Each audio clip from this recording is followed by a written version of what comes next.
Yeah, you're live.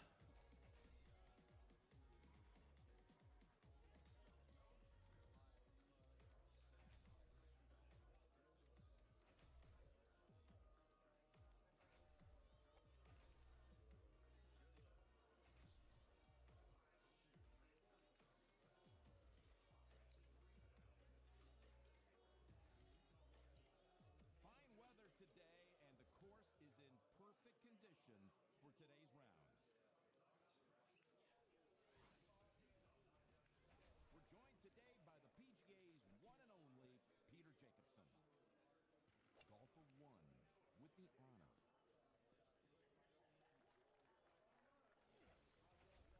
Ready at the tee, it's golfer 2.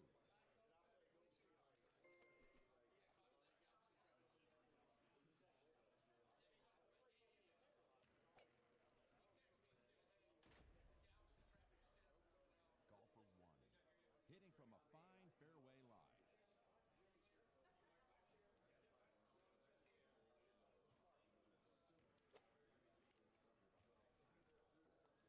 Well, that'll work right on the green. Here's golfer 2.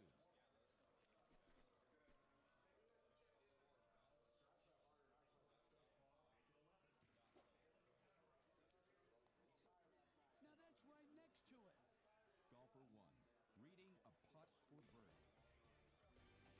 Golfer 2, to gain a stroke.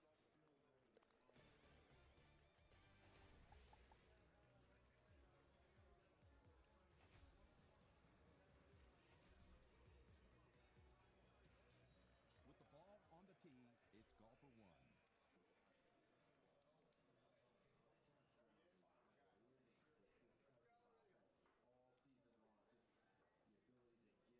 Crap.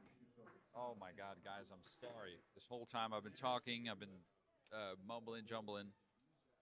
Turns out I didn't have my mic on for the stream. Ladies and gentlemen, good morning, good afternoon, good evening, wherever you are, wherever you may be tuning in from. My name is Burak Temel, aka the Turk, and I like to. Sorry. We are live from STATS Sports Bar and Grill with the 2026 Texas Shootout. Our first match on the stream is between Sean Ticknor and Scott Hamilton. What a beautiful shot. Oh, my God. Great shot. Great shot. That was amazing. It wasn't a full. It was just under. And, yeah, a little action, a little too close to the building, but is he going to be able to net it from here? Maybe? Question mark. All right. So soon we'll be getting a few other guys in the commentary. I see somebody is in Discord already. Yeah, it's Brandon. What's up, guys? Hey, what's up, Brendan? How's it going? Good morning. Yes. I slept till 11 o'clock this morning, so I almost slept till the afternoon. So it is kind of the morning, right? Got it. Yeah. I went and saw my buddy's band last night and did a little after hours at his place for a couple extra, because of course you need a couple more for bed, Sweet. Sweet. So yeah, I walked home from his place at about 4 o'clock in the morning. Wow, nice. Yeah, I just want to say, man, I really appreciate you tuning in yesterday, helping out with the commentary. Oh yeah, no, it's That's fun. really cool. This is like literally the first time we're ever trying something like this, just remote commentary. Because obviously I don't have all the equipment, like the good mics or whatever that Richard King uses or Andy at tournaments. So just trying to do our best for what we got, and I think remote commentary was perfect yesterday. Yeah, it's a cool idea. Seemed to work really well, and I'm sure a lot of behind the scenes for you guys to make this all happen. And right, I think it's pretty cool to be able to bring this to people that aren't here, and give some people a little more taste of what a tournament looks like. Exactly. Yeah. I mean, honestly, on my end, it was just setting up the equipment.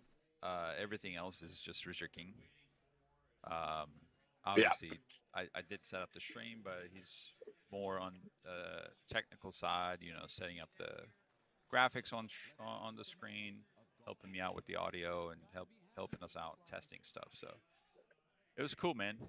Yeah, I was complimenting him a lot yesterday. I loved some of the new stuff that he had on there with the little routing ticker at the bottom, and Right. Yes. all that stuff was super cool. No, it's cool, man. This is definitely like there's still a couple of things that we're gonna be working on, but this is like Richard King mixed up with Chad Hart, and I mean this is great.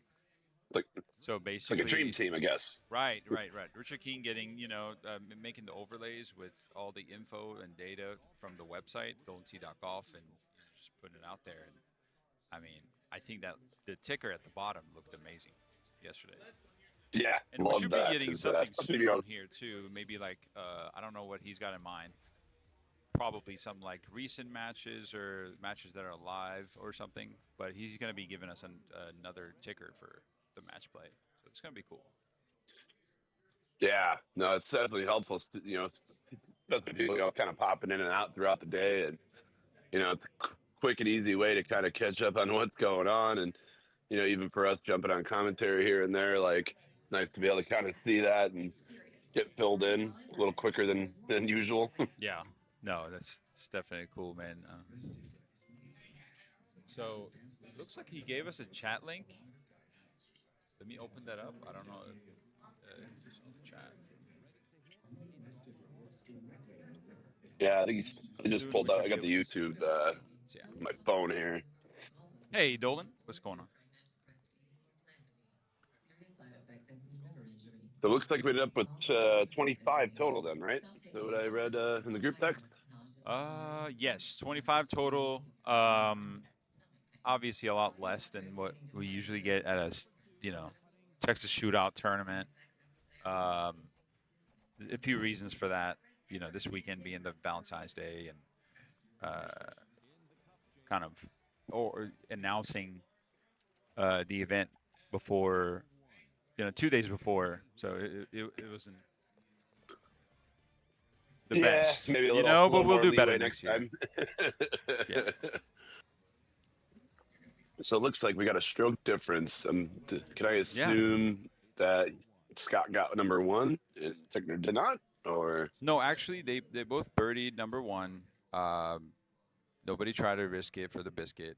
On hole 2, Sean Tickner hit the building as he was trying to cut around from right to left. Hit the building. Ended up in the fairway, about a 140-yard shot, and took a birdie. So. Okay, I see. Okay, yeah, that would make sense with the scores. That was a good shot there.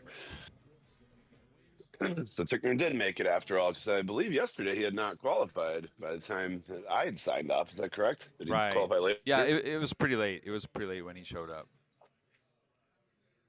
It was pretty late. I don't know if have you ever attended one of these? I know you've been to the Vector tournament. Yeah, the one last September or whatever it was, right, in Cyprus. Right, the Vector Summer that's the only one I went to. I think that's what it's called. Yeah, so this tournament usually is every winter.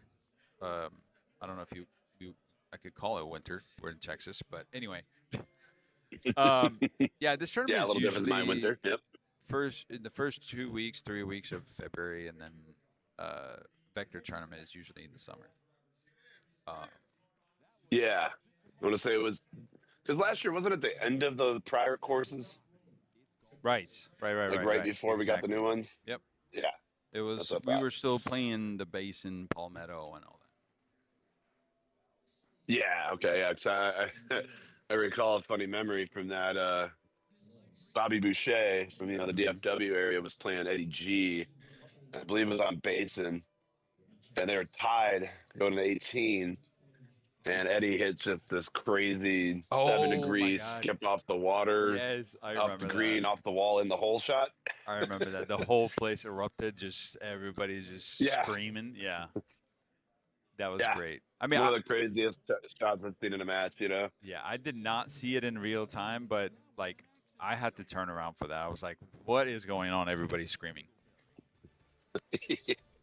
Yeah, it was pretty epic, you know. And all you can do in Bobby's shoes is hit the cap, you know. Great shot. Yeah, I Not actually much else you started can do. once we after the tournament, I started doing the 7 skip. I'm like, this is such a great shot, you know.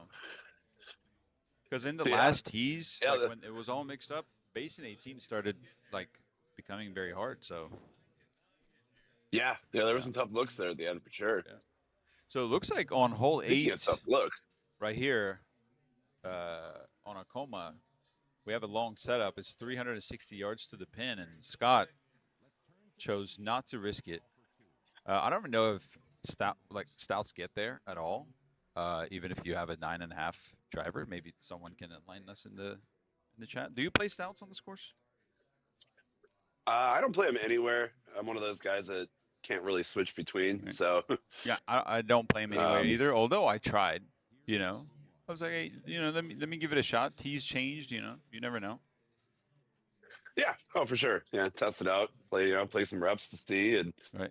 having a home machine like you and I do kind of helps to be able to do that. Right. Yeah. You do a home machine, right?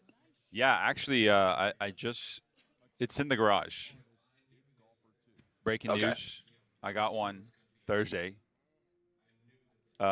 Just got it. Okay. Yeah, just got it, and it's in the garage. I haven't been able to open it, so it's just been a busy week. Oh, You know, I work kind of late hours, long and late hours, so I haven't been able to open it and set it up. But that will happen soon. cool. Yeah, no, Cool. It's always super excited. nice to have when you do a lot more toying around with things and Yeah, trying some stuff absolutely. you I'm wouldn't excited necessarily for try that. at the bar. Yeah, no, Yeah. I'm really excited for that because you know, like I write down ideas. Hey, you know, try this club on this course, this hole, whatever. You know, try this shot. But like when you're playing on a commercial machine, you know, you're just wasting money, right? At home, you can just Yes. do whatever you want. You can stroke max if you want to. So Yep. Because it does not matter. exactly, And yeah. I learned No I learned the click tees, chip a lot at my home no machine. balls. Yeah, absolutely. I was actually just talking to somebody who, you know, was interested in like learning click chipping, and he's like, "Oh, I even have a home machine." I'm like, "Dude, that's like the nuts. That's the best scenario." Yep. It's the best way you can do it. If you can sit there and just toy and toy and toy. And, I did a mixture, I was still doing it. I was talking about it on the stream yesterday. And, I used to play a little bit more with Greg Kinsler than I do now. He's just a little busy with life and whatnot. But definitely lost a few bucks to him when I was, learning the click chip. But it was certainly worth it. Because I've gotten pretty honed in on it these days. So I missed that part. But So definitely cost. Kins play at the bar, or he's got a machine. He plays at the bar. Yeah. Okay. Yeah, he had a home machine many years ago, back when he was playing for a living, and he said he just got to the point where it just wasn't he wasn't enjoying it having it at home. Right. That he needs that challenge, the Mhm. to be in a contest for the prizes. So he ended up selling it to his buddy Okay. years and years ago. And Yeah. who Actually, knows same where it for is me now? because I used to have a machine, and COVID hit, and you know, I was just not enjoying it. I wasn't playing enough invites. So I was like, hey, I'm just gonna sell it and use the cash. And just recently, I Sure. ended up actually just buying them. So it's cool, man. I'm Did you get really the excited. newer, the showpiece one or the regular one? Right? Yeah. No, this the showpiece one. Okay. I don't think there's Okay. much difference. Correct me if I'm wrong. Just no LEDs and no cup holders, I believe. Everything else Yeah, is the same. I believe Right. that's really it. Yeah. That was a great shot by Ticknor right there. 360 yards, 12 in the face. He maxes out a driver 8.5 on hole 10. And Yeah, I that think was very he's smart play. perfect, especially he knows the opponent is going to chip. Whoa! I thought that was going to go in there for a second. Right. I guess, Gonna give the Stouts ball chipped it a little in. wipe. The wind didn't take it, Yeah. And So he's old school chip too. So chips like that, call me crazy if you will. I'll do like a driver downhill, especially if there's that much wind. That way, like the ball literally stays flat on the ground, and just jam yep, it in there. yep. Hit it with confidence. Like Oh, that's kind of the way I yeah, say with click chipping too. If you're man, gonna do it right. exactly. Don't If you miss, you second guess miss. it. Don't select the club and just put it right in there. Yep, you got to commit to it, right? Like, 'cause I find myself sometimes being a little scared on a chip, and when I, chip scared, Man, I don't know I what tend to the spot. miss. Where I didn't see where the pin was. Okay, it's a little It's like far, but I don't know about top. the spot that Ticknor landed at. Maybe he can just max out a naked 8.5 still, but that's going to be a long look. I want to say Yeah, that's going to be about 340 plus. The line is set which at he'll still be okay. 343.5. Let's see. And he'll still be okay because of the downhill, right? I Right. think he'll have no problem getting here. Oh, 346. Man, look at you go. Yeah, I think he can play bite here. That's what I would be doing. Just hammer this with Driver, bite. you have to blast this one. Yeah. Oh yeah. Okay. He only got 137, Nice. but it's still enough. Yeah, good Yep. shot. I mean, such a good shot right there. Yeah, that's my play on that hole. You don't ever like go to the sand, before. Really? Never. Really? Never once have I done this. Wow. So I only go to where Sean just went if there's any tailwind. Other than that, I'm going in the sand every time. Huge, Really? yeah, Huh. huge I'll play with that. tailwind, just dead straight to the green from that layup spot on that fairway. Then I'll lay up. But any other wind, I just go to the sand. Okay. I'm definitely gonna mess with that one later today. So Not my Zach favorite Hankey course, in the chat says, haven't found a way to hit a Coma 8 on the long tees with Stouts, but I think there's a 7 ramp in there somewhere waiting to be found. Yeah, I mean, that's an idea, right? But I think that's, like, if you ramp it, I guess the ball will get pretty high up. I mean, your landing got to be perfect, right? What do you think? I am not as well versed with the 7. Mm-hmm. I did finally put it in a couple bags here with these tee box changes. Yeah. So I'm probably not the best one to answer that, but I almost wonder too if there's like a spinner type shot too for a stout guy. Spinner, yeah. I guess the only get risk that with extra. like spinners would be that like, is it going to stop? Because the spinner shots always have that. Ooh. Wow. Did that hit the pin? I think it hit Yep. the pin. But anyway, the risk with the spinner is what now? The spinner, what I was saying, like if you spin and you land on the green, I have a feeling that ball wouldn't stop, especially with a low lofted club like you would be using probably a driver 10 or driver 8.5. So I feel like it's still a little risky. I mean, I Maybe haven't tried so. it, but But you can get yourself a chip. Right. Right. And if you click chip, your odds of making that are probably, decent. Yes. Yep. True. Because there's a lot of, rough that it's going to stop in right around, pretty much all around that green. So, I'm assuming if you're doing a spinner, you're going to probably err on the side of long versus short, right? Oh.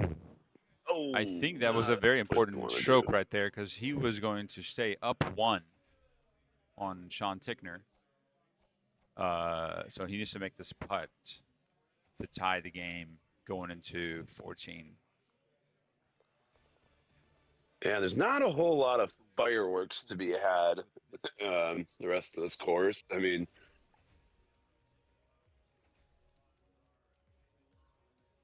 got it. Yeah, it's not a lot of fireworks going forward here. 17 can sometimes be a little tricky. I've seen some pretty funky looks with these new tees. Sometimes you get that crazy, right to left wind with the left pin, 60, 70, 80 yards. That could pose, some trouble. It looks like he's got the breeze ball, so he won't have to contend. Yeah. Got it. Let me get this. Okay, perfect. So lately, I've been laying up on top of this sand, right there, but a little to the left when the pin is in the middle, and I've been using a Punch 3 hybrid. And Well, that's unique. Does it skip up? yeah, it's like it lands pretty flat right on the green, and it goes pretty fast and straight. So the slope isn't really in effect. Cool. So as long as I get to thumb it straight, it's been working out really well. So I've been trying that. I've been on that train lately. Oof. What a great shot. That's interesting. Yeah, I mean, I was watching you play quite a bit yesterday, and I love that you're utilizing the punch shot as much as you are, because I play a lot with well, not so much anymore. Mm-hmm. I'm not working down in Texas anymore, but I was playing a lot with Jimmy Dugan, and he started toying with it quite sooner than I did. So I Right. kind of started watching him and kind of seeing how it kind of played, and so I said, this looks really cool. Like, I'm gonna start messing with this some more, and Right. I use it a lot. Yeah, man, I do too. So, I mean, you see, I'm a big fan of chipping, Yes. and it's the reason for that is I want to keep the ball as low as I can possibly, Yep. because less wind effect and less slope effect. So I try to try to punch with everything. I look at the punch shot if I'm not on the tee every time, and if I can make something happen, I'll go for that.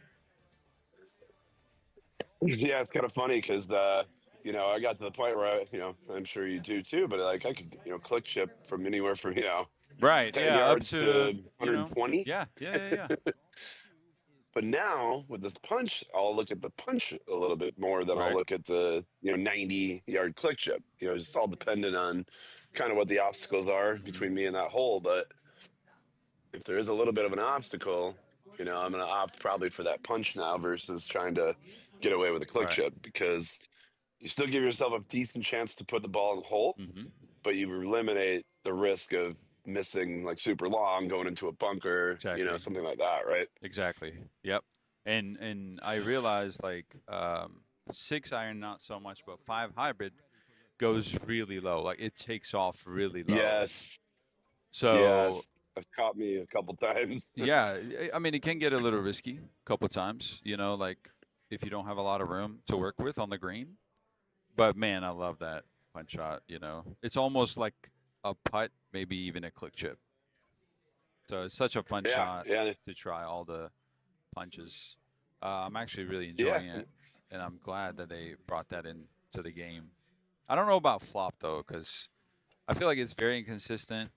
The distance that it shows on the screen, the ball never goes there. I mean, you could max it out, and you're not reaching the marker that's on the screen. So.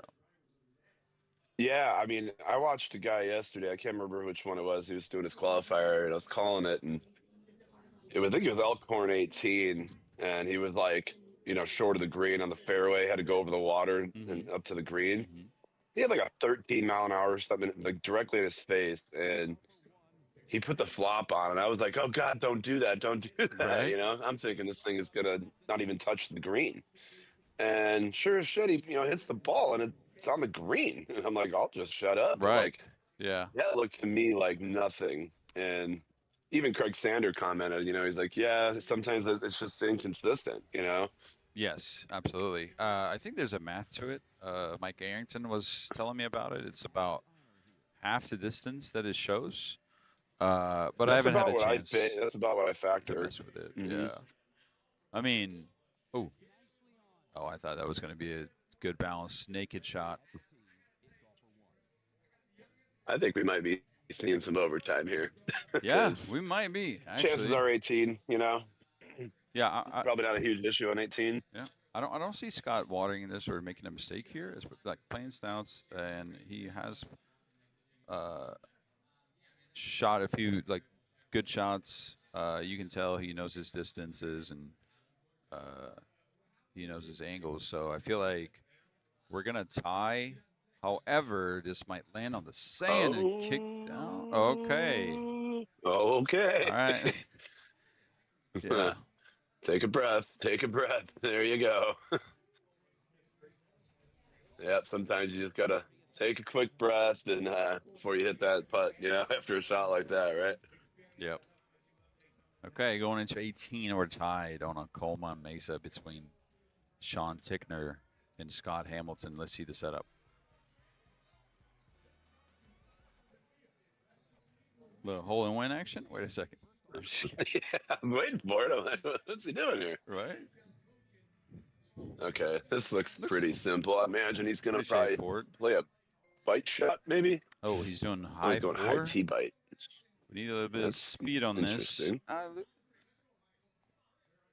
Looks good. Very Yeah. nice. Yeah, we'll take that.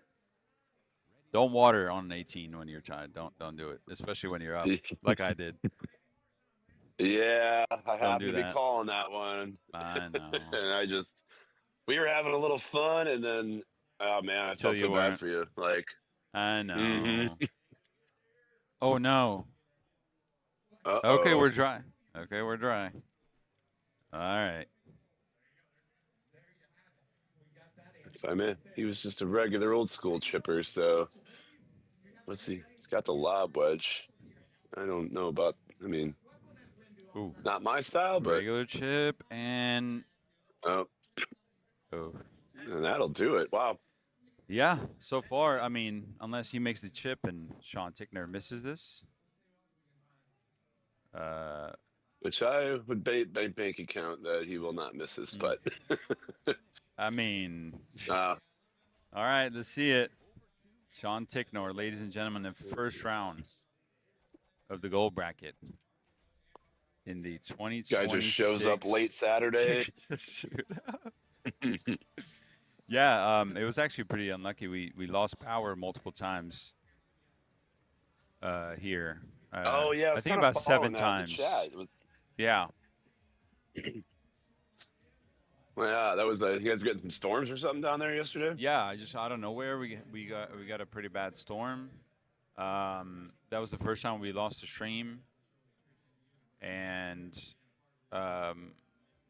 so a lot of people just waited and waited. It took about an hour. We got the power back.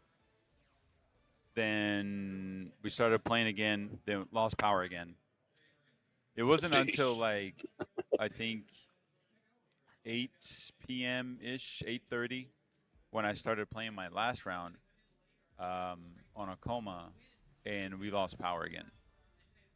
Oh God. Yeah. Mid game. Yeah. It was we were on hole 7. So yeah, I had to wait for that again, and I was more worried about my equipment than the games, honestly. Oh sure, yeah, frying, yeah. Yeah, because it literally flickered like multiple times. Yeah, it's like for those that were in Orlando, which obviously you were one of them, and so was I. Was the little power outage in the during the qualifier? I think about 8 machines maybe went down all at the same time. And already kind of a longer qualifier with 3 and 3 on pretty much every machine, and all these guys had to start over. And yeah, it's unfortunate. It is what it is. It's out of everyone's control, and they were, you and I were on side by side machines there, so I don't know if you were playing when Russ and the guys were trying to run chords and try to get everything. So we kind of stopped for a minute because they were literally like, working right behind our machine and kind of distracting to try to hit the ball. Yeah, and I remember that. They were trying to figure out the power. So I'm gonna be away for a few seconds. We're gonna figure out who's going on the machine, and I will be right back with you. Cool. Sounds good. Oh, look, yeah, match ticker at the bottom. That's cool. But here's Sean Gervais. He's just playing a game, or this is going to be a match, but I would have to All right. assume this is the double elimination tournament, correct? Yes, it is a double elimination tournament. Looks like we're going to have Sean Ticknor and Sean Orsine Gervais. Okay. Yeah, Corey Neely was talking about doing a little Photoshop with Sean's goatee, Oh my God. and some ideas were flowing into Yeah, he the was chat telling me. yesterday. He was telling me about it when we were qualifying together. He's like, they're giving me a hard time about my. I was like, It wouldn't be the Golden Tee community if we weren't giving each other shit. right? Okay, so let's change the name. So this will obviously be the winner's side. Sean Gervais. Yep, winner side. So top four. It's a 12-man bracket. Top four got to buy. So I guess this is winner's round. And how many machines do you have in the building? Right now we have 8. They normally have 2 machines. Oh, wow. Here. They brought in 6. Yes. I mean, this is Nice, usually okay. a bigger event than it normally is. But again, Valentine's Day weekend. Well, So we had a few. yeah, exactly. I mean, people got to do what they got to do. It's all good. By the way, I don't know about you, but I love this course. Oh, man, I think it's fantastic. right. It's actually becoming one of my favorites, for sure. Yeah. For sure. Yeah, I don't know what year it was originally. Probably what, early 2000s. I think it was right before I started to play. It started in about 02. I want to say maybe it was like 2000, 2001. But yeah, fantastic course. A lot of fun shots, a lot of different looks. Of course, you got a couple drivable par 5s, but one of them, the first one obviously being quite easier than the 18, but Right. So sorry, I was a little distracted there. I was trying to figure out a few things. Yeah, this actually, you're good. I love this course. There's a lot of different shots that I'm a fan of, like doing the hole 7 over the trees or under the trees with a 5 hybrid. Yeah, Like a lot of challenging shots. A lot of shots where it's going to make your opponent question whether they want to go for it or not because they're going first and they don't know what the opponent's going to do. So, yeah, I really like it, especially like hole 18. Hole 18 it can get pretty tough. Tough layup if you're trying to lay up or, tough drive if you're trying to get on the green. So. Yeah, I mean, I remember the qualifier in Orlando. That layup was really hard, and I was not using the 7 degree yet either. So I believe I went to that little island out there in the middle, The and just kind of hoped that the bushes weren't going to play. Yeah. Mm-hmm. Okay. Yep. And thankfully, the bushes were pretty much non-existent for me. But I've had them before where they've hit the ball and on the water. So I just didn't know what else to do. In that look, and you're playing in a qualifier, at a large tournament, every stroke matters, and I was just trying my best to, not lose a ton. I got a little lucky, thankfully, and ooh, oh my goodness, Tickner with that grin. Oh, Ticky. Looks like he's gonna try to bury this too. So this is a great look. All right. I will be away for a second. Be right back. All right. Cool. So those both guys there obviously had a really good look. Gervais damn near did it. But the good news is this should be a really fun match with this course, right? As Burak and I were talking, there are a lot of holes that can set up funky. And like this one here isn't too bad. Looks like he's going to just do like kind of the one spinner and get it on out there. Yeah, that should be okay. Got a long putt ahead though. See, I personally would go with probably a 5-wood here. Since I don't carry the 4 anymore because I put the 7-degree driver in my bag. I'd sacrifice the 4-wood when I do that. But I used to hit this 4-wood a lot here. Oh, I think he hung it out too far to the right. Yep. Here'd be a good time to try the punch, I think, but let's see if Sean Gervais can make a 90-footer. It's flat, so I would expect this to go in.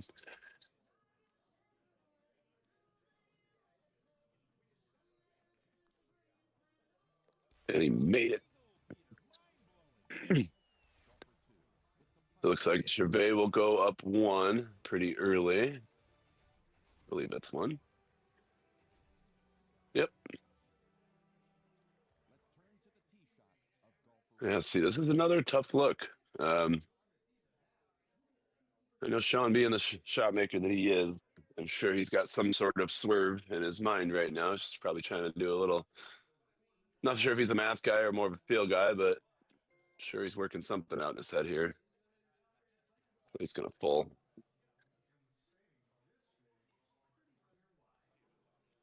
Very, very nice. Wow. See if Tickner can match something like that here.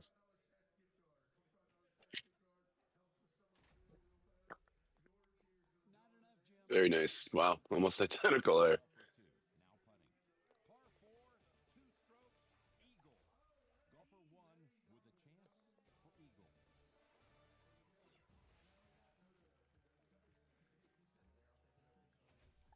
All right. So we carry on here. Looks like 6. I think that might be the 7 or 7 hybrid hole, I think. Oh, no, maybe that's the next one. Pretty straightforward hole here. Another one of those holes where I like when the pin is, middle or back to play a punch into it, especially with that up slope into the green. The punch shot tends to kind of run right through it, which is always nice. Probably not going to be a factor here with the pin being, pretty much as close to the front of the green as possible. Smiley Tickner. Smiley Tickner. Those are the magic words that summoned me into chat. How you doing today, Brandon? What's up, buddy? Looks like we got some Kings Canyon action going on here. Yeah. Gervais was able to drive the par 5, made a 90-foot putt, and Tickner got stuck up top. So there's your difference so far. So just 1 stroke in it. No, no big deal on Kings Canyon. I think several strokes will be given and taken over the course of the next 13 holes, 12 and a half. Yeah. Brock and I were just talking about how much we both enjoy this course, and really good match play course. This is one of my favorite courses. I mean, overall, the whole carousel this year. I mean, the original 5, probably my favorite set of courses in a very long time. And this Kings Canyon coming back was really, I think they did a really, really good job with it. I think it's a fantastic course. Yeah, I think it's a really good one here. So this for me is just a high. I carry the 140-yard 8-iron. I think feels pretty good here. Pretty much straight at the pin without tailwind. I actually got to sit here and do some math real quick. The 9-iron's probably not going to go, but yeah, and actually, it would be pretty close. Actually, I think the high 9-iron, actually, the 120-yard 9-iron here, would get you on the green short of the pin, but would come in hot enough that you could chase it back towards the cup.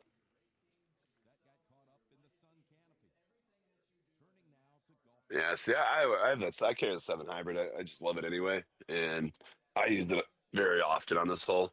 A bunch of different ways, but it'll pretty much pop over even the taller part of the tree. depending on what box you're in. Oh, That makes I it, agree 100%. The 150 yard 7-iron that I carry plays very similar to that hybrid. Okay. In my limited experience, I haven't played them for a little while in different bags, sort of at the same time. Got it. It's just too much club Oh. here. You'd have to be very careful with the power. Yeah. Oh, yeah, for sure. Yeah. Definitely have to put Something- some sort of cut in it.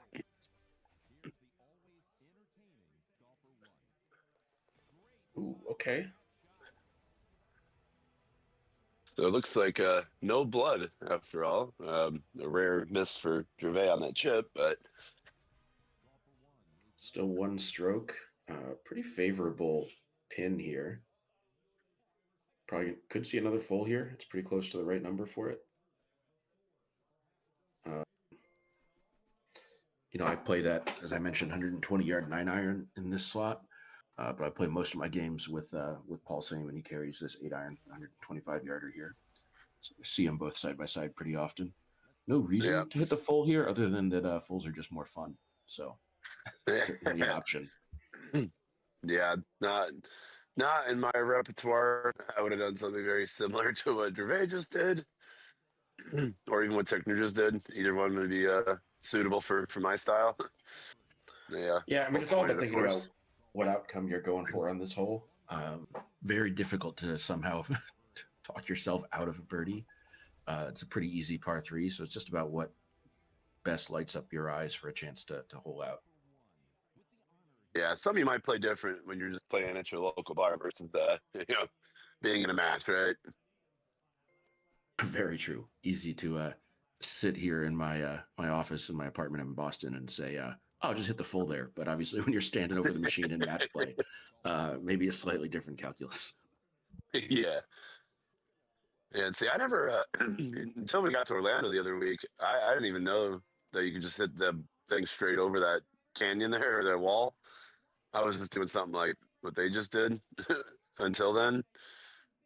It's straight over the thing. This shot's kind of for me. useful. It's just high 5 wood every time. Have never not gotten it there. I have heard rumors. Somebody in Florida told me that they actually did get a ball on the green here once. Really? With a massive C3 with just the right setup and just the right bounce. But again, I'm not telling you I saw it. I'm telling you I heard somebody say it. So take it for what it is. So far, just rumors. Yep. I'm surprised neither one of those guys at least looked at the punch on their approach shot, by the way. I thought that was really, I'd have to see what how the yardage is lined up, but I would have been very interested to at least explore a punch into that one with the up slope and the green and those cross and wind that you had. And certainly, yeah, in the region of the kind of mid irons down to wedges, the punch has really just essentially added extra clubs to your bag. I've taken a look at my club set a couple times and tried to identify spots where I'm not really maximizing that opportunity, because maybe I'm punching a 7-iron and the punch 7 goes the same distance as the 9, things like that. Like I'd really like to have them not overlap, because it just gives you so much more flexibility to get exactly the right look on the second shot into some of these par 4s and par 5s. Yeah, so this setup much easier than some others I've seen. He's still got a little bit of a putt here. I can't imagine he's going to miss it, but the fringe kind of messes with your head a little bit. As you can see the look he just had on his face. He's going to let Tickner hit this one.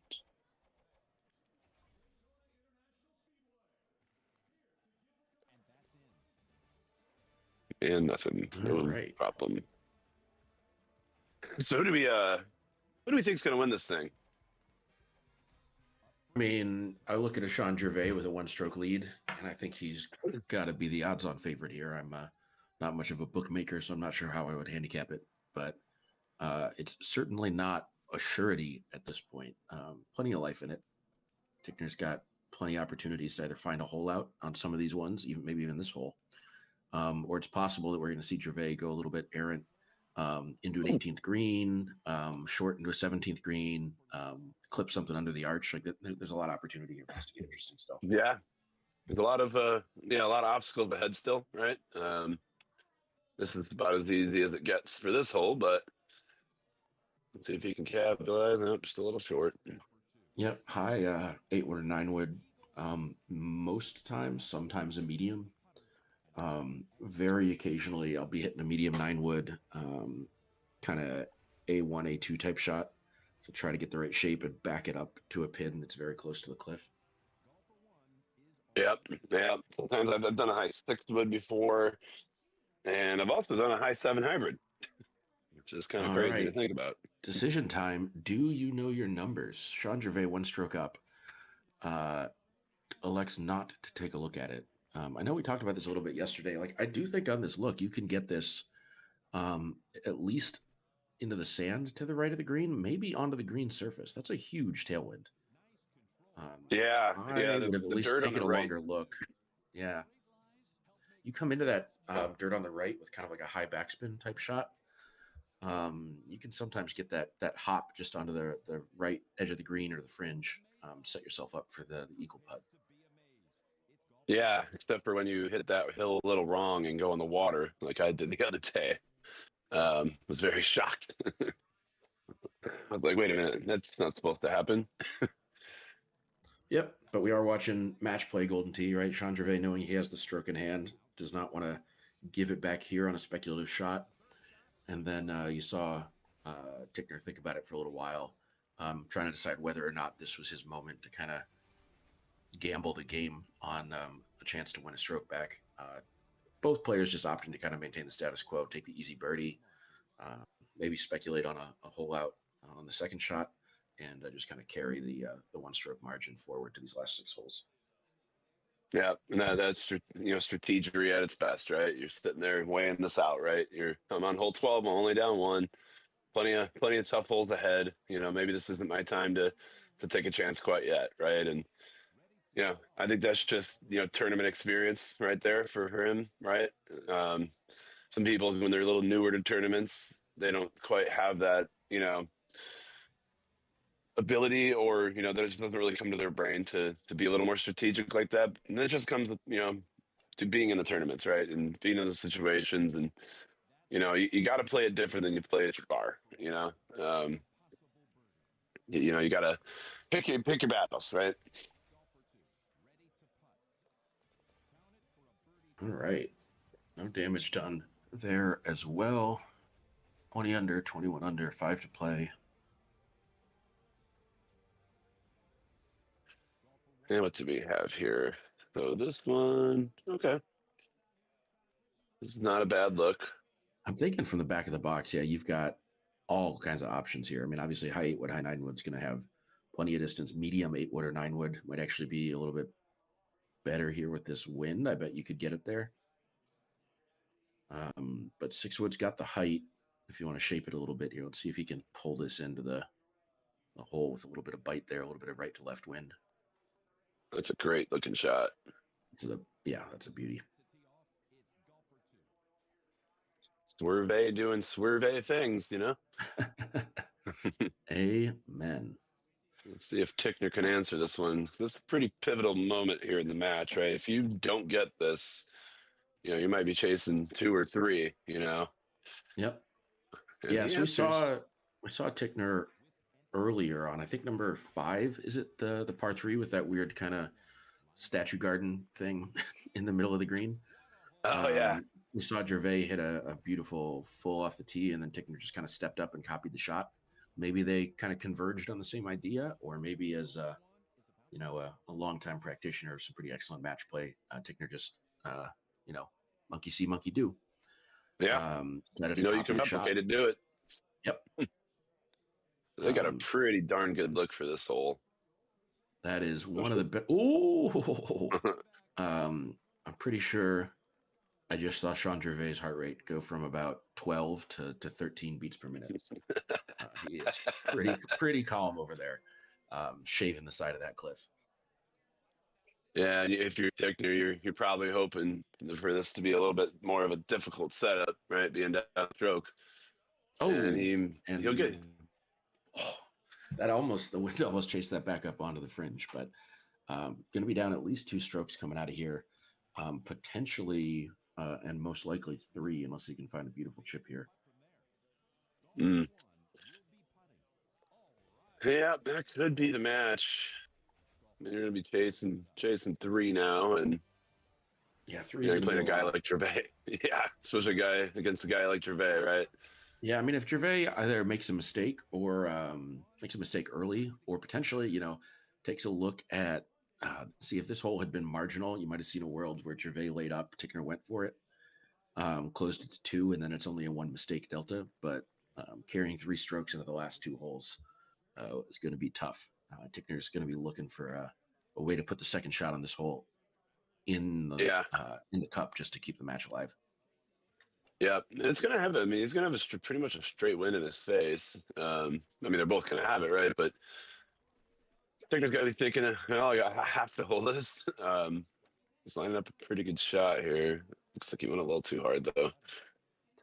Yeah, certainly it's not the worst hole to be staring at when you need a hole out, but it's not the best, right? It's not a 30-yard par 3 on Desert Valley or something like that. So. Yeah, I personally would have tried to get it a little closer to the water there, so try to get a punch shot in. But here, obviously we're sitting in our comfort of our homes, and they're actually playing the match, though.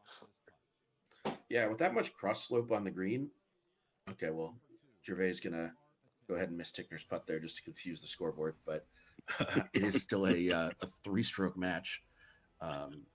Gervais having a little bit of a laugh, staying lighthearted, knowing he did a oopsie there.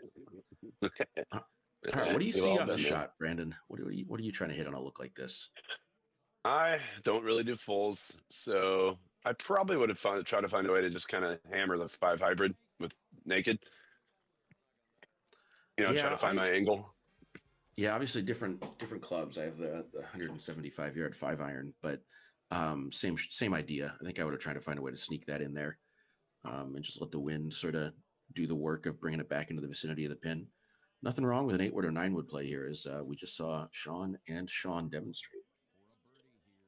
Yeah, just for me personally, I this big crosswind, especially shooting to a downhill green, I don't like having the ball up in the air as long, right? So the 8-wood, not really my style. It's harder to judge, how much it's gonna carry, right? And very true. I don't know if I was just down the street here over at the Causeway, just playing at the bar, that would have been a 9-wood full all day, but not necessarily a match play shot. So long-ish look here. Gervais, knowing he's got 3 strokes, I think I would just be playing the fairway.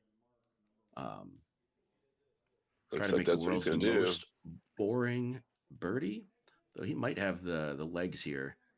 Yeah, to just get out past the hill, favorable wind, and get a nice little eagle look coming in on that second shot. I think this is gettable, though. I would be doing something just like Tickner's doing here. So he's 140. Yeah, oh yeah, absolutely. I mean, I know he had his 3-stroke lead, but I'm surprised he didn't go. Like, even if he messes it up, he still wins by 1. All Gervais has to do here is just put this ball on the green. Yeah, looks like he's gonna play something super safe. Yep. Super safe, but also pretty good. I think, 99 out of 100 Golden Tee players would just take that shot if someone offered it to him. Yeah. It looks like Gervais will move on. I think he must have had a bye, so he's technically 2-0. Tickner will go to 1-1. And kind of reading some of the ticker down here. Yeah, so second round action, winner's side of main bracket ongoing right now. Lots of live machines. GVK playing Mark on one of the other machines. Jeremy Martin and Tommy Albritton playing on machine 3 right now. And then I don't see machine assignment, but I think Matt James is going to be playing Burak here pretty soon. Potentially on stream. Maybe we'll be able to bring that to you momentarily.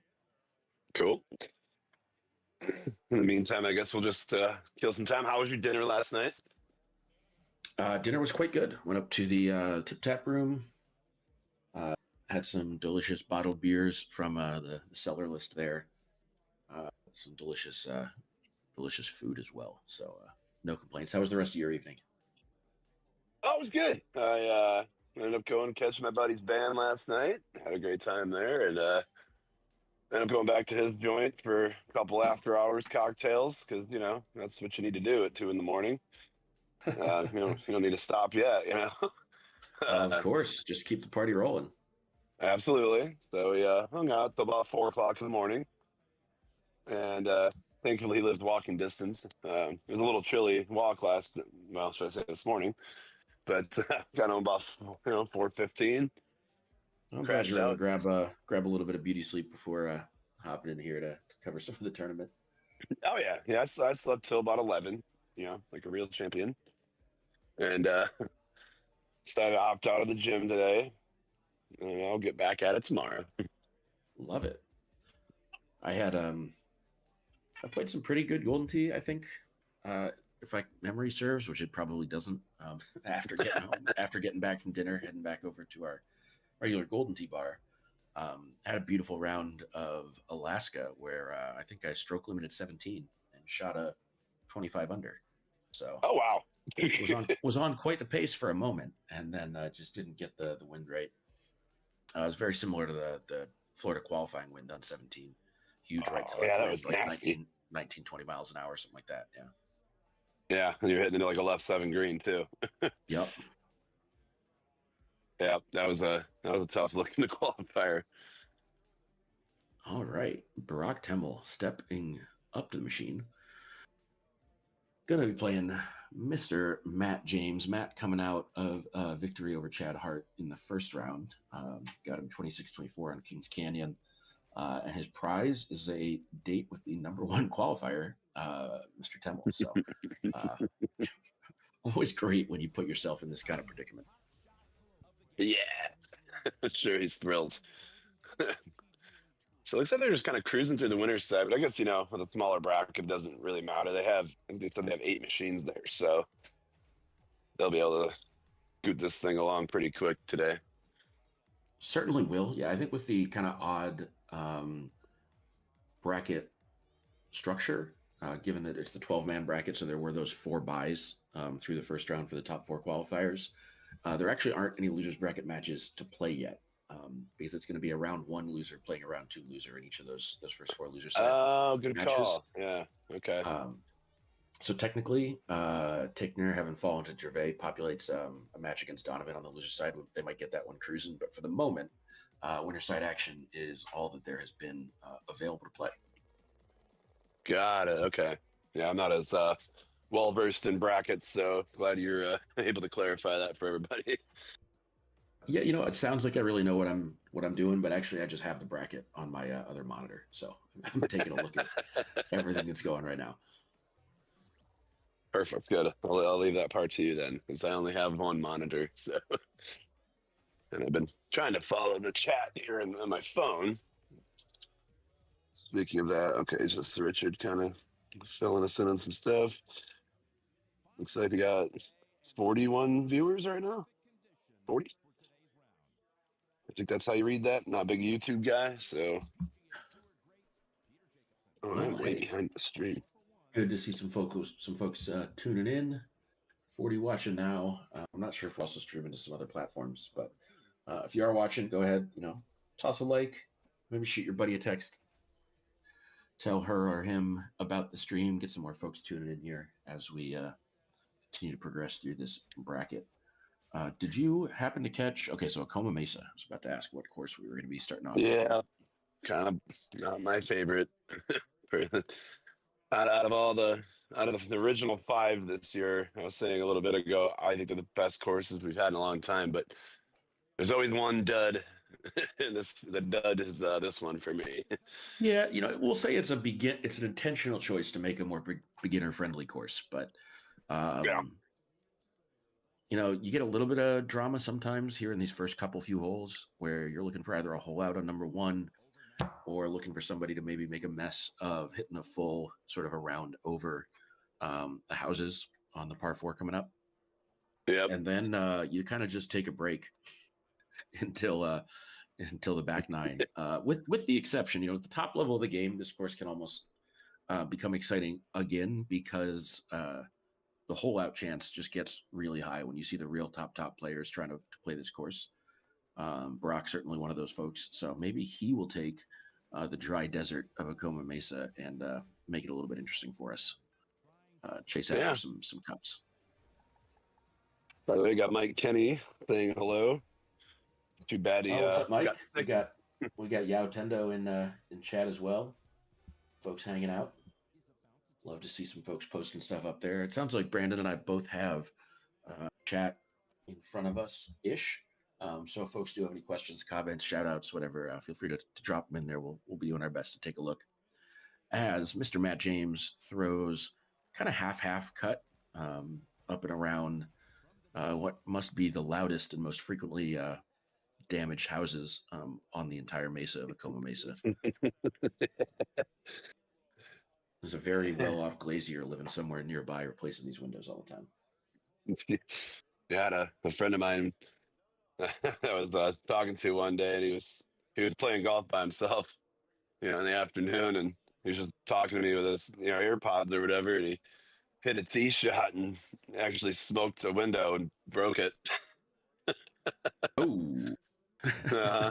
Like, you hear about it all the time, you never actually kind of see it, but yeah, he's like, oh man, I gotta go talk to this owner. Yikes. So Burak coming in there with a 2-click full with the wind, hitting a little bit of a C2 action there.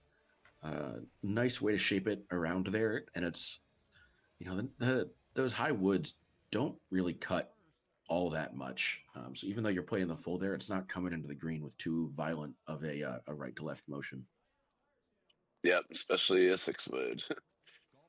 All right, so I don't know much about Matt's game. We're going to see what type of chipping he prefers and how well he can do with it here in a moment, because he did just manage to go a little bit long left of the green in his pursuit of the cup.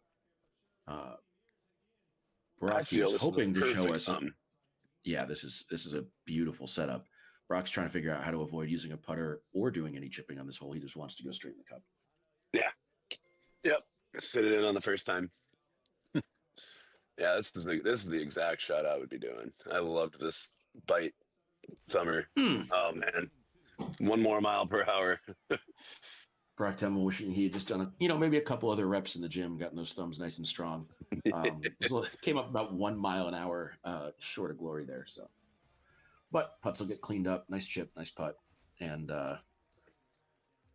we'll move on to hole. He walked up and hit that chip in about like a half a second. He just said, "You know what? Screw it. I'll make it." Yeah, I got to be honest. Agonizing over and really, really thinking and going in the tank on a chip has never once made me better at hitting the chip. So, yeah, if you're ready, just go do it. Looks like we're about to see a split attack here on number 4 with Burak opting for the right side fairway. I did not catch the pin position, but I'm guessing there's something to do with the wind play. Pin position. Yeah, pretty straight wind here. Yep. Oh, and all the green to work with down towards that cup. He did not get the hole out on hole 3. He's thinking hole 4 might be the magic number. Yeah, this is another really good look here for him. Is he going to go with this naked? I think he certainly a shot. You just got to get the power right. Yep, nice and soft. I think a little too soft. Is that 89? I believe he hit that 89 miles an hour. Yeah, it just needed a little bit more love.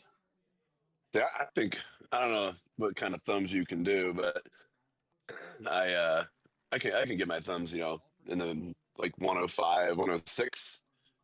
Yeah, I would have loved doing a bite thumb there with 10.5. Ooh, that could have been fun. That's kind of on the upper end of what I'm getting thumb wise. I've not been hitting thumb shots much. Really, just started working on it a little bit after Texas. Yeah, it's definitely a useful tool to have. I know some of the guys I play with laugh quite a bit because if I really power my thumbs, I think my highest was 119. And I heard Bryce Albert could do about 120. So I almost want to take him aside in Wisconsin next month and see if we can have a thumb off. There we go. Do some all-star skills competition. Yeah. At 119, 120, you're getting damn near a max out for a shot without a pullback. So that's a big number. Yeah. Let's see. All Is that right. a 8-wood or 9-wood? I can't see. Well, right now he's got a 6-wood. 6-wood. Do not 6-wood. see what Okay. else he was considering. Maybe a little bit of a cut here. Nope, just going straight at it. Nice touch. Yeah, I think it was really nice execution there. I think he wanted to get behind the pin, obviously with the backspin play, and just let it snuggle up from there. Just needed a little bit more help to help get the ball up this hill. Brock's going forward at it, so he's got the 8-iron here with release.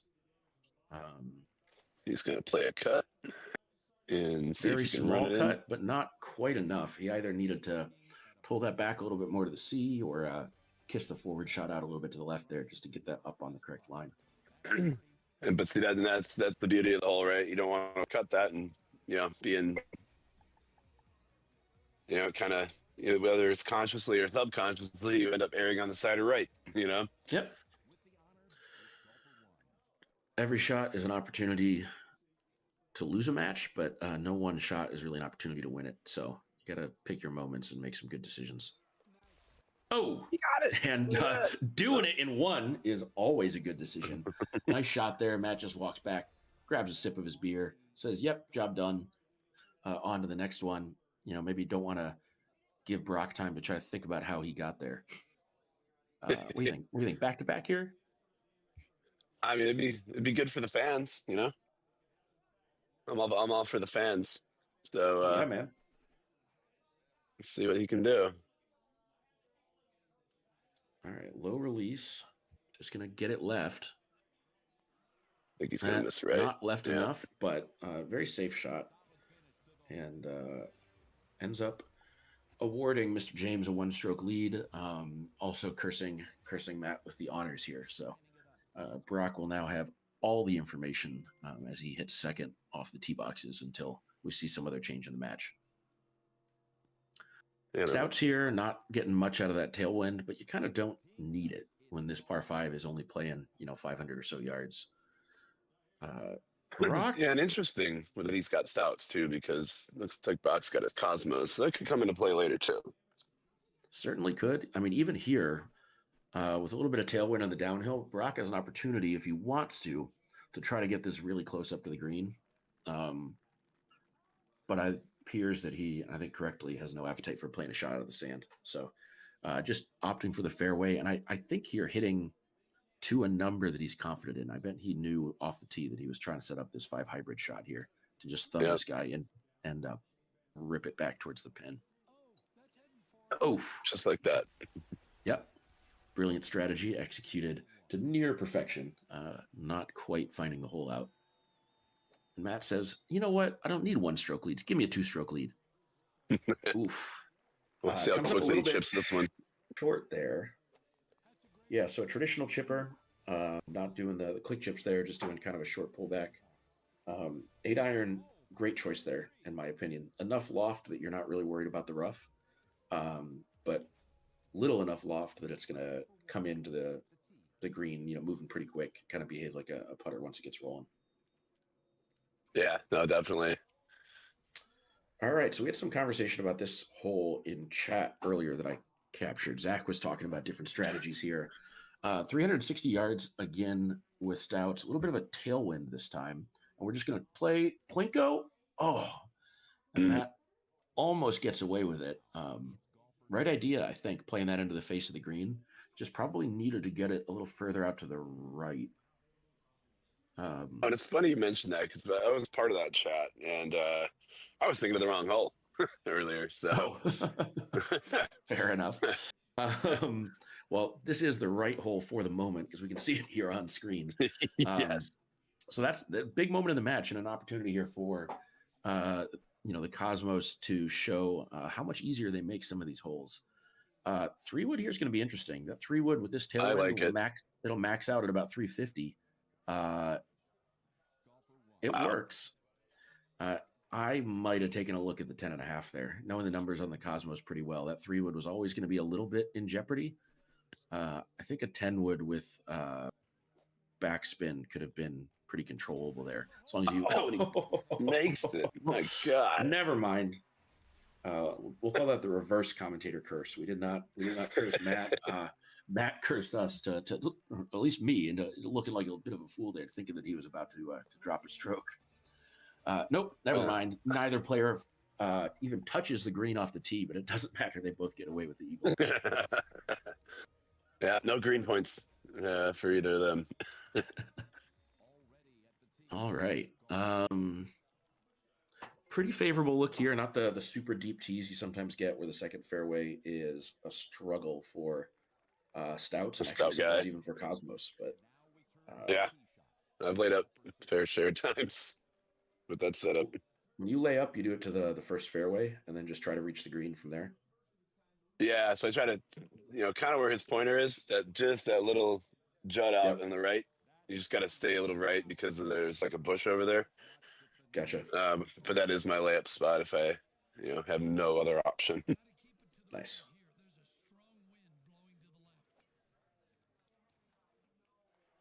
And nice and safe. Yep, nice shot. Never quite got it far enough out to the right. Even with stouts or breeze golf balls, that 5 to 6 miles an hour crosswind is going to be enough to move that ball a little bit. Benvania popping up in chat, saying hello to friends. I'm assuming that's you and I, Brandon, right? Couldn't possibly be all the other people in chat. How you doing, Ben? Hope you're having a good day. Just hopping in here as we have Burak Temel trailing by 1 hole to a Matt James hole-in-one here on Acoma Mesa. Looking at every single shot as an opportunity to maybe get that stroke back, and he has been all over it. He stays all over it, but a little bit more to do. Oh, it reminds me, I owe Ben a link for the glove that I use. He was supposed to remind me. He didn't, but I remembered just now. If you want to go ahead and shoot me that link as well, I will take a look. I was talking to Taylor about gloves for a little bit yesterday. Yeah, I think playing with one for. I've been playing with one for about a week now, and it was one of my leftover kind of fingerless gloves from sailing, and let's just say they're not built for the durability required for a Golden Tee glove. I think I wore through it in about a week. Oh wow! So, okay. Yeah, I could even maybe like text it to the group. Maybe Richard could just post it in the comments, so that way everyone can go look at it. Maybe Richard can chime in here in the chat and let me know if that would be something I could do. Gloves and chipper wedges, man. We are all Paul Taylor. Ain't no gloves, there ain't no love. I think Brock's just gonna probably just hammer this straight on.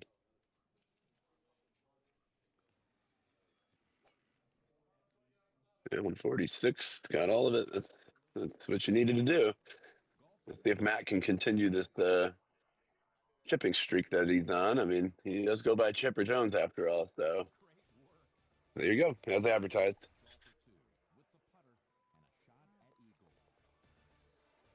I will check the internal chat, Richard. I did not, haven't checked it since I jumped on, really. All right, let me go into my Amazon account here. You know what? Actually, I texted it to Chris Juszczyk the other day. I'll be able to find it quicker that way.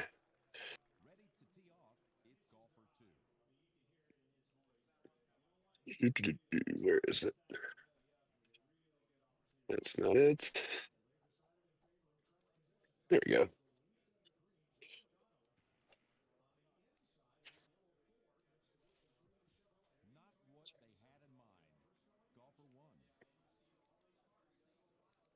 Yep, Messenger.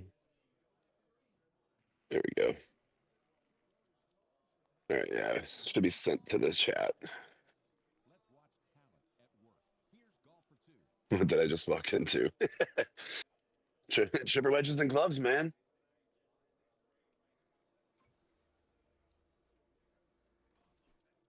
Not sure what happened, Nate.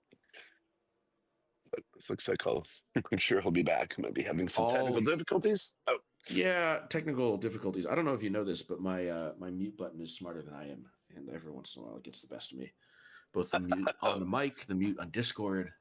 Quite a bit going on here that just too much for a Sunday morning. But yeah, saw Paul Taylor popping up in chat there. Conversation about gloves came up. I think, Brandon, it was you remembering that you owed someone a text to the link of the glove that you like to play with. Yes, I believe Paul plays with the same one. And I got my recommendation from Matt Weinert. It's out of about 5 or 6 that I've tried. It's been by far and away the best one I played with. So I might even buy an extra pair in case they ever discontinue it. Oh no, that could be detrimental. Yeah, certainly going to be a tough chip from there, but we've seen him make some tough ones already this game. That chip on number 8 to save the eagle was pretty impressive. So we'll see if he can channel some of that same energy here. Yeah, that was pretty sick for sure. See if the chipper magic continues. All right, Burak, taking another look at it. Is this the one? He has scared a number of them so far. Opportunity here to just kind of thumb this out there and try to ride the slope if the wind can help you get up towards the cup here, or potentially bend this in a little bit with some shape to help really scare that kind of 1 o'clock pin position. Interesting with the high tee. Oh, what a nice shot. 6-footer. Gotta be. So let's see if he can keep this going. He's rocking the lob wedge. Oh, I almost thought he had another one. No dice. So looks like we'll go to a tie here, huh? Yep, all square with 6 holes to play. Maybe we get a really challenging wind on 16 or 17 that makes this a little bit interesting, but some chance now that this is going to, we'll say maybe end with a click chip on number 1. What do you think? Burak Temel click chip for the win on number 1 first hole of extras? He played it in the dirt this time, so I'm not sure. I guess it all really kind of depends, right? I mean, I still think there's some, 17 can be painful. Whatever the par 4 double tier one is, next hole or two, maybe 15. Could be. That could be a problem. We're seeing Burak here look at, clicking one to the right here with this 6-wood and hitting kind of a C2 full. High bite. Is he going to have to help this back to the left a little bit? Pretty much went dead on. Not. Oh, my. That just needed significantly more oomph. And shows what I know about what high T6 wood does to the medium T cut shot that I was seeing there. Turns out don't know a whole lot. Taylor says it's the original recommendation was the glove bandit himself, who's kind of one of the OGs of the glove, and apparently they are sold out unless you have a tiny hand. Did not know that. I know Chris ordered his last week. So I don't know what size he got, but Taylor says, I'll bring a pair to Wisconsin for 1 lucky righty and 1 lucky lefty. Whoa. I think, as a lefty in the community, I can probably track down some spare gloves pretty easily from a lot of the right-handed glove-wearing players. Great chip, Burak. Gets the eagle. Still can't really believe that tee shot. He's not quite sure what it was that he got wrong there. But, well of a way to save it, though. Yep. We appreciate his commitment to giving us the highlights. All right. Interesting look here. 4-3-8. That is a pretty big shot. Was Burak talking at one point about going up on top of this hill and hitting a punch shot? Yes. We'll see if he does it here. Oh, so he's just going to go straight over the top. I like going to the second fairway here. Opportunity to get a pretty good wind lineup. I'm trying to decide whether or not, though, that was his intent. Because if he wanted to be there, there are much easier ways to get there than hitting the 10.5 and bouncing it over the hill. Yeah, it's funny. I barely ever get this look. I almost always have to put it in the other fairway. I've seen it like twice in a row now.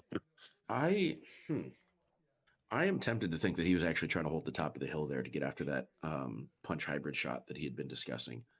Because if he wanted to chase it up into the fairway, he could have hit a full with the 8.5 and gotten a better wind lineup, gotten closer. Like, This still might be a perfect punch, though. it's pretty good with a little bit of right to left wind, a little bit of left to right green. I love it. I love that right there. I think you just got to hit this just a hair to the right, I think. When I say a hair about my size, which is not very large. Hits it straight. Oh, What a good run. Love that. so it was dead straight, and he needed a little to the right. Okay, all right. I love that beyond merely posting the link to the glove in chat, it appears that Richard King has created a custom link at gt2.live/theglove that links through to the Amazon page for that particular glove. So Cool. Appreciate the assist there from Richard Golden Tee, fan, TV, everything, and the Kitchen Sink King. Making sure people can at least find a way to a covetous advertisement for the glove that may or may not be out of stock. Yeah, I'm just gonna contact them. I want royalties for all these pairs of gloves that are being sold now. That probably total like 12 cents. Hey man, got to retire someday. Exactly. Got to have a plan. So this hole is nothing compared to what it can be.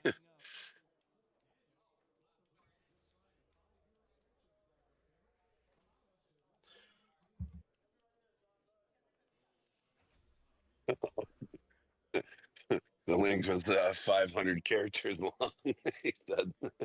So Matt coming in with the bite here, safe option, but it was never going to pull up that hill, not on a soft 10.5. So I think I would have liked to have seen a backspin play there, but maybe Matt was trying to land that just kind of up at the pin, in which case the bite could have been a good option. Just got a little bit carried away on the distance, maybe. I think the elevation probably got him a little bit. I like trying to play bite into that green just because, I don't know, pretty much every time I end up on that putting surface, the only thing my ball wants to do is get off that putting surface. So anything that tries to keep the ball where it is instead of letting it run away or backspin up to the side is good in my book. Yeah, agree. All right, Brock seizing the high ground there in the first fairway kind of layup zone. Matt's going to follow. For shot 2. Very easy to end up kind of down this hill a little bit, but rarely are you actually in trouble down there. It just might force you to play a slightly different shot if you do manage to trickle all the way into the rough. Yeah, good pin placement for this too, right? You got a few different options here. It depends how aggressive he really wants to be. Tie match, right? Do you sit here and say, hey, here's an opportunity to just win this? Or do I just say, you know what, I'll wait and maybe see what 17 and 18 look like, go to OT.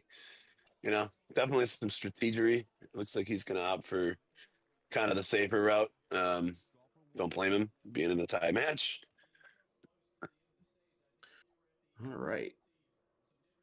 25 under, players on 30 under pace right now. Don't read anything into it, but all 3 of the other round 2 matches have completed, and all of them were won with a score of 29 under. So I don't know. Is it a sign? Are players going to drop strokes here on these very easy last 3 holes of a coma? Unlikely, but you never know. Oh, Mike popping up in chat. Yes, I am incredibly pumped for Connecticut. Going to be a blast next weekend. We will be having our New England regional tournament, similar size to the one that you're seeing streamed on screen right now. It'll be an exotic Windsor Locks, Connecticut, for the CT Classic next weekend. So hopefully we'll have that streaming as well. If we do, it'll likely be up on Skip Horner's Skipper Ripper's YouTube channel next weekend. Oh, okay. But what kind of turnout you guys expecting for this? Unclear, probably right around 20, based on RSVPs and a couple folks, non-Facebook folks that I happen to know are attending. Rock on. Okay. So a little bit smaller, but we're up here in New England. All our states are smaller. Everything's a little bit little bit quieter. Yeah, I think the state of Connecticut's like the size of like two of my suburbs together. Maybe not that crazy, but yeah, Right never in the been up to that ballpark. part of the country. Well, hopefully, I get to see you up here sometime soon. All right, Brock, very safe shot there. I don't know if he intended to be so safely right of the pin. Obviously, you're looking at a tied match. You're looking at a par 3 17th hole that does not have a whole lot of risk, just given the kind of shape of this wind and slope. And you're looking at it as an opportunity to maybe try to take the W right here. Yeah, a little left to be desired in Matt's shot too. You Yep. can kind of see the look of disgust in his face there. Can't let it get to you, and you can't let it jeopardize that non-trivial putt that Matt just had to make there. That right to left break, easy to catch yourself out and make a mistake. But just as we've seen with Matt's chipping today, just absolutely just locked in, no stress. Step up, hit it, put it in the cup, move along.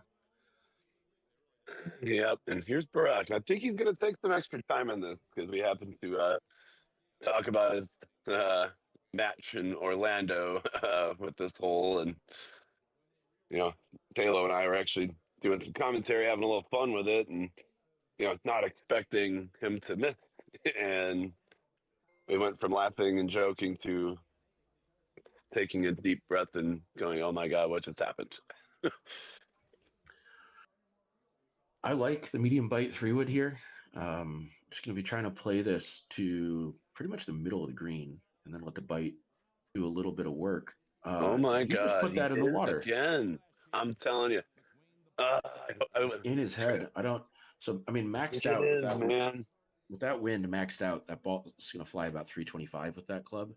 He had room to take a little bit of power off of it, or he had room to hit that kind of cut. But doing both there, I wonder if he just didn't catch the ball the way he intended. Ended up coming up short and landed in the drink. So hate to see it for Brock. He's going to try to That's a find tough this one, chip man. and then move on from there. Obviously, double elimination tournament. This is a winner side match. Burak Temel chipping on the screen right now, number 1 seed in the tournament based on yesterday's qualifying. So he will be dropping this game. Very unfortunately, be heading down to the loser side, and he's going to be playing Mike Hall here in a match coming up in a little while. Mr. Matt James played a great game, coming in at 30 under, and is going to be moving on to face Jeremy Martin in the winners quarterfinals a little bit later today. Yeah, what a match. I feel for Brock there, man. It's definitely a little demon, I think, in his head on that hole. And tough way to lose that one. But like you said, double limb, it's not over for him. He's just gonna have to do a little digging now, and that means Matt, I believe, would be 2-0 then, right? That is the case. Matt beat Chad Hart in the first round. So beat Chad Hart, beat Burak Temel on his way to face Mr. Jeremy Martin. A little bit of a run coming together there. Guaranteed a top 6 finish at this point. Do we know what the entry was for this tournament? The Royal We may, but the Me We, no, I have no idea. Okay. And was there a Calcutta? Ooh, asking the real questions. So I do see a Facebook image that says this was a $35 buy-in. Unclear if that's current or not. Okay. Maybe we can get some help in chat with some of the particulars. Oh, one of the other things I want to know too was what was the hole-in-one pot? Because I think at one point yesterday it was $160, and it was kind of Ooh. later, so I'm sure it shrunk down a little. But good lord, That's a pretty big number. Just not a lot of hole-in-ones Yeah. Available on the setups that these folks played in qualifying, apparently. I guess not. I mean, literally, it had to be like 1 or 2 at that time. I mean, yeah, it was a staggered qualifier, right? Some guys were, only had a couple games in, other guys were finished, whatever. But still, found that pretty, pretty wild. Considering, I think the one, I think Orlando, they were $23, I think. I wouldn't know personally, because I can't. I couldn't hit a hole in to save my life, but yeah, I think it was $23. Yeah, I the only one I got all day in Orlando on Saturday was the 33 yarder or whatever it was on Desert Valley. So Yeah, oh well. I'm double TV, and I'm not lying. I got the Olympics going on, and the ski jump thing is going. This is one of the more savage sports. I love it. That and skeleton was on earlier. That is just crazy. Yeah, one of the upsides, being a commercial player, I get all my Golden Tee in over at the Causeway, good Boston area sports bar, and all the TVs are up. So obviously, this last week or so has been exciting with all the Olympics action. I know we've got some friends getting together over there to watch the USA men's hockey game here in about half an hour. So maybe if we rotate some commentators through today, I might duck out and go try my hand at some Kings Canyon or something while watching the U.S. men's hockey team try to chase gold. I Yeah, feel like hockey goes yeah. forever in the Olympics, though, right? That there's got to be like so many weeks left in that tournament. Well, I think the whole Olympics are only what, like 2.5 weeks, 3 weeks total, something like that. I'm not sure. Yeah, it's in that ballpark. Yeah, I think I know sometimes they play like 2 games in a day, don't they? I can't imagine that they do that in hockey. It's just too grueling of a sport. But I wouldn't be surprised if they end up having maybe some back-to-back games. Okay, maybe that's what it is. Ooh, ouch. Canada beat France 10-2 earlier today. Oof. Turns out Canada, pretty good at hockey. Man, I would have thunk. Who would have thunk? All right, so we'll be getting some Golden Tee action in front of your eyeballs here shortly. Lots of stuff moving around right now. I believe we're going to be bringing Burak Temel and Mike Hall to the stream machine for the main bracket losers side match. You can see their names already there, populated in the bottom right of your screen. So we'll have that coming up for you shortly. You can see the machine in attractive mode right now, so they have not yet begun the process of signing in, choosing courses, all that jazz. But likely Cool. momentarily. Brock taking a minute maybe to collect himself after that misadventure on Acoma Mesa 18. Gonna come back swinging and see if we can maybe get a non-Acoma course. That could be fun. Yeah, I would enjoy that very much. It's probably a very good time for me to order some lunch here too. So I have not eaten anything yet. I'm getting a little hungry. I'm gonna browse the Uber Eats app real quick. It's see what looks good. Let's get some suggestions in chat for what Brandon should go ahead and order himself for lunch. Poke bowl, Yeah. green goddess salad. Right now Jersey Mike's looks pretty good. They replaced I want to say it was like a Mediterranean place just across the street from where we play Golden Tee. They replaced it with a Jersey Mike's handful of months ago, and that has become a unfortunate semi-regular addition to my diet. What's your go-to sandwich? Ooh, what is it called? I think I do the Big Kahuna cheesesteak, Yep. kind of a Yes. steak and cheese with some jalapenos and other stuff on there. Pretty tasty. So they put some shrooms on that one too.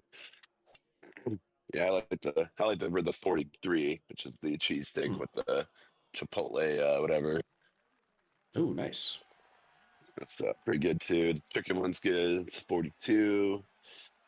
I'm not gonna lie, I haven't had Five Guys in like 2 years, and this looks pretty good too.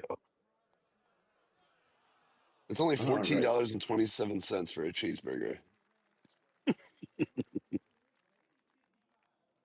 What a time to be alive.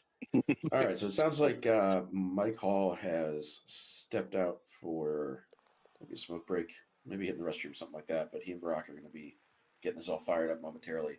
I'm going to mute myself here for about 30 seconds just to go fill up a big old glass of water, try to bring myself back to life after last night's shenanigans. I'll be right back. All right, sounds good.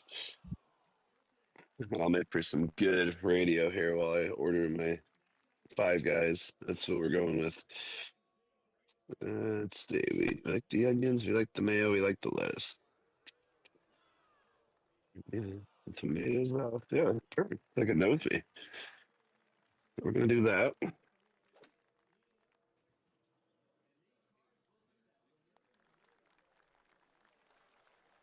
Okay. Let's see if I can take advantage of this promotion here. I think I have to spend a little more money to save money. So let's get another something here. $8 hot dog. That's cute.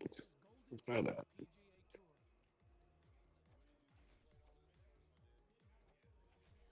Oh no way! I gotta spend $30. It's got me at $29.85. All right, looks like they are getting fired up here. Sure, Nate will be back here in just a second, which will be perfect timing. Boom, I'm back. I Look at leave that. you alone for 30 seconds and they spin a Coma Mesa. Come on. Oh, good, they're not gonna play it. Brock says, are they randomly choosing between Alaska and Alaska? Because it looks like they just handpicked that course. That is so good. I'm very happy to see this. Yeah.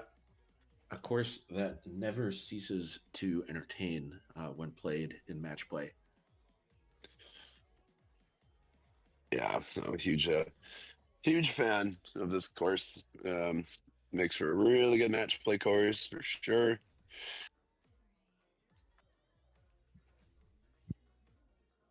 I have to find one more little thing to spend $30 to save $10. So maybe I'll get. I don't really drink soda, but Mike Hall showing up today in his Sunday Blues, his shirt from Match Play Sunday at the 2025 Golden Tee World Championship. yes, those are. I wear that shirt playing real golf. I like it. Yeah, you heard mixed chatter, mixed receptions from a few people for whom maybe the shirts weren't quite their style, but I think they're getting a lot of play, a lot of wear. Pretty solid material, kind of golf polo type shirt. I believe it was Sunday in the blue shirts, and then Saturday was played in the red shirts this year at the Palms. We'll be going back to the Palms this year for the World Championship coming up June 13th and 14th, and maybe they'll have some more swag for us this year. See maybe some new shirt designs. We'll see what kind of trouble we get ourselves into. All right, Mike, Yeah. going for the A1.5 full, coming in off the tee, Cosmos high 8.5. Not quite jumping to the green, but jumping into the sand to set up a chip. Rock on. I won a match in Orlando on the 19th hole, chipping in and out of that bunker. So definitely a scoring opportunity. I prefer the 19th hole that has beer, but I guess the Golden Tee tournament, there's beer everywhere. Very true. All day, every day, 9 a.m. till 2 a.m. Brock hitting a straight shot there. Not quite the perfect 180. I wonder if he had gotten that just maybe a degree or two straighter, if there was any chance of that hopping up onto the surface. Coming out of this bunker, you're going to have to use enough loft that I do think the wind is in play here. You're not going to be hitting this straight at the pin. Maybe a stout player might. I wouldn't know, but.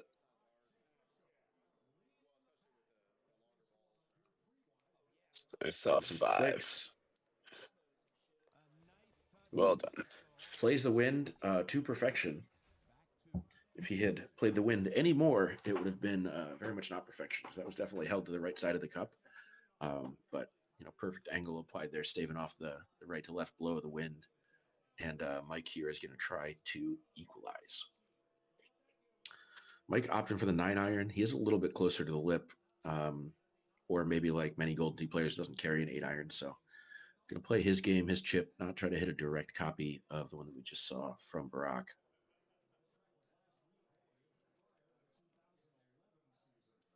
All right. He's got a palm chip. just overcooks it a little bit. Thought that was a lot of clicks to be palming.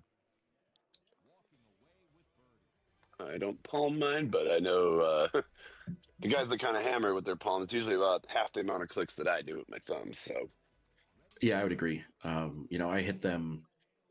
I don't typically max them out, except for a couple unique shots that I hit, both normal and flop sandwich. Sometimes I'll max out, but a lot of them are just a pretty firm shove, and that did look like a lot of clicks.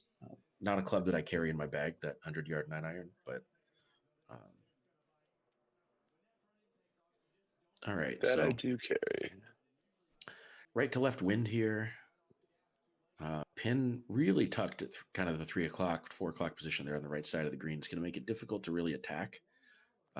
If you want to, then that type of shape is a great way to get after it. Burak's showing us he can bend it like Beckham. So chasing it in there. No hole out, no points, but style points. We'll give him some style points on that one. I love style points. All right. Mike here. Very thoughtful over the ball there. Is that because we're going to see some kind of cut and he was really trying to think through the angles? We are seeing the cut, really not stiff enough of a cut to pull the ball all the way over to the pin there, but it is safely aboard. Putt in the makeable distance and in the hole. Yeah, Mike's got to be, he knows what's ahead, right? Anything can happen on this course. It sucks to go down one as early as he did, but plenty of opportunities lie ahead for him to make that up. And they're both Very, shooting very Cosmos. true. Yeah. Huge tailwind here, opening up some interesting opportunities. Burak looking at the far fairway, not one that's used super often from the current tee boxes, but when you got the distance, I suppose, why not?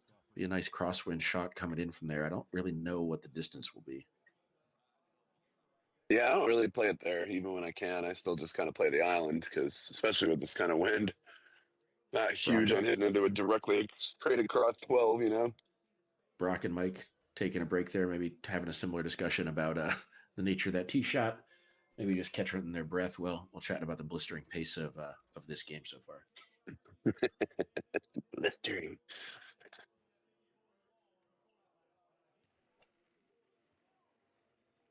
All right. Both players popping it across. All right. Game puts the 10.5 in your hand.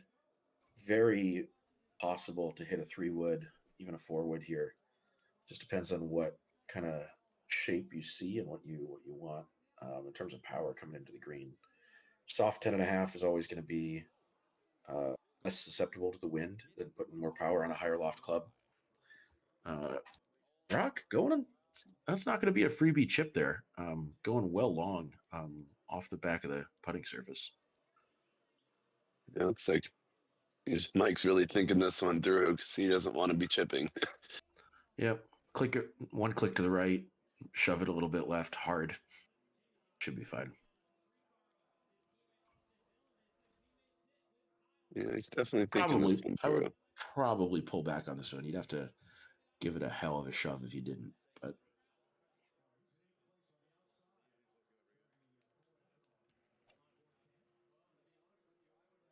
it takes a little off of it. It's trying to let that wind bring it on over.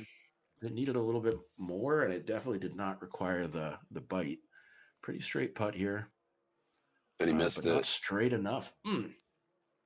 Opportunity for Burak to extend the lead here. He can find the cup. Not a lot of green to work with here. You got to think about where you're going to land this, and you got to choose a club, a power, and a spin that is not going to result in the ball bouncing past the cup. You got to get this thing rolling. Great shot. Yeah, well done. Gets it over the rough, so avoids any kind of weird changes to the speed that would have caused it to dive beneath the cup there, and gets it rolling right on in. So 2-stroke advantage. Very easy to make a 2-stroke mistake on this course. So Still a Yep. The very next wide hole, open for game. example. The next I mean, hole, for example. for me, this hole, yeah. Oh no, I had this next one coming. Kind of how I think the Koma 18 might be in Brock's head a little bit. Alaska 5 is quite in my head as well. Nice soft, just kind of 5 hybrid backspin there. I do like that shot.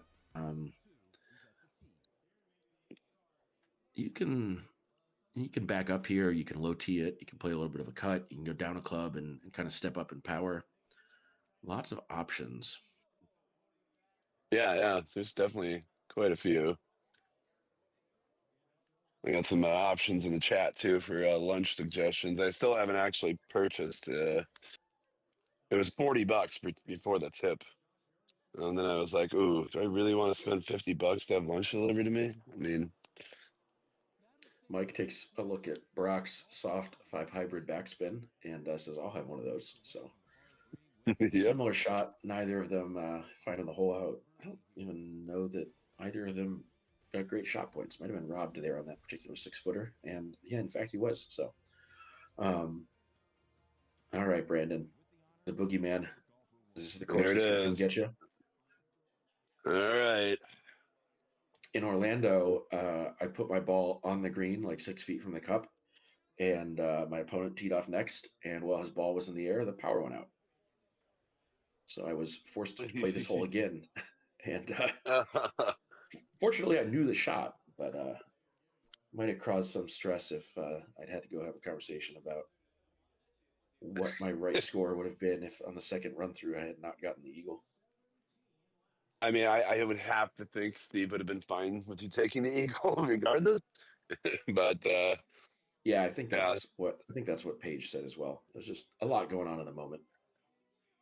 Oh yeah, Great shot that is there. really good. Almost pulls it in. A little bit of backspin, and it looked like he just cut that a tiny bit right to left. Just trying to find the angle that set him up to pull that back towards the cup there. Really just have to know your distances here. This is, I think, like a maxed out 4-wood bite from the back of the box would be pretty good here. Maybe like back left corner and just max out a 4-wood. Yeah, okay. Yeah, see, I'd be doing something more like Brock did. But I'm again, I've said it, many times. I'm not a number guy, so I just kind of just feel it out. I prefer to, hit softer than having to hammer things because my issue is when I hammer things, I tend to miss on accuracy quite a bit. Gotcha. You got tinier, smaller windows that you got to make. I'd rather, hit something a little softer where I know I can have a little more control over where it's going to go. All right. So it's just okay, so definitely not there today. What a wind! There goes any chance of having fun on this hole. Well, they could play to the island for the bounty. Oh, that's true. I believe that bounty is likely still available. So if anybody wants to try to get a double eagle from that postage stamp sized island in the middle of this gigantic lake, then hey, it's a little bit of extra money in there for you as long as you submit your replay for the bounty That's reward. the perfect wind to get to that thing, right? I mean, it looks like it's dead straight to the little baby island, but obviously, he's trying to win a match, not win a bounty right now. But Smart choice. I saw a couple of the guys on Discord almost get it the other night. They both hit the island and both pretty close.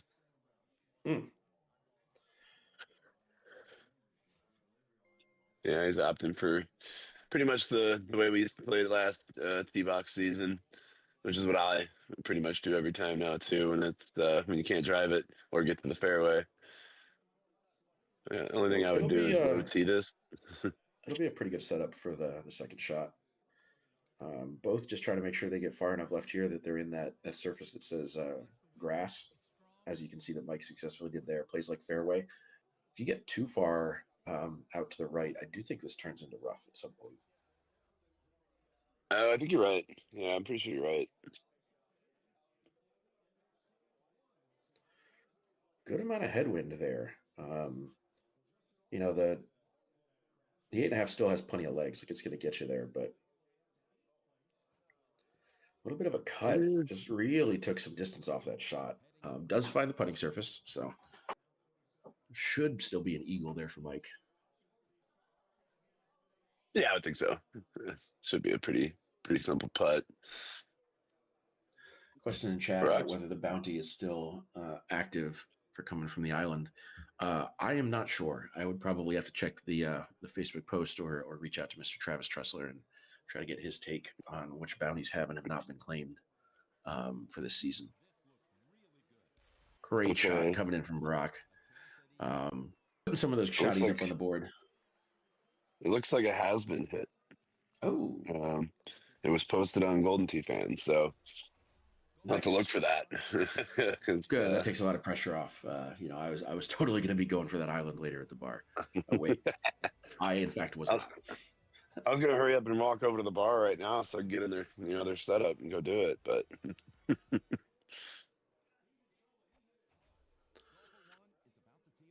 All right.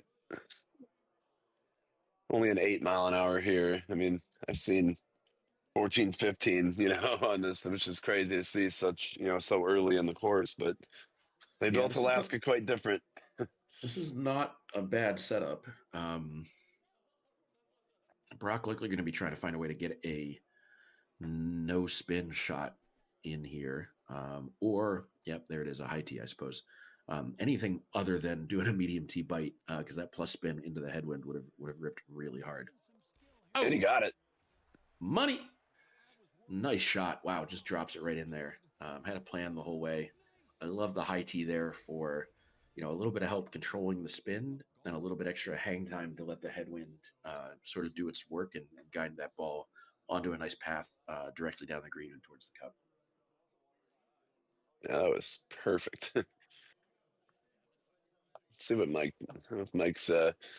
I'm thinking that shot's not necessarily his style. Looks like he's maybe sizing up something else, like a little cut shot here with some bite, maybe. Yeah, I could certainly see the 8-iron coming in with some spin from a little bit deeper on the green.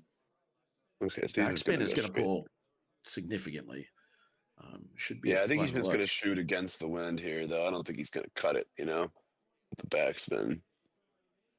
Oh, he did cut the shit. Got a cut. He hit it 125. Okay. Hey, green's a green. So I believe that makes it a 3-stroke advantage to Burak. Yes, I believe it's 3. 3, certainly a much better number to be sitting on in terms of a lead than 2. Takes it out of the realm of realistically almost any one mistake squaring this up. But I don't think Burak is worrying about his score going backwards. I think he's looking forwards, trying to hope to find some more of those hole outs as we go. All right, looks like I got a change in plans too, so I'll continue to call this one, and then I'm gonna go and have lunch with a couple friends. Oh, I like that. So I'm probably good here for maybe one more after this. I do have some friends visiting for the weekend from out of town, and we got to go meet up with them here a little bit later. I have a few folks here, potentially ready to rotate through and do a little bit of commentary.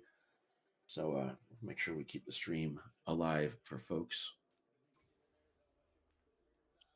absolutely. All right, so he's gonna try to get something in here naked.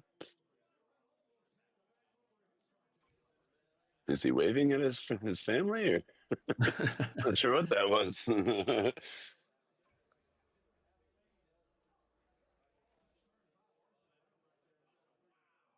right, yep. Looks like he's gonna try to cut this in naked and kind of let the green take it down to the hole. Let's see what he can do. Pull back with the thumb. Like the idea. Though. Yeah. It just never really got far enough left to really demonstrate ability to counter that wind. Yeah, unfortunately, it's just a little bit too much for him to handle. And Brock's gonna do something similar. Just imagine he might have been watching the shot meter, try to make a So we little got a correction. nice little pullback thumb, just a tiny bit over to the C on the pullback there, creating a little bit of right to left action to fight the wind. Chases it right down next to the cup. So great shot there.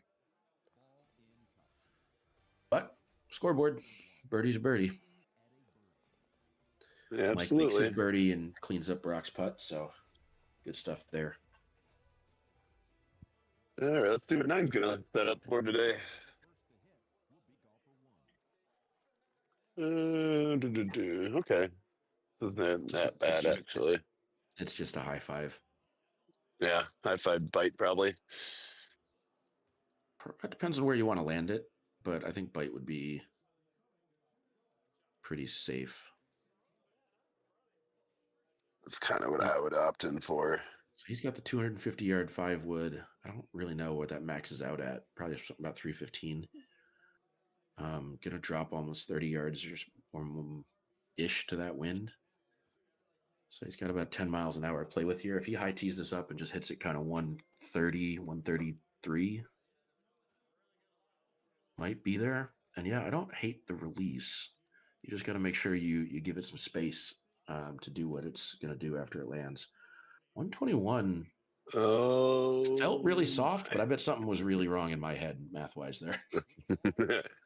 By the way, chat came in from a Justin, and he says he's from Willis, Texas. Not sure where that is, but he asks, how do I find out about these tournaments? Love playing, would love to try one of these tournaments out. A really good place to kind of keep in tune with everything is there's the Golden Tee fan group on Facebook.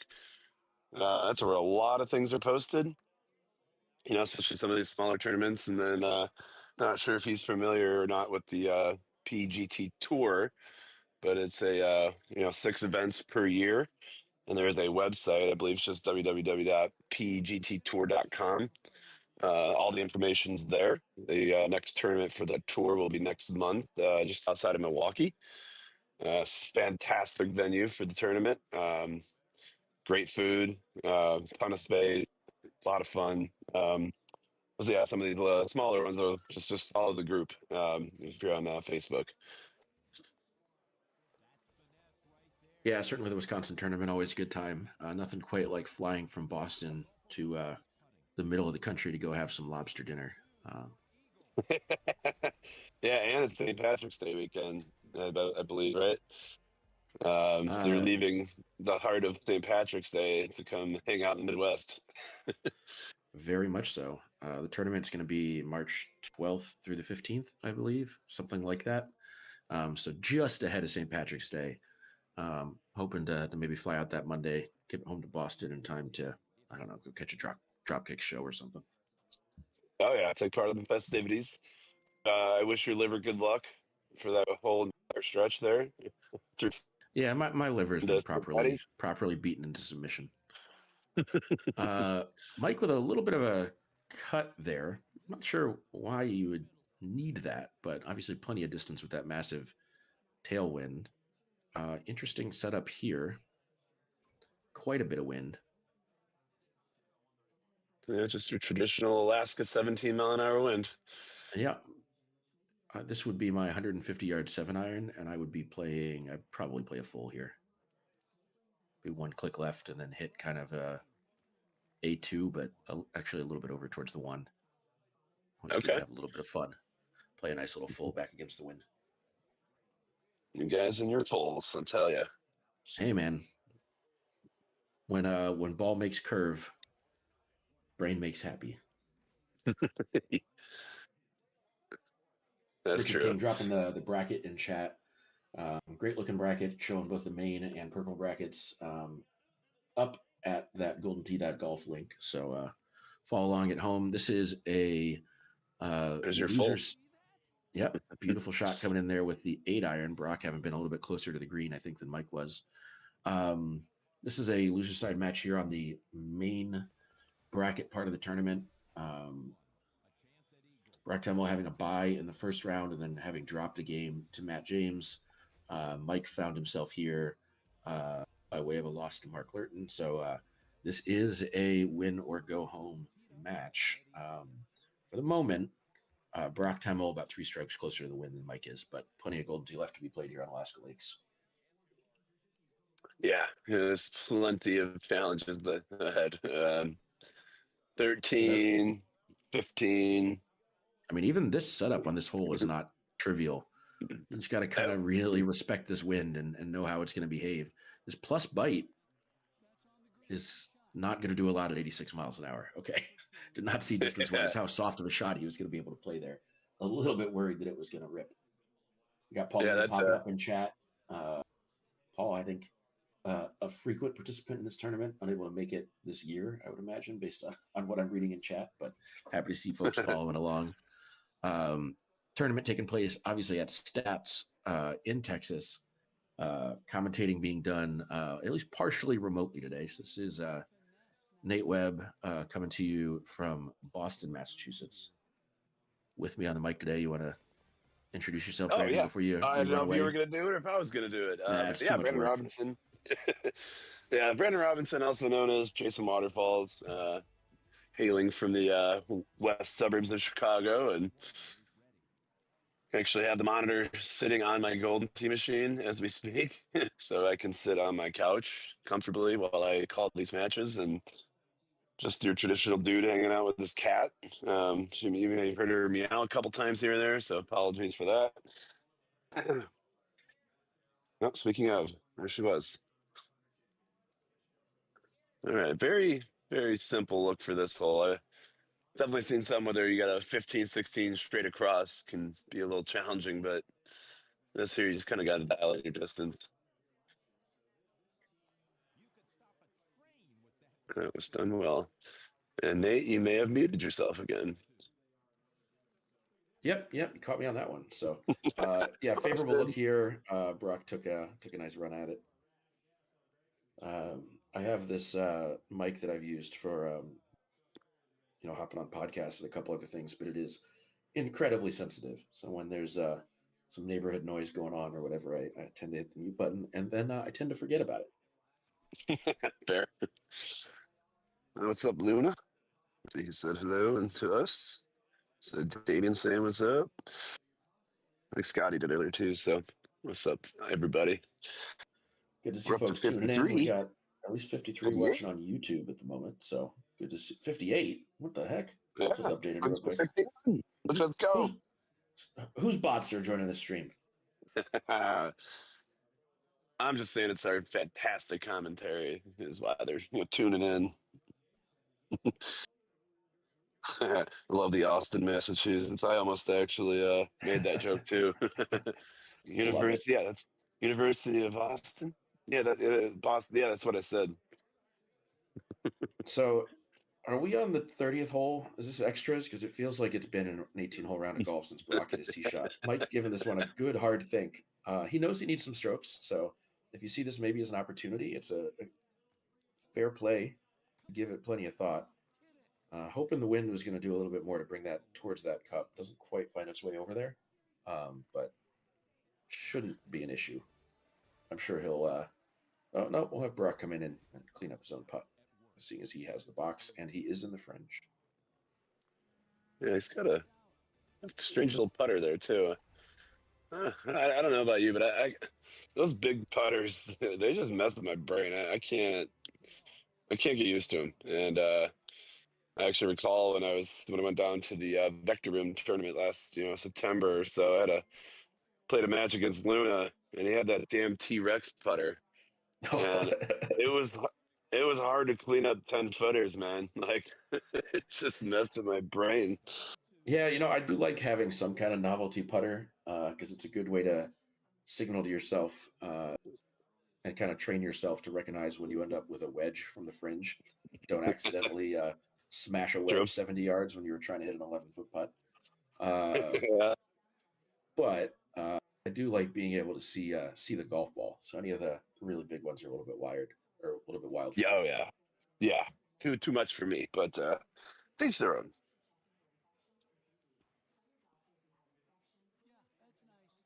Speaking of fast, Connor, I think your match against Bryce was a record. I can see that with those two. crosswind look here. It's at least in Brock and Mike's favor that we've got a right sloping green, so the right to left wind will at least be tamed a little bit on landing by the shape of this green. Probably still want to cut this a little bit. Looks like he did. Especially if you're thinking hole out. I think he was thinking about it there, but the wind just Run not out of helping him out enough opportunities. distance-wise. Yep.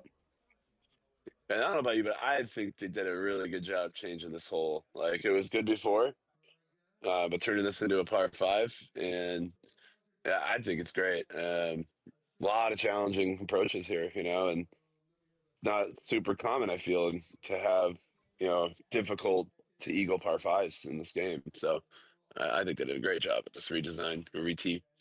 Yeah, I love the re-tee on this one. Certainly rewards a little bit of strategic play, right? You really got to be thinking about your approach when you hit your tee shot. Really thinking Yeah. about what you're setting yourself up for. And sometimes just hammering your driver down the fairway is not the best option. Sometimes laying Correct. back a little bit can give you a much better setup. It'll make it look easy. So let's see what the wind is here, right? This can be pretty challenging depending on your wind.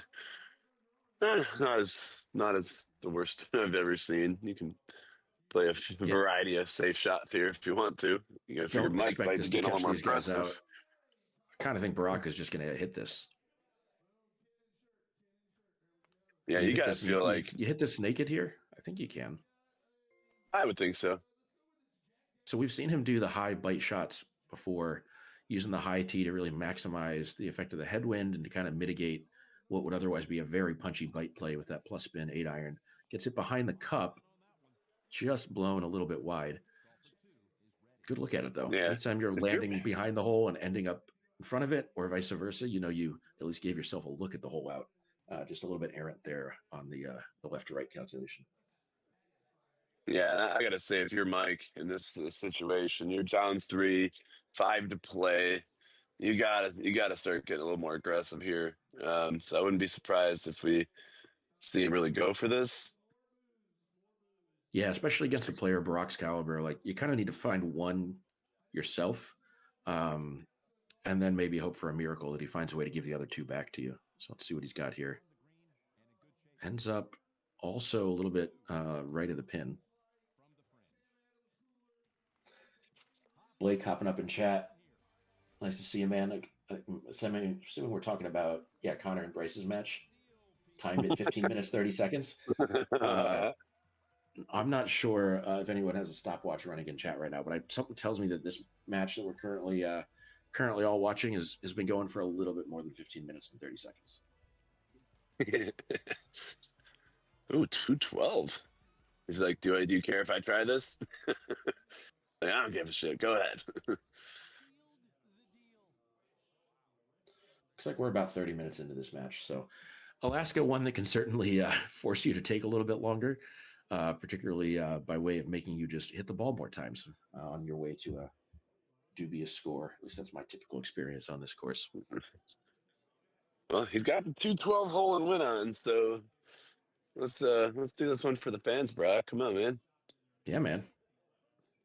Sure, we'll see some amped reactions in the background if we can find the hole and win here. Yeah, this is where, when you're commentating at a PGT event, you got Andy Coolman in your headset saying, "All right, make sure you celebrate this one in case it goes in. We want sound bites." Yep. All right. So 267 yards, big headwind here. I think the 5 wood is a call that makes a lot of sense to me. All right, we're gonna bend it around C2 style. Oh, and Burak Temel here cursing the day that he put the 250-yard 5 wood instead of the 255-yard 5 wood in this bag, because I think he was exactly 15 feet short of that pin. yeah, I still think. I mean, that's the club he had to hit for that. I don't think there was really any other. At least not with the cut that he had. The full. Yeah, no, I don't think I don't believe that he's carrying a 4 wood in this bag. If he is, it might have been an option, but the 3 wood would have found him in tree trouble pretty significantly on that line.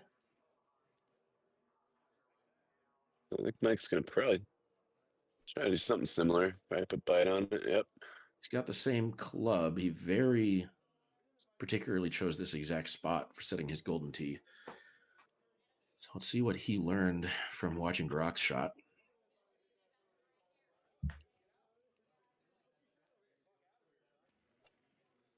It's away, helps it out a little bit to the right, trying to make sure he maintains contact with the putting surface. That's a great shot. Beautifully done. Excellent, just small adjustment, having watched Burak play, and he will be tapping that in for an eagle. You know, if Burak misses this chip, that gets it down to 2 strokes, maybe we get a really weird crosswind look that makes the second shot on 16 tough. Maybe we get a hard look on 17. So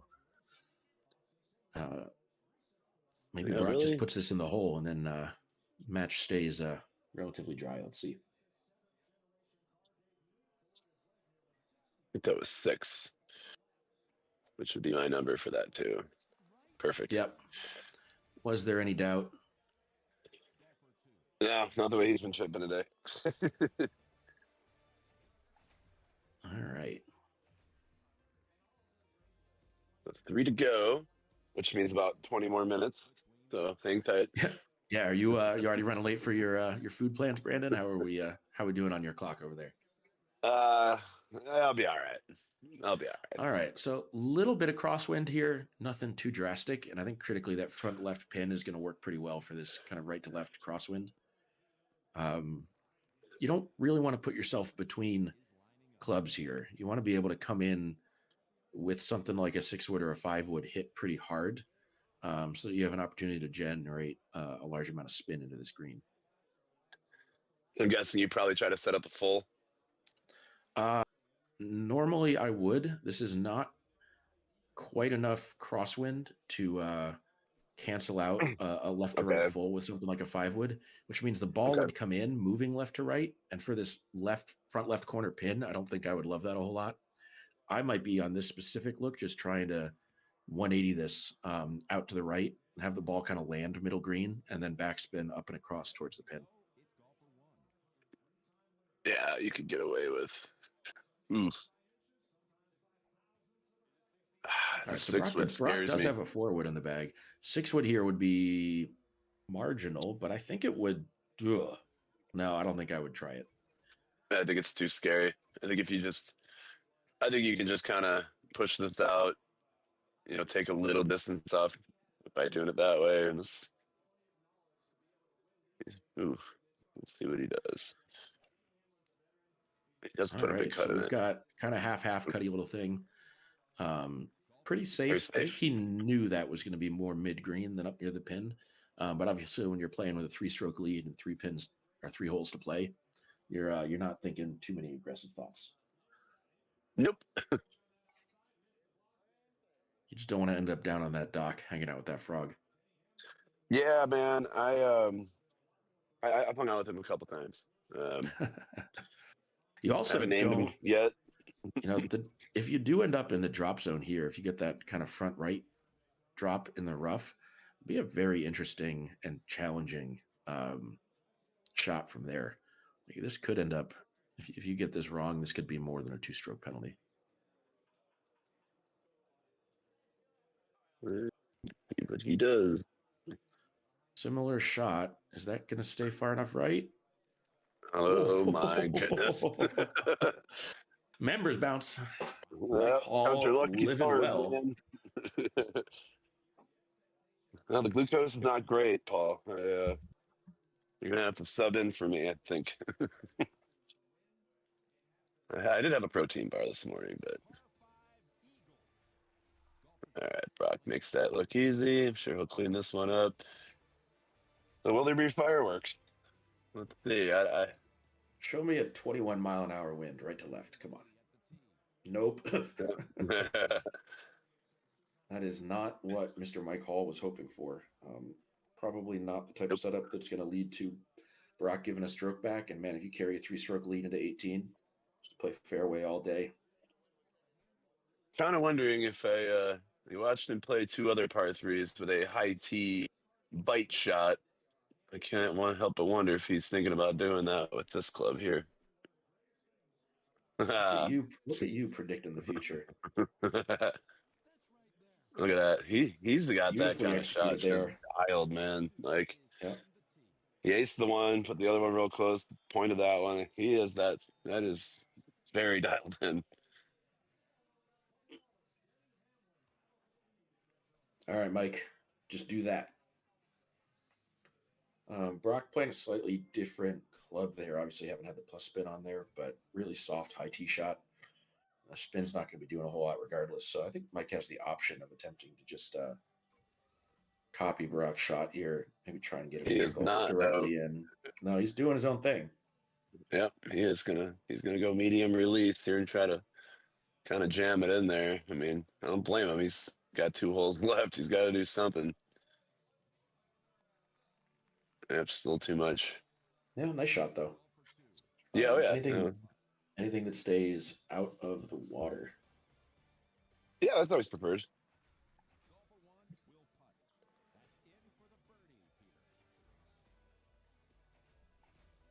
So yeah, like you said, you got to figure fairway here or just something stupid safe like backside in the rough or something.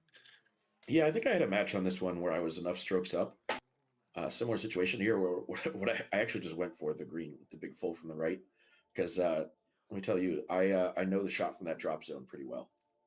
So Yeah. I figured, Same. you know, 1 in the water, 2 to the drop zone, 3 on the green, make your putt, and just be happy with the par. Force your opponent to try to find a hole out, but Yeah, he's just trying to size up the safe shot here.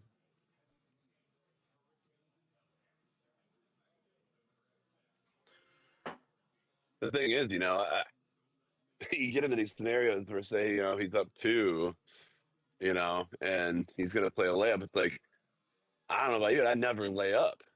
So yeah, like there are times where I have to lay up, but I'm like, I don't even know where to go. I just kind of have to guess. right. That's the concern there, right? There's only really one big mistake you can make on this hole, and it's putting your approach to the green into the water and costing yourself 2 strokes.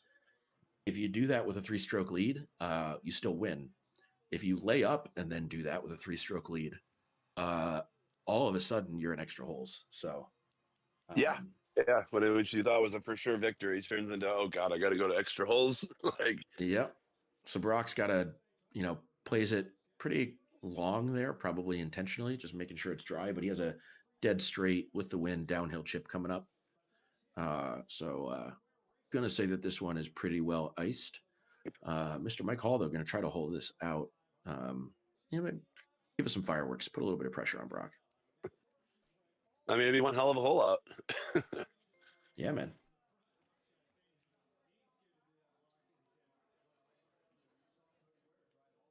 Did anybody start the timer on the tee box of 16, by the way? So I said 15 minutes. 20. Negative, I said 20.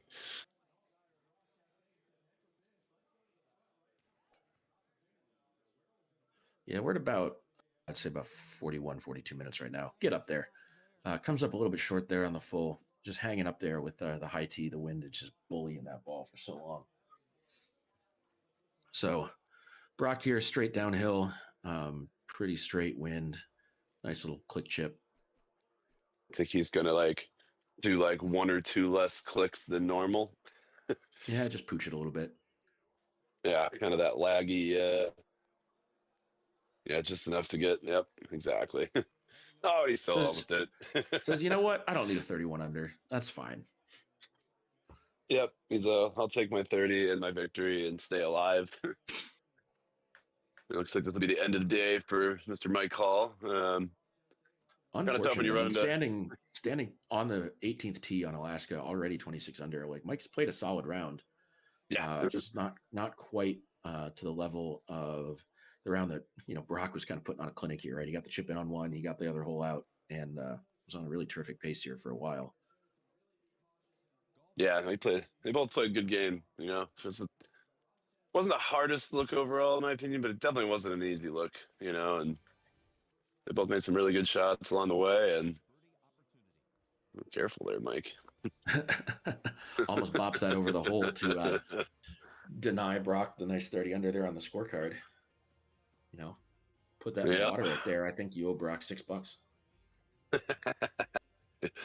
Yeah, see, he's another up there at first. So, all right. Well, I'm gonna go and get some food. I will Love that. tune in from my phone, kind of follow along throughout the day, and maybe jump back on later if you guys need some help. But have a good rest of the day. Enjoy the stream. Thanks for watching and listening to my babbling ass talk about nothing. And have a good rest of your day, man. You guys take care. Hey, cheers, dude. Catch you later. Later. All right. So that was Mr. Brandon Robinson signing off. Nate Webb here, going solo for the moment. We will try to find some other folks to hop in, maybe join me for some commentary. I also will be having to head out, grab some food, see some friends here before too much longer. Probably got time for maybe 2 matches, maybe one more of a match like that. We'll see. So taking a look at the bracket, while that was all going on the loser side of the gold bracket, we do have Matt James and Jeremy Martin going right now on one of the other machines in the venue, playing Hawkeye Hills in the winners bracket quarterfinals. Sean Gervais, GVK, going to be the other winners bracket quarterfinals. Not assigned a machine quite yet. Maybe we'll be bringing that to you on stream. Burak Temel, haven't gotten the victory there over Mike Hall. He's going to be playing Tommy Albertin here shortly. Looks like that match is just about ready to go in the loser side of this main bracket. There is a purple bracket today. There are about 25 total players, so 13 folks in the purple bracket working their way through. Nice to see that it, one of these tournaments that's big enough to be able to kind of divide people into a couple different skill brackets, make sure that everyone gets, some good matchups against skill appropriate players. So purple bracket winding through today as well. Looks like 8 machines in the venue, so kind of splitting them up. Here on machine 2, we are. All right. Well, we're on commercial right now. Not even sure if you guys can hear me, but I will use that as an opportunity to go top off my water. Back in a bit.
Let's see some exciting shots of the game.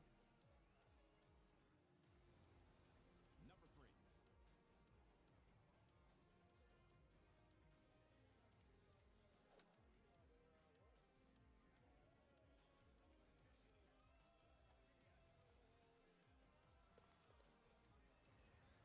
Here's number 2.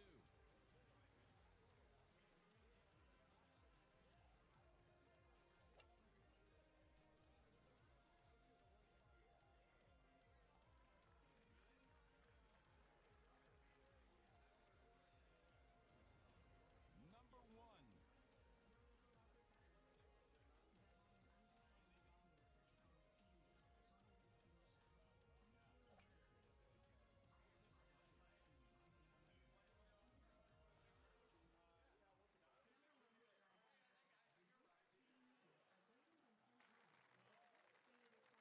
All right, we are back live. Thanks for sticking with us through the commercial break. We have action coming to you from the STATS Texas Shootout. You can see there, bottom right of your screen, Burak Temel, Mike Hall, match that just concluded. They had a knockdown, drag-out battle on Alaska Lakes. We will be queuing up another match for you. It looks like we are likely going to have Mr. Chad Hart versus Mr. Sean Tickner in the losers bracket coming to you on the stream machine here momentarily. I heard a ding, so I think we're getting another commentator into channel here to help work you through this next little bit of action. Hey, hey. Good afternoon. How's your Sunday treating you so far? Pretty good. Got to sleep in a little bit today. Pretty rare. Yeah, just woke Love up that about for you. hour and a half ago.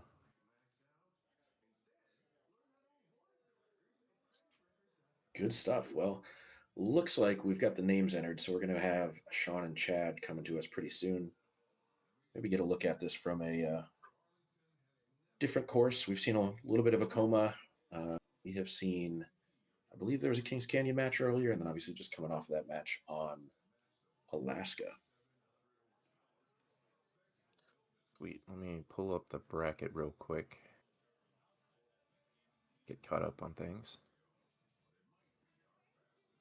Sounds good. We've got, Burak Temel, number 1 seed, taking the long road. Had a bye in the first round, but dropped his first game to 30 under from Mr. Matt James. So Burak's going to be taking the longer road. We'll give him a break from the stream games. He just streamed that. I just played that Alaska match on stream. Looks like we're going to be doing Sean and Chad here. Burak's going to be playing Tommy, also in the losers bracket, on another machine nearby, machine 1, likely adjacent to this stream machine being number 2. If you're following the bracket. Gotcha. Got Tickner and Chad Hart.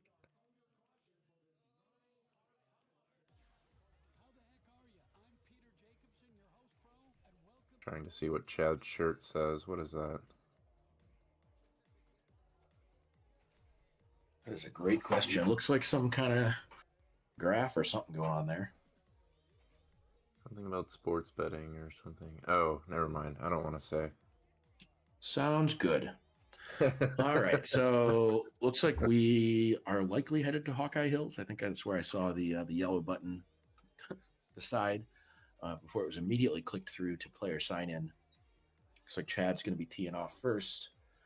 Guessing that was kind of mutual agreement or maybe qualifying order because Chad came in as the 8 seed today.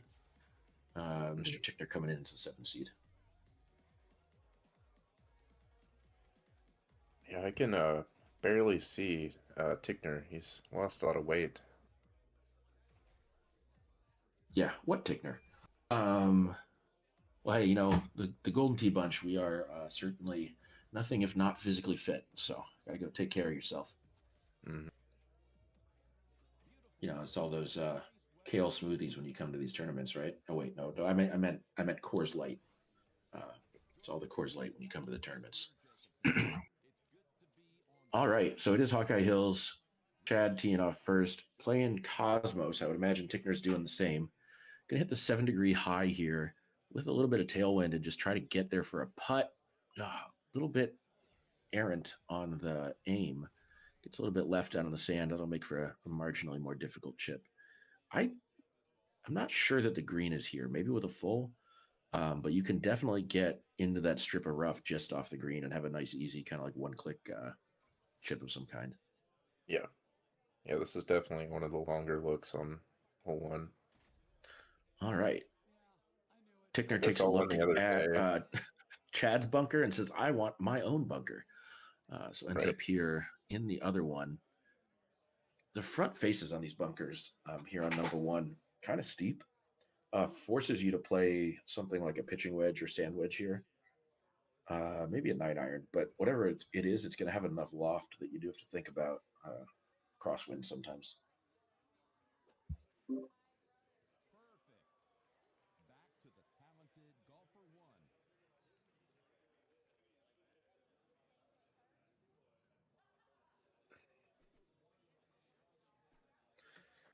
Thinking it through. Let's do something fun here. Let's do like a punch click chip. No way. That's a lot of clicks. I'm guessing that's a lot of clicks. Is that even click chipping at that point? Yeah, he likes to do the thumb click chips. Yeah, for me, I think that would have been, you could probably have done that with 5 clicks on a shove. But with the thumbs, yeah, I can see you needing to get up into the double digits there. Playing with fire when you're doing that many clicks back, for me at least, it becomes infinitely more likely that I'm going to do some kind of weird crooked pullback nonsense. Yeah, and I love thumbing the ball. I do it quite a bit every round I play, but I just can't thumb click chip. I always duff it or whatever you want to call it. Like I think it's going to be perfect and it only goes like 4 yards or something. Or I smoke it way past the hole, so I just play more of a consistent type of a click chip, which is the pullback shove or hammer, whatever you want to call it. I basically max out the ball every time.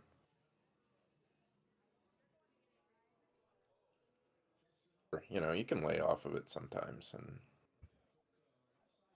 All right, so we've seen a number of these shots recently where people are blasting the 7 degree through the tree here and then trying to let it trickle on down the hill. Just got to Yeah. get the power right. And then I like roll or sometimes backspin, but definitely with that pin being a little bit further down. Roll the option. You're just looking for something bouncy. So roll or backspin to make sure that it doesn't hang up in that rough on the downhill. let's call that one the Eddie G shot of Hawkeye. All right. I'm going to have to try this one at the bar later because that looks way easier than the nonsense I would have tried to do, hitting a full around and bouncing it down off the hill.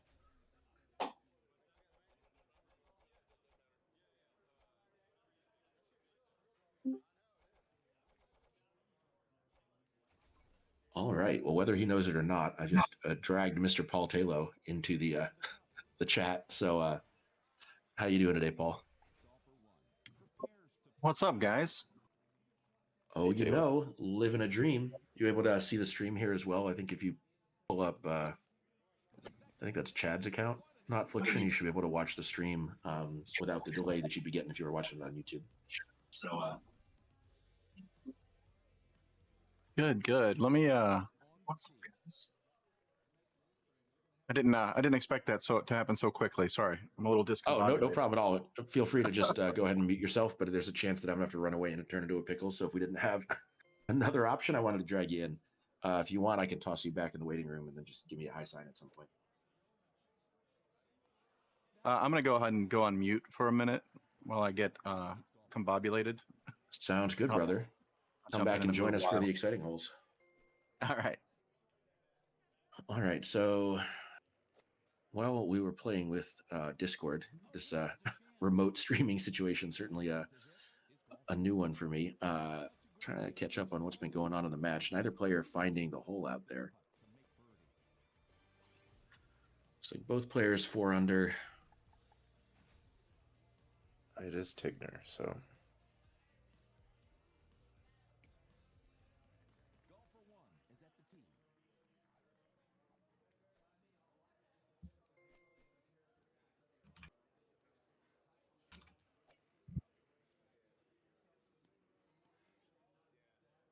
Golf for 2, ready for liftoff. are you mostly playing this shot over where they're playing it, or are you laying up to the old spot in the fairway? No, I'm hitting a high, usually a high 8.5 here, so that I don't have to think about the barn and risk threading it through there because you've usually got plenty of distance to pop that over the barn.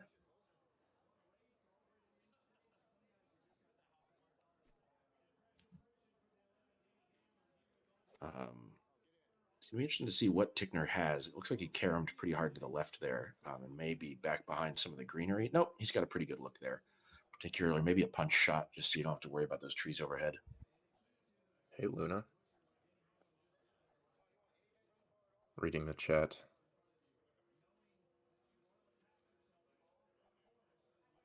I Both love it when players people here. spell my name right. Both players here, having to deal with this heavy rough, which and catch you out. If you accidentally hit a bit of a kind of crooked, angly shot, you're going to lose a lot of your distance here. Taking or leaving the rest of the clubs in the bag, looking at his putter here for some reason, just kind of scoping it out. It's going to be a big click chip. If he thinks he's popping a 10.5 there out of the heavy rough, that's going to be a challenge.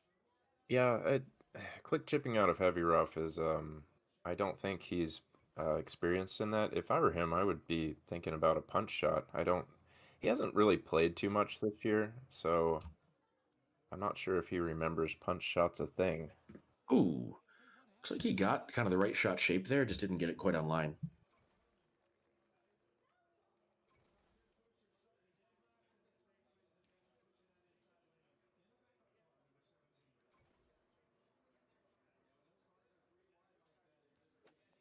There she is.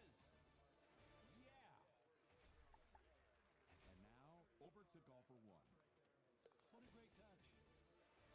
All right, so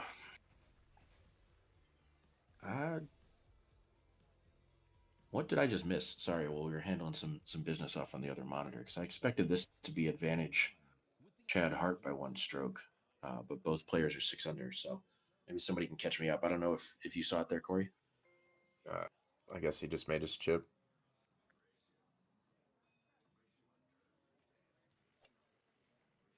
Maybe chat can catch us up. Interesting look here, number 5. This hole is drivable more often than you would think for Cosmos players, but it's often either skipping over the water or on some looks just flying it with something like an 8.5 all the way into the face of the green and then jumping up and on. Oh, Tickner with a beauty there. Can have a nice little tap and putt for the eagle, making strokes where we can't get him.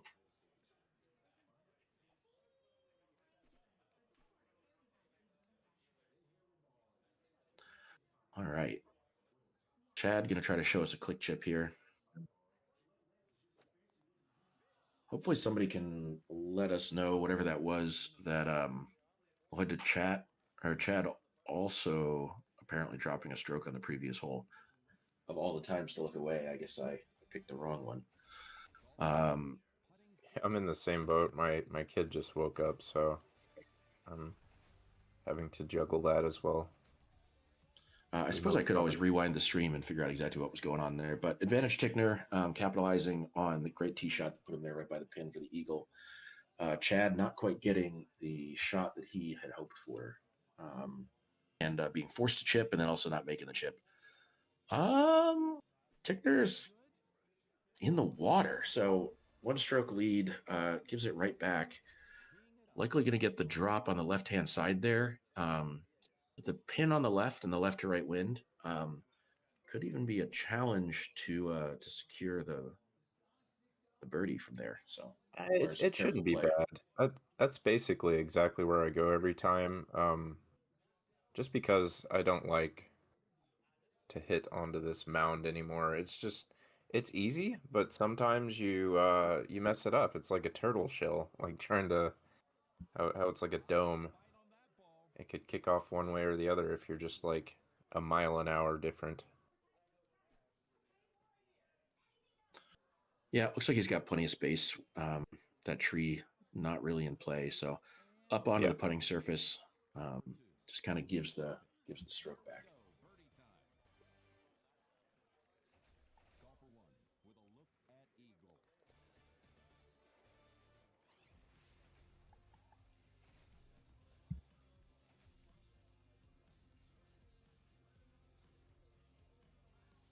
Already at the tee is golfer one.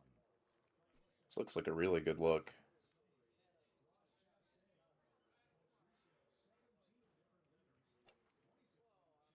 Yeah, really good opportunity here.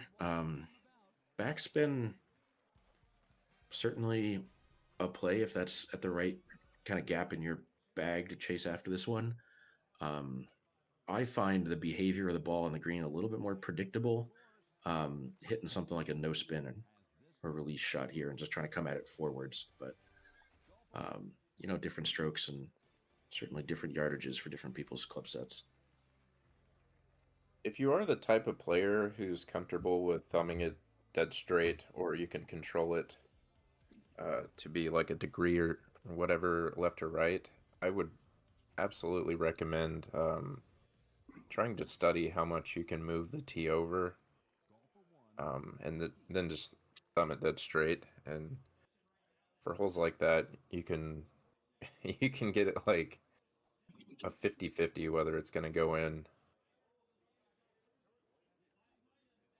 Okay, so both players did get the eagle on that previous hole. It was Tickner making the chip out of the rough that kept them level there. So, but a little bit of drama since then. Pretty favorable look here as well, as long as you comfortable giving it a little bit of right to left shape to try to come at the pin. Needed a little bit more there, but very safely on the green for Chad. Tie game here. Both players, I'd say probably went off. I think that eagle's pretty mandatory on number 5 with the favorable setup that they'd had. So Ooh, both Tickner's players playing that really aggressive. trying to get back onto the clean scoring pace. I'm trying to hold that out. It's a great look. Definitely flirted with the left side of that green a little bit. Nice touch here, Peter. Golfer 2 with the putter and a shot at eagle. All right. 12 under, coming up to the 9th hole, closing in on the turn. It's golfer 1. Pretty good setup here as well. Cosmos players, if you want a better wind lineup, you don't really have to play directly to this narrow slot in the corn there just past the end of the fairway. If you wanted to lay this up to kind of like the left corner of the fairway, you'd have plenty of height to get over the corn on your next shot. Just an option to maybe get some better wind alignment.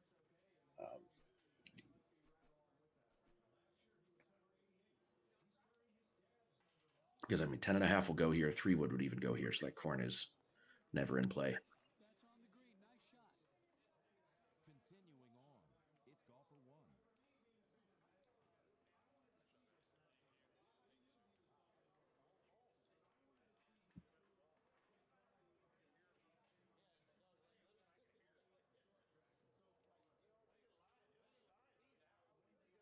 Yeah, I was saying yesterday this hole is not much different from the previous season, and I wish they would have changed it up a little bit, kind of like with Machu Picchu hole 16, how it's like mega offset now, and you've got to really think about hitting that strip. I wish they would have put us off to the side, like to the left or the right on this hole, and made it more of a challenge. But like you said, you can lay back and not Hey, if really anybody's have... in the venue, be curious to know how Tommy and Brock's match is going. Looks like they rolled Celtic Shores, so that'll be taking place elsewhere in the venue.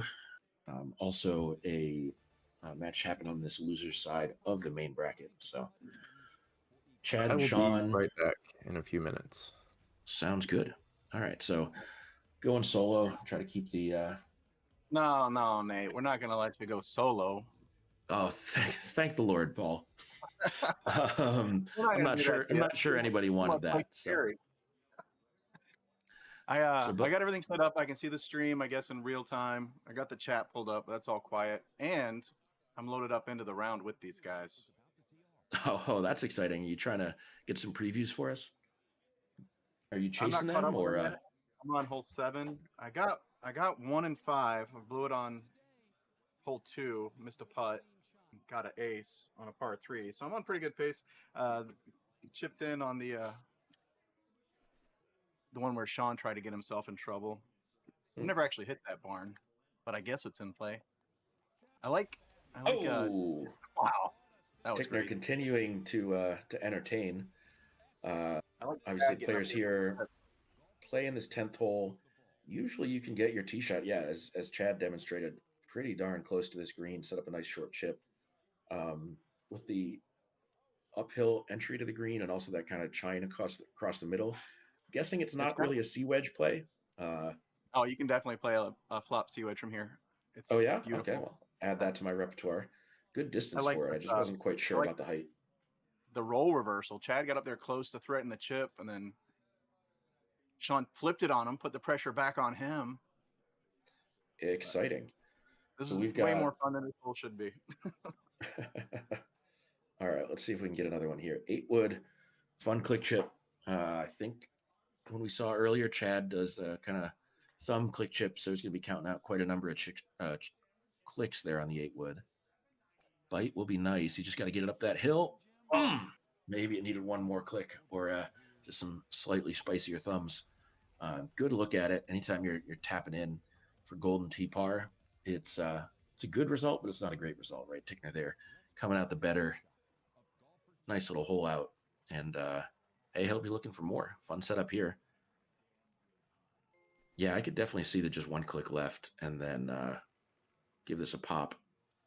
I think that's going to be above the pin a good amount. Yeah, that wind was probably sufficient to move the ball over the full click on itself. The tee box or the tee probably didn't need to get moved to the right side of the tee box there, but it is a much safer play. If I'm in Sean's shoes here, this is kind of a complicated shot, even though, the wind and the green offsetting is favorable. I'm playing it safe like he did. I'm not trying to get overly aggressive and try to strip it back into the water or anything. Certainly when you're already holding the 1-stroke lead and Yeah, you're kind of you're counting the holes at this point, right? There's some challenging shots on Hawkeye, but not a ton that are left in these remaining 7 or so holes. So what is it? you 13, 14 back to back can be a pretty wicked combo.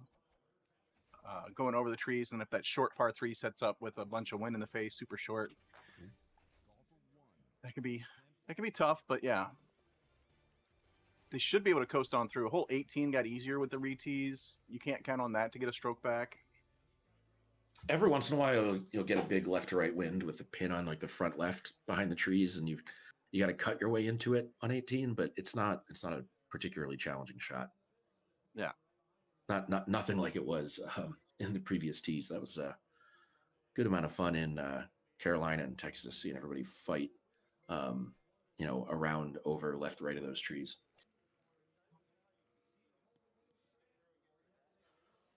All right, so more folks hopping in, just letting folks know what's going on. Obviously, this is the STATS Texas Shootout happening down by Houston, Texas way. We're doing at least some of the commentary today remotely. So this is Nate Webb coming to you live from Boston, Massachusetts, talking us through the holes that are being played.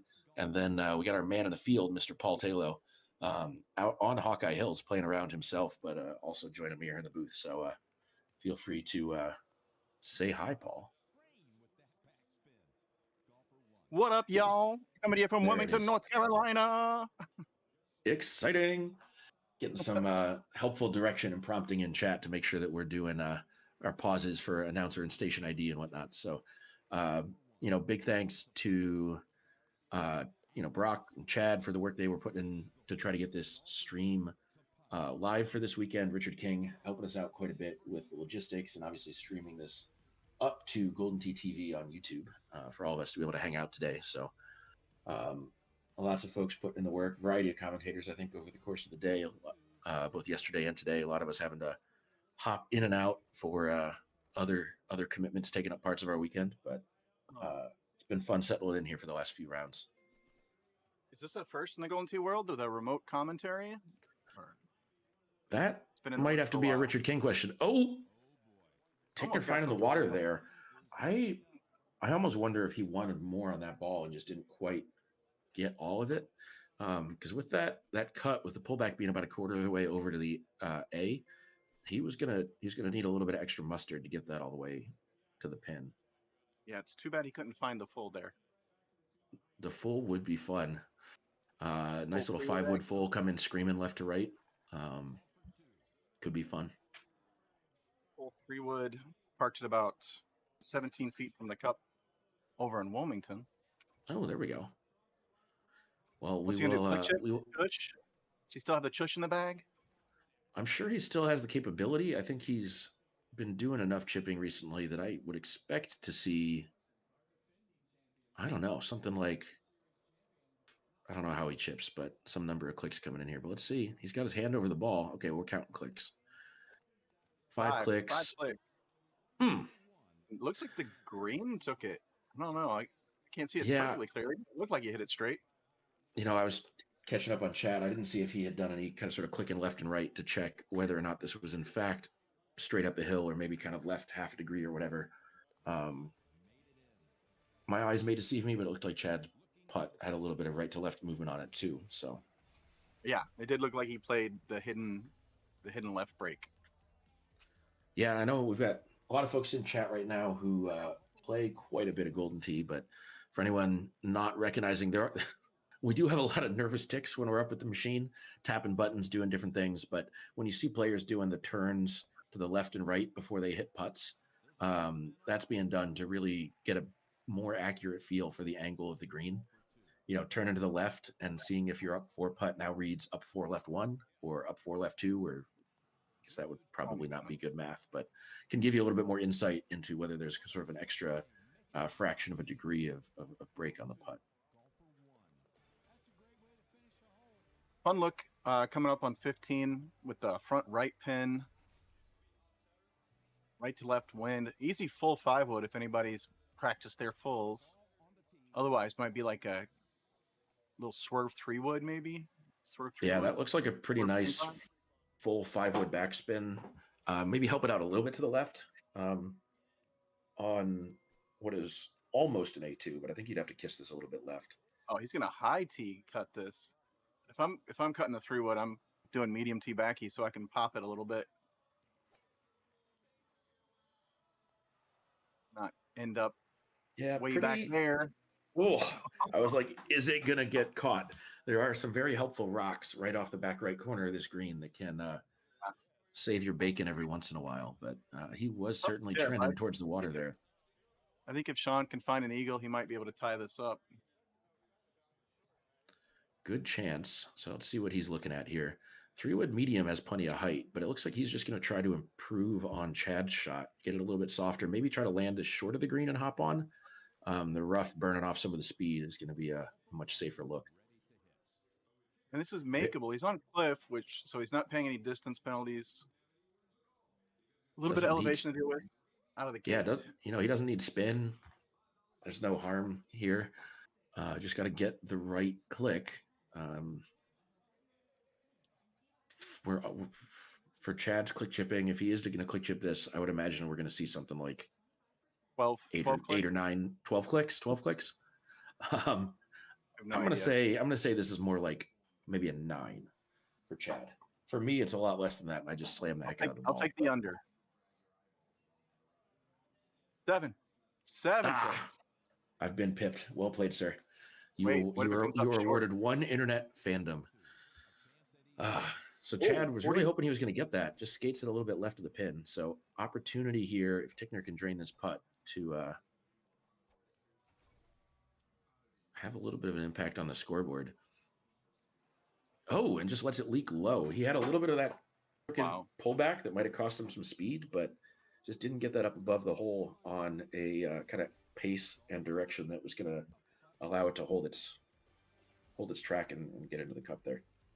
Kind of just your standard look on 16. Expecting these guys to coast on through it. It's a reasonable hole out look as far as the wind helping you back towards the pin. Yeah, not a bad look here. Lots of options off the tee. That's of all the options, that is one of them. Not quite sure you would draw it up. I mean, it's not a bad look. I think the getting all the way out there where you're going to be giving yourself a little bit extra kind of left to right wind onto what is already a right sloping green might make it just a little bit harder than it needs to be to threaten the hole with some kind of backspin here or something.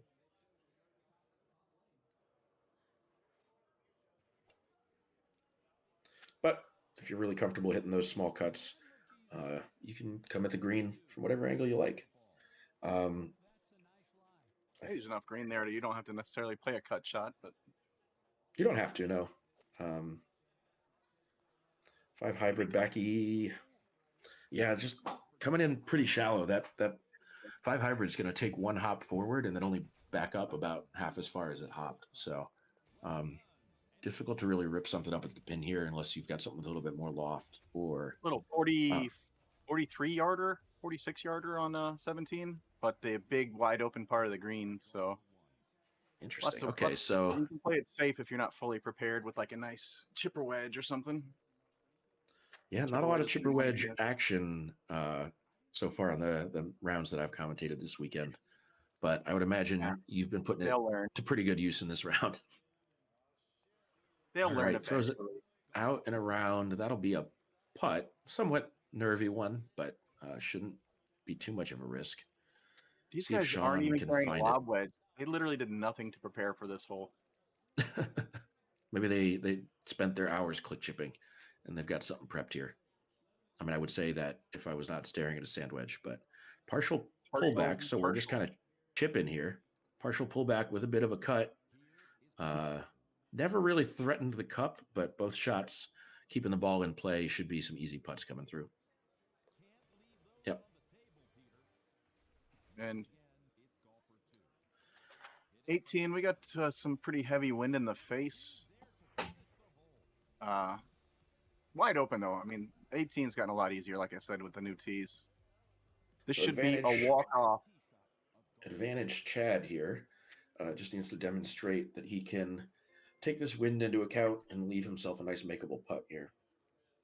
And then put the pressure on Sean to find a hole out. Grip it and rip it. A little bit of a cut. Beautiful shot there. Probably won't even have to putt. I would imagine Tickner's going to put that in for him. So time for Sean to try to find something impressive here. It's going to take a hole out. All right, cut to commercial. It's a good game, guys. Good game. All I'm right, kidding. I believe in you, Sean. I believe in you. Ooh, And never mind. that yeah, a little bit more of a cut than was strictly necessary there. But I think last time I played a match on this course, I put my tee shot in the corn. So who am I to talk? Kind of difficult chip here. I think Sean's aware that it probably doesn't matter a whole lot, other than what it's going to be reported on the scorecard. He'll tap Chad in here for the 27. Handshakes are coming through. That is going to be, unfortunately, the end of the day for Mr. Sean Tickner. Chad Hart moving on to play Jeremy Martin, who's waiting for him in the next round of the loser side of the bracket. Jeremy having dropped to Matt James, who is sitting awaiting a King of the Hill match on the winner's side. So we'll be getting another match primed up for you soon. If it's not already being played, I would imagine we might be bringing you Sean Gervais versus GVK coming up next, but we will see how things are slated. I know elsewhere in the venue, Burak's playing right now. He's been doing some streaming this weekend. So if he does end up with a break, it'll be fun to see him hop in here. I think I can do one more match. And then I will have to begin my trek towards my dinner plans.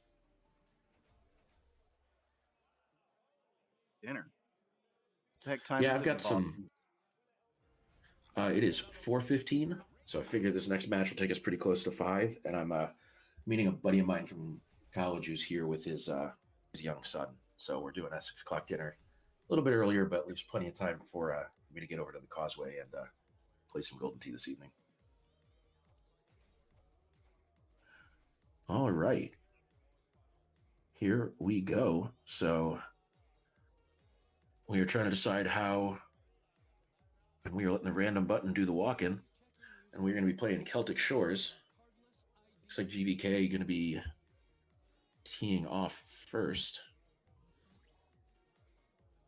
Sean Gervais, our number 2 qualifier this weekend, so he has the privilege of asking GVK to lead off here.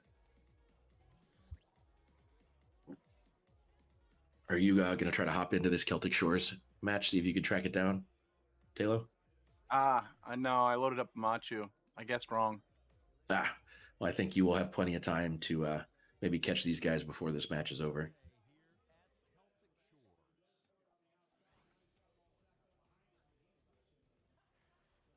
Why don't I just quit this one and jump right on over there?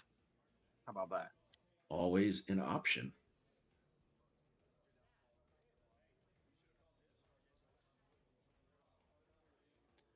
What are they doing? They know the internet is watching, right? Well, get on with it, guys. Having a chat, hitting the nooner, getting some words of wisdom from Tickner, and we are here. George, First if I time get that to I've offer early chops, he'll just say, "Hey, whoever goes the furthest, we just split it." How's that sound?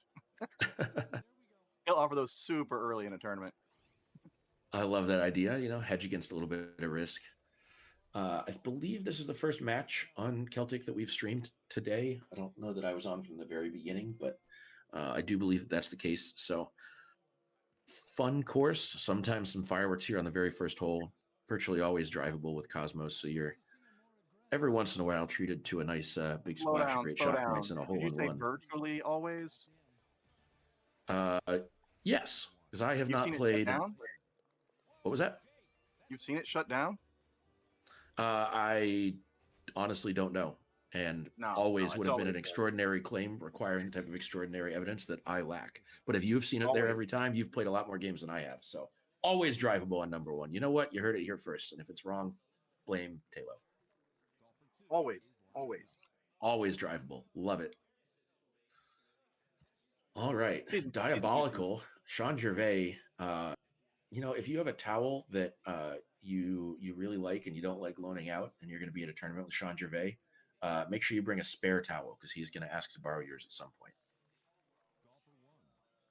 So grabs one to use at the machine.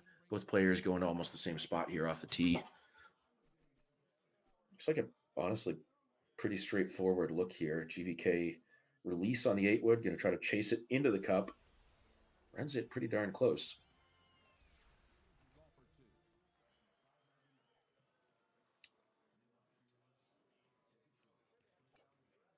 Pablo Mezcal. I think I got Luna in my setup too. Oh, there we go. We got Luna in chat. We got Luna in Taylor's game. We got Gervais and GVK playing for you live right now. This is a winners semifinals, quarterfinals. This is the round before the King of the Hill. I don't know how to refer to things in double elimination tournaments, but There's a link in the chat. They can check the bracket if they want to. Don't be they lazy, y'all. certainly can. The winner of this game will be playing Matt James in the King of the Hill match. All right, so GVK going for the big full here. You just got to make sure you. 8-5. Okay. Interesting. Medium tee. Okay. Yep, plenty I of like spin that. there. I like carrying a driver 7 so I can control the turn a little bit better here for different looks. A lot of times you're going to have an offset where you might be overcutting it. So driver 7 offers a really good option on this hole. Interesting. Uh-oh, swerves. We're swerving it. High backspin 8.5. Actually, almost just a 180. Oh, that's just a Tiny 180 bit of out. left to right action. Okay. And I think he took a one look at the medium bite the GVK sent down onto the green and said, I don't want that. I don't want it pulling away from the hole. GVK paying Copying the the price shot. there, having missed his putt. This that green's awkward. A lot of larger greens have like an awkward putting dynamic, and I don't know exactly what it is. But like they tend to break a little less. Like you get like semi turbos. I guess the squirrely range, as Luna refers to it. It's a fair term for it. Yeah, I don't have a great handle on what all those distances are, where some of the break points are, but I have a couple distances that I know to be a little extra careful at. I don't know. I'm a hack, so I don't keep track of it either. Yeah. That's why you're just a former world champion. Come on. Exactly.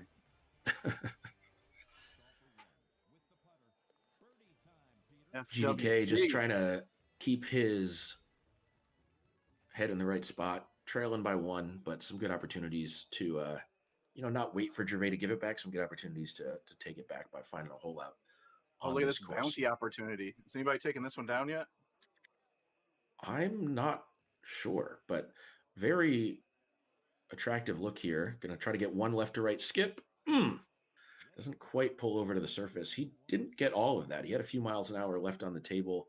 Probably thought he didn't need them, but then just hangs up in the rough there and doesn't get a chance to chase down towards the pin.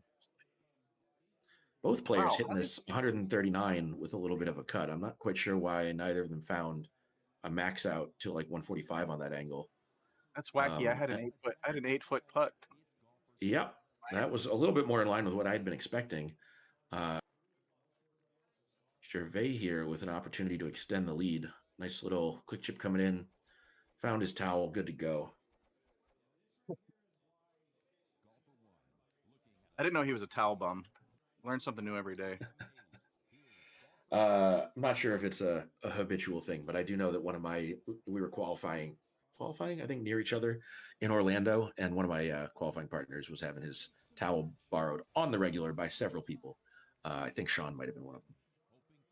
This is, man, you do not want to go down early on this course. There are not a lot of challenging holes to just get these back for free. You have Yeah, to start looking for hole outs.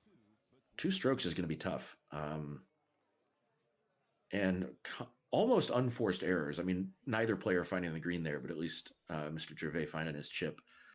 So we'll see how we play from there. All right, bending it a little bit to the left. We're probably going to one-hop the rough and then try to pull. Safe shot. Really a nice shot there. It's going to be an easy eagle. Just not quite. Not to get too far ahead of the action, but pretty easy hole out on 7. Mine trickled in. Oh, okay. Yeah, so for folks following along, maybe having recently joined chat, Paul Taylor at a machine right now and doing some great research, trying to hop into the same contest that these players are playing in. So he's well ahead of this 2-person match and is getting us some previews. Hey, a lot of folks, I know we're hearing some Burak's commentary earlier or yesterday. Looks like he is putting together a bit of a run on the loser's side right now, just having defeated Tommy Albertin. So he will be next playing the loser of the match that we have on screen right now. So I'm sure he's somewhere doing a little bit of research, getting ready to play one of these guys. And there's a nice little hole-in-one for Sean Mr. gets it. Gervais. He gets it. This guy gets it. That was a tasty look. Juicy.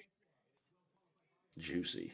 GVK not quite getting the ball all the way over to the pin after that click out to the right, but getting there. Oh, I got dyslexic on the par 5. I missed a putt. Sucker.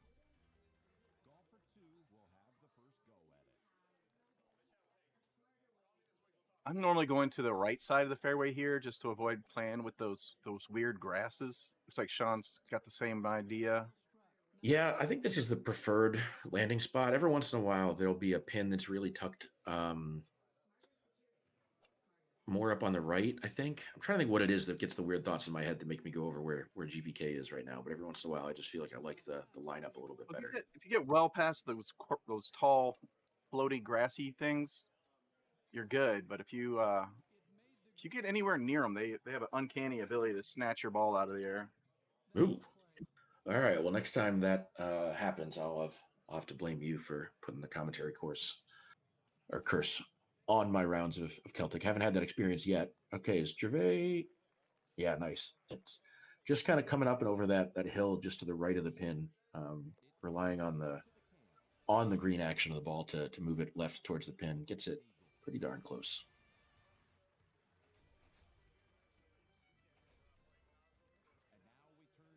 All right, what do we have here on number 9? Looks like it's going to be an easy eagle and a relatively attackable pin.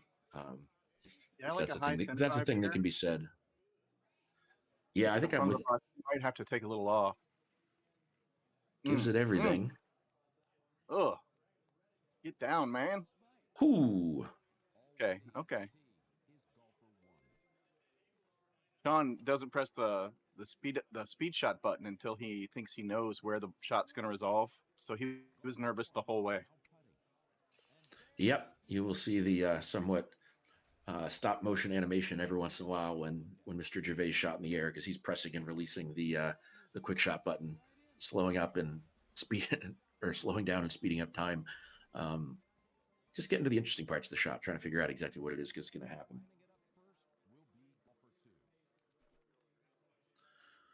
All right. Big headwind here. You're pretty much always fine on this hole as long as you don't nice straight try to go down the left and end up trickling back into the bunker. interesting second shot here.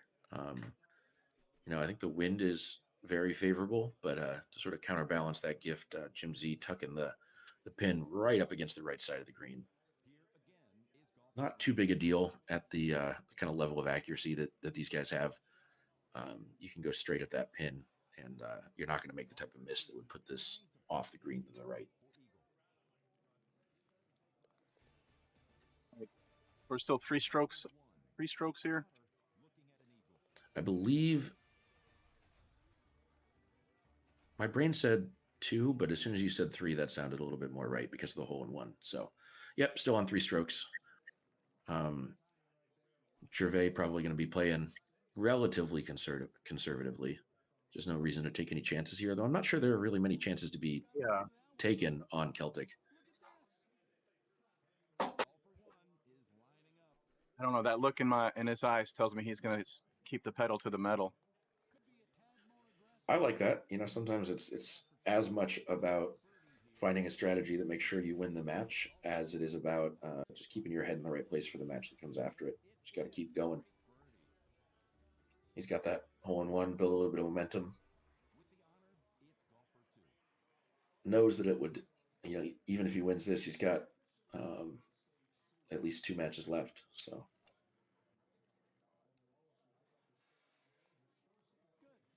Revays it. Shots like that are why if you do try to ease up, you start leaving yourself longer putts. Like sometimes you gotta stay aggressive. Yeah, very good point. We've already seen some wayward putting impact this match. So I want to make sure that you're still kind of in your comfortable place. 30-footer here. Finds the correct line, drains it.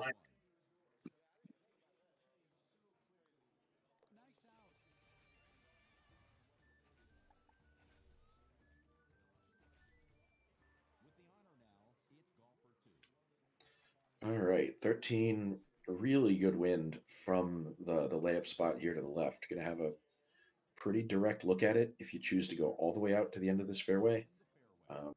Gervais opting to stay a little bit closer to the bunker. He's going to have a little bit of left to right wind. You're not doing what George's approach here, because of all the elevation. You're actually taking a lot of the wind out of play also.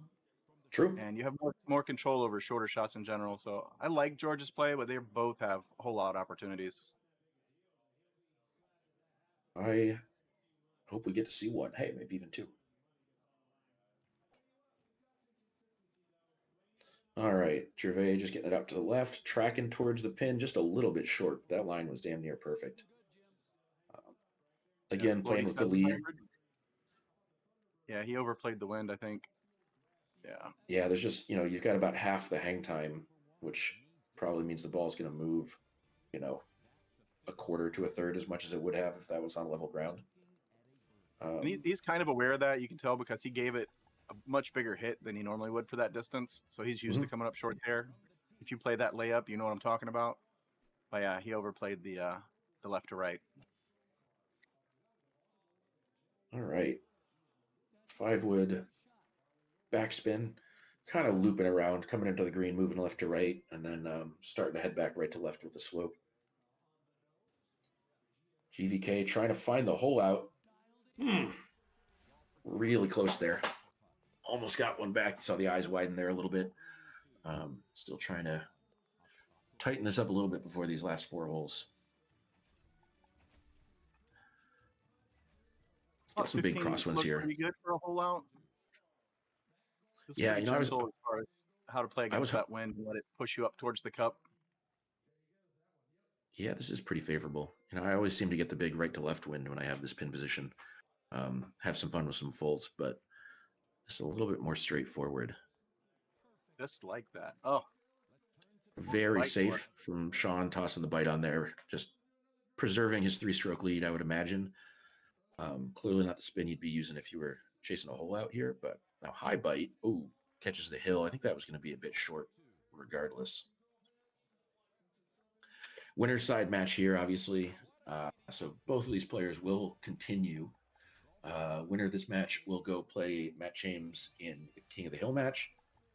Loser of this match is going to face Burak Temel on the loser side and continue to try to make a charge through the second chance side of the bracket. So much more to be played for these folks, and much more Golden Tee to be streamed here to YouTube for all our great folks who are watching.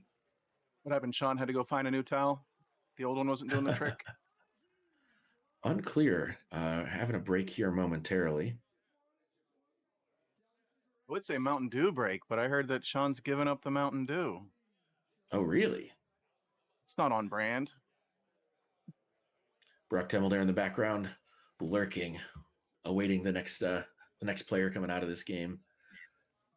Somebody's going to have to face him down there. Burak, our #1 qualifier today. Not the person you want to drop into facing on the loser side of this bracket, but There it lots is. of great There's players left.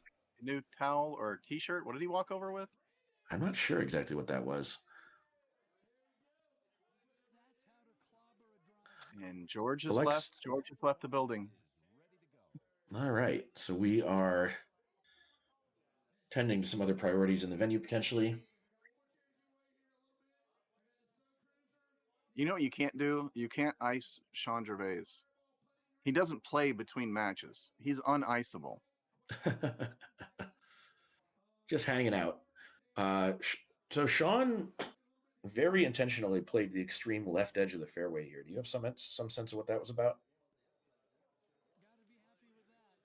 I guess they're both kind of out like there. He was trying to line up the wind, potentially, by just getting it deeper. He gets a straighter wind. Yeah, I could see that. And maybe he might know. Maybe he wanted one of his lower lofted drivers against that 17. I don't know. Maybe he knows that from back here he can play like a 8.5 no spin type shot. He just wanted to make sure that he had that low loft option available to him. Yeah, I'd say pretty well placed. Yep. That was a man who had a plan. Don't give up, George. Don't give up. Well, I was going to say, we got a potential shake-up on 17. It's one of the nastier looks with short 17-mile-an-hour crosswind and the pins in one of the skinnier places. But I don't know how you give back 4 strokes in one hole. That's not easy. Hearing in our kind of back-end commentator chat that Gervais was going to get a promo T-shirt mid-match, so had to grab that. Golden Tee tournaments, man, all about that swag. I like pin facing full 8 iron here. Sean's got other ideas. I can see that coming in pretty nice. Yep, a little bit deep. Sort of tickled the back of the green on its initial landing spot.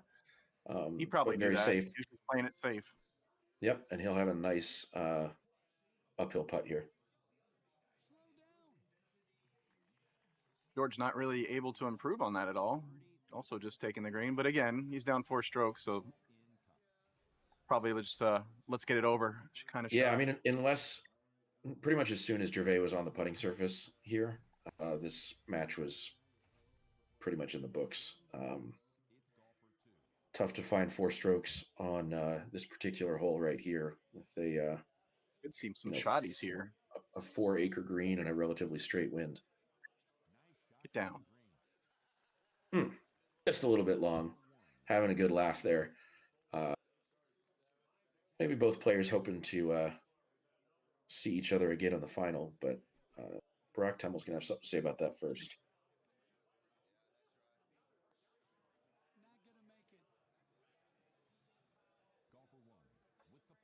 We cut to commercial. All right. Well, that is a round that GVK probably would like to forget, and honestly probably will. Let's just on to the next one. So we'll get another match queued up for you here pretty soon. GVK doesn't forget anything. What are you talking about? So I don't know, man. You just got to keep yourself locked in the right headspace. Don't focus. He's learned to live with his Golden Tee eidetic memory, but yeah, he does not forget a second.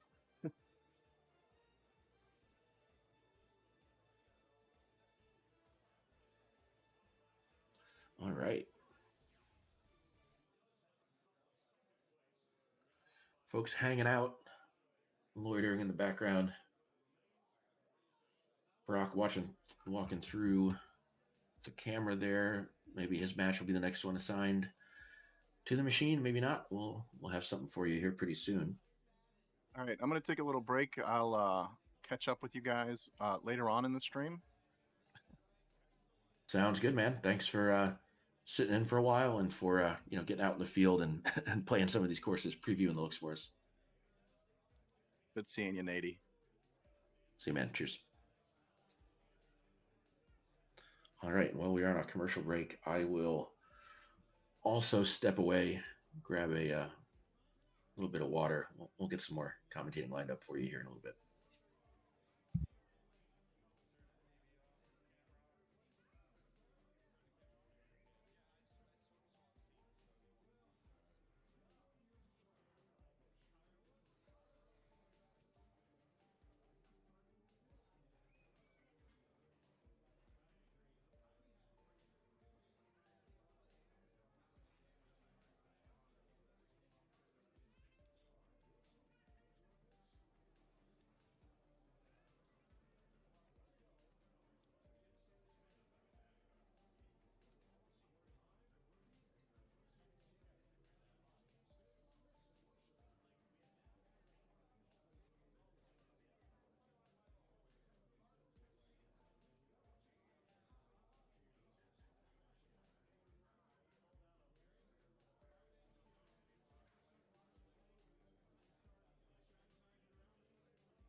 The runner-up.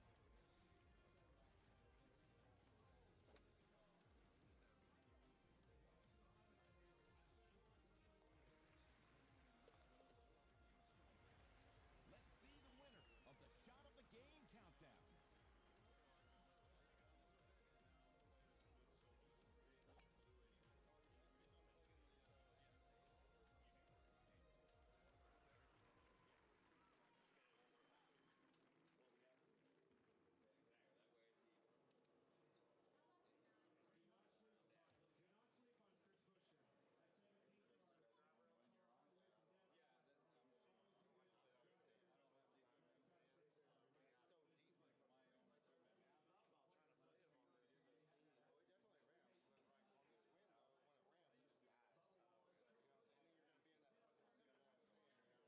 All right. We are back out of that break. We are queuing up Burak Temel, GVK. Burak Temel probably going to be having GVK tee off first here since Burak is our number 1 seed. Been going on a bit of a run here through the ever difficult second chance side of the bracket. Had a little bit of a break before this game, just waiting for the end of the previous match, waiting to figure out who his opponent was going to be. So GVK probably warmed up from that somewhat tumultuous round of Celtic. And then Burak coming in here as well. Burak having also played Celtic in his previous match. So I wonder if it was a similar setup.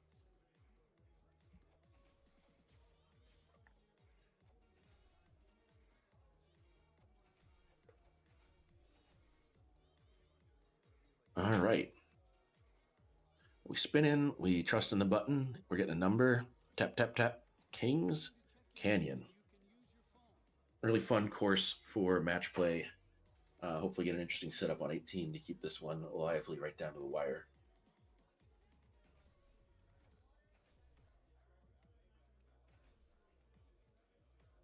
I am going to have to be stepping away here pretty soon, so hopefully we can get some other folks to hop in for a little while. Some great stuff going on right now. I can come back. Even if I can't stick in for this whole match, I'll probably come back and watch it later because it's just such a fun course. I think that was Taylor saying he might be able to hop back in here in a little bit. So we will have that running. I think, or was it Corey? Was that you that popped off mute there? That was me, Corey. Oh, okay. Sorry. I just heard a voice and assumed it was the last person that had been in here. So cool. Thanks for hopping in, man. Kings Canyon. Gonna see the Cosmos, gonna see some big cuts, gonna see some double eagles. Always a good time.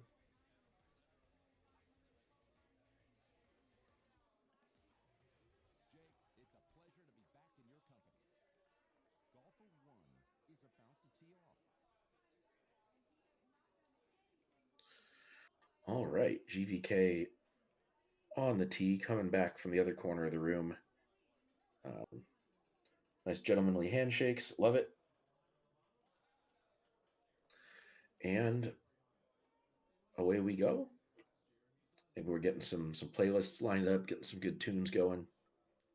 Get the right bop, put up some good scores. All right.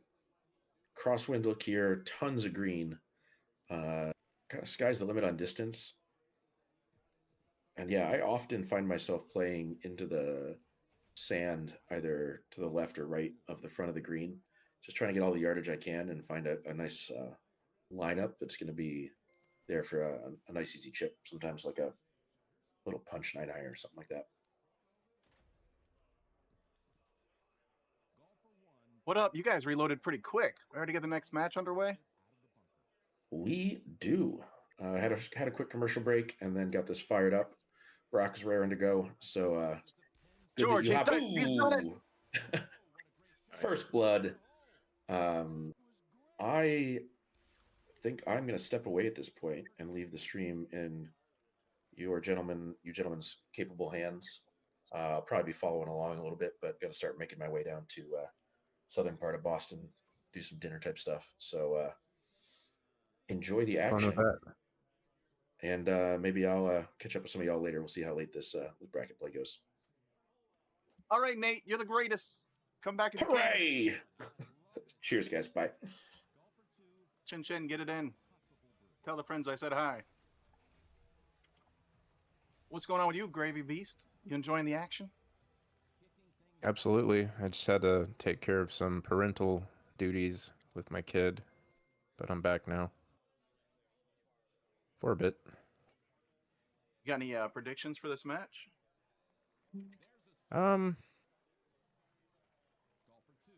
Not really. I know GVK is already up 1, so, but there are a few holes that can swing. I feel like it's mostly decided after hole 7. Yeah. Mostly decided. You know, I talk about Golden Tee from a particular point of view, which is, you know, the 28, 29, 30 handicap point of view. So barring hole outs, I feel like this course is mostly decided in the first 7 holes. Kind of similar to Matu, that hole 1 hole out's pretty crucial sometimes. Yeah. There are some gamble spots though, or at least one where, you know, I'm not sure what hole it is, but it's like one of the variable drivable. So I think you're talking about hole 12. So you might go to the tip. You can play it off the bridge if you want. Yeah, I wouldn't advise it, but that's an option. Oh, I do it all the time. I bet you do. Big bridge guy, are you? 100% of the time, success. 100% of the time it works 100% of the time? Every time? Most of the time, yeah. Yeah. I'm still, interested to see how these guys go at hole 7. See if they've worked through all the different setups and everything.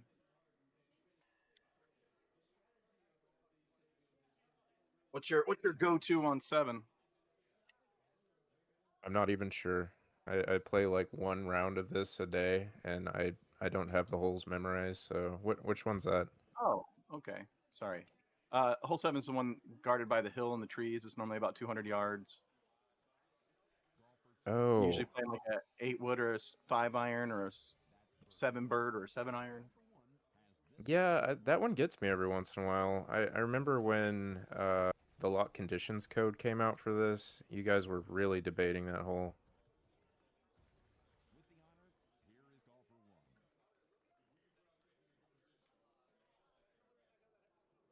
This is a deep look here. If you're not careful, you can get hung up on the top. Don't hold anything back. There it is, 141. See if he gets a nice big kick off the sand wall. No, hung up in the fringe. He didn't hit Flat the putt. top at all. Should make it. See if Burak knows a way to get it any closer.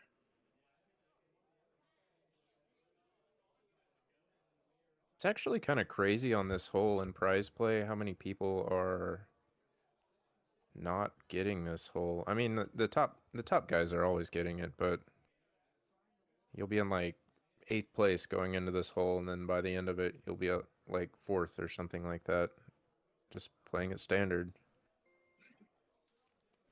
Well, it's a full most times when I'm playing Yeah. it. He set up a full here, so that might be people. A lot of folks can't pull a good full. There's a knack to it. There's an art to it, and there's some tweener looks where like you might be, advantage 4 wood, which you might not have in the bag, or you're thinking of there's that you can miss a 25-yard putt. That's an option. Yeah, it's not super hard to lose a stroke here in my experience. We got a tie game. Corey. Yep. Sorry, I'll bring the energy down. It's hard to keep that up during a Burak match for the duration. And I'm glad to see he's back. He took a couple of years off, and he's got something to him. He's got the focus of 7 Kodak cameras. Yep. It's very methodical.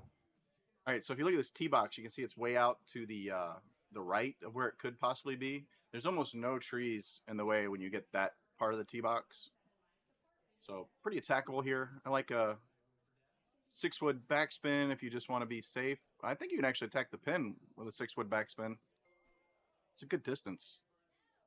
We might see some shot points here. You could even play a little rough bounce with that front pin to make sure you don't back up off the green. That's your thing.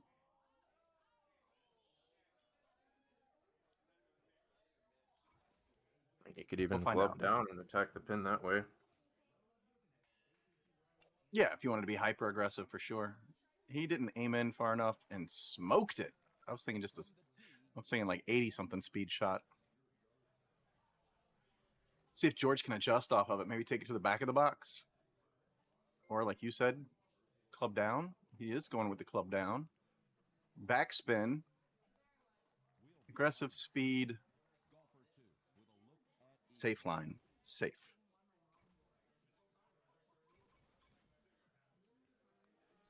GoldenTeeTV 2019 Worlds Talo versus GVK. How long was that putt, Paul? Long enough.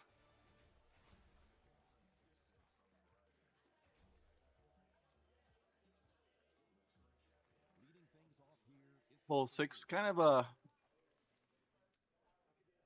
boring. Yeah. Par 5. The old fairway green cup strategy. But nice offsetting wind for the break. So good opportunity to be aggressive, in my opinion. My humble opinion. Ever humble.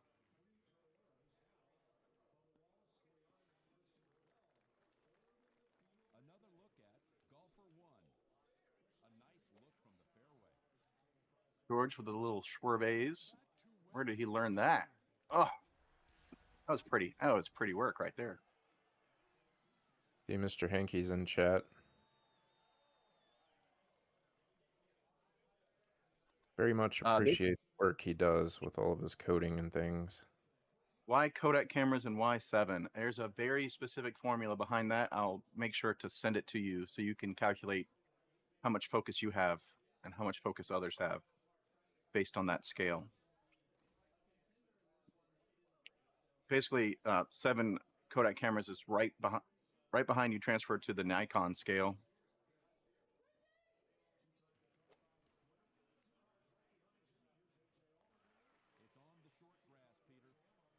Kodak's nice, consumer ready, so you need more to get more focus. You follow?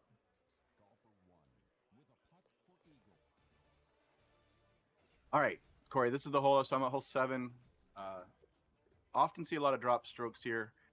I think you can easily play 7 hybrid or 7 iron right over the top and basically play this like a par 3 if you can control your distance. But people tend to overcomplicate it, I've seen. So we'll see how this plays out. I mean, if you're going to play a 180 in this position, if you don't know your opponent, you could think, hey, I'm giving them the easy map. So maybe you try to hit something a little bit more creative just to obfuscate your shot. Or I don't know. I don't know what he's thinking. We'll see. I would imagine he knows an easy way to get to this green, but it doesn't look like he's setting up for it. Looks like he's going to try to swerve something.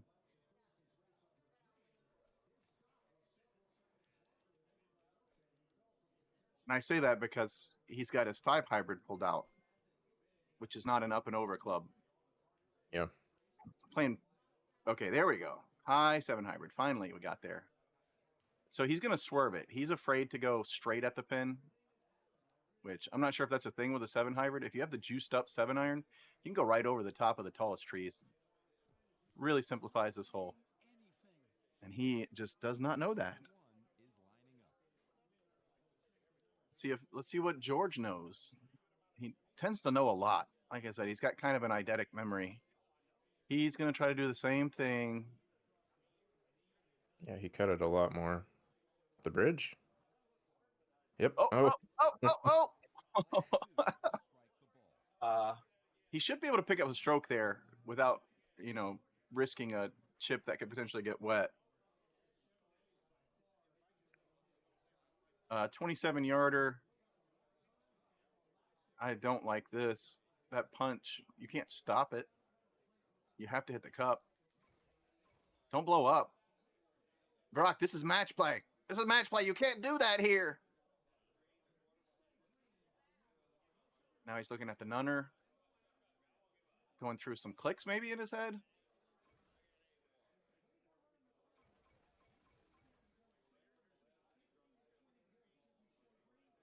Uh-oh. He started doing the pullbacks. I think that means he's got a shot in mind. Is he going to try to thumb it 40 miles an hour? What's going on right now? I can't tell what he's thinking. Safety shot. Okay, it is the clicks. Okay. About 5 yards per click if you're slamming it. So he's probably going to do double the clicks that I would do, which would be 10 clicks. Oh my gosh. Almost got it in. He played the backspin for safety, which potentially cost him that hole out. George is going to try to chip at it. Oh, he was ready for it. He was ready for it the whole time. I think that bridge plays like fairway. So you can play that just like you would chip off a fairway. Yeah, but a 2-stroke gain, which puts him up 1.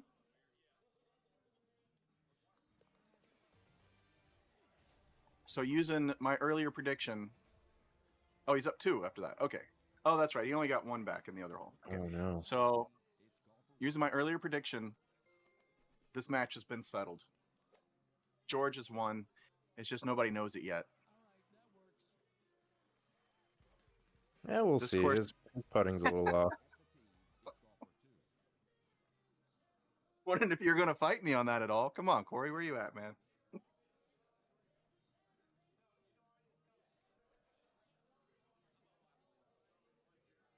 $92-foot Taylor. Yeah, that's a hell of a putt. love this par 3. It's so zen. I feel like if I could build a house on a golf course, I would build it right next to this hole. I could see you raking that sand all day. Oh my god, all day, every day. I'd learn how to do the throat singing thing too. Oh, it would be so nice.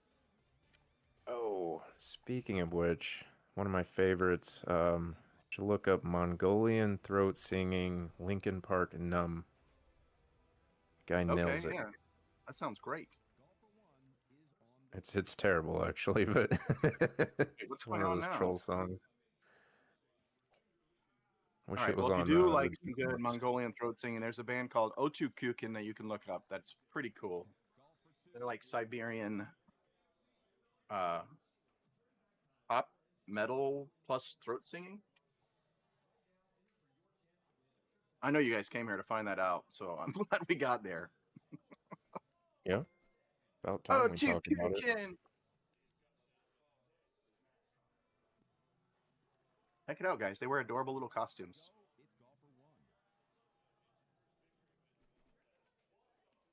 All right, so this par 5, I like when I can. I get up close for the chush or the click chip. I don't know if you guys are doing that, but you can get under 100 yards and get a chip at this. Not so much this setup.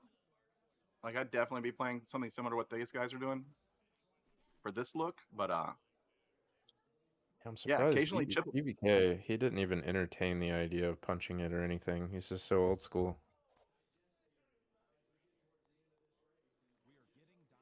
Yeah, well, you play the shots you know, right? In match play. Yeah. Maybe he hasn't got enough experimentation under the belt yet that he would want to try it there.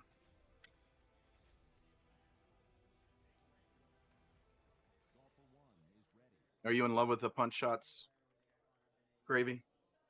You know, I'm like really analytical about things, and I'm frustrated that I haven't like reversed engineered it yet. Like I'm disappointed so in it's myself. medium T. Go boy, go.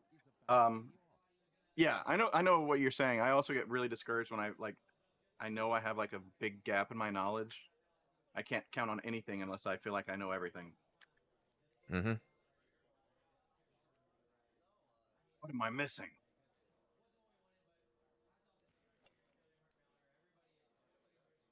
Wolf Totem. It's got some throat singing in it too, I guess. Danny Coker, can we get a Cosmos Full Shorts tutorial? Praying hands. Yeah, you knows it. You knows it, brother. I got that cooking right now.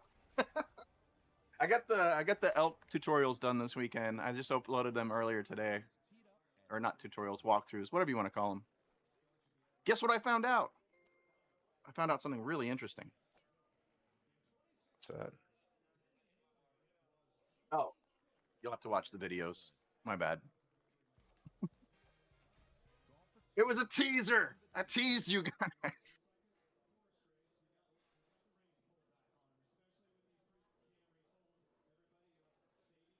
Let me find the spelling for this.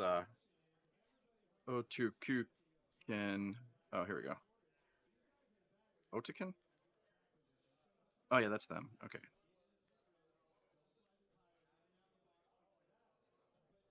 What's up? What's up, Burak?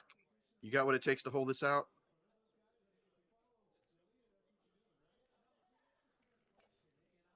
You got it? And You don't got. it's a good line.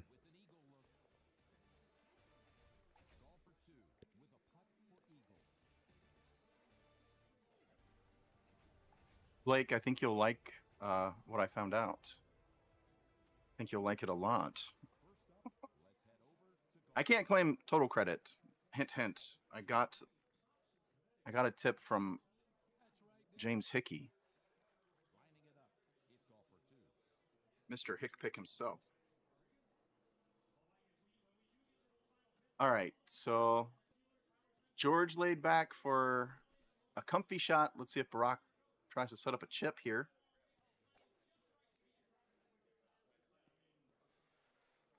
It is imminently chippable.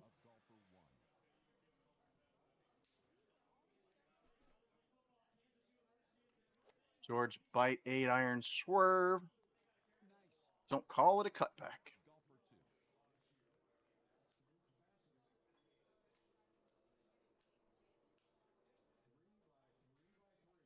2. 86. I feel like he could have got a lot closer. I guess he wasn't really playing for a chip. He was just playing for a 9-iron.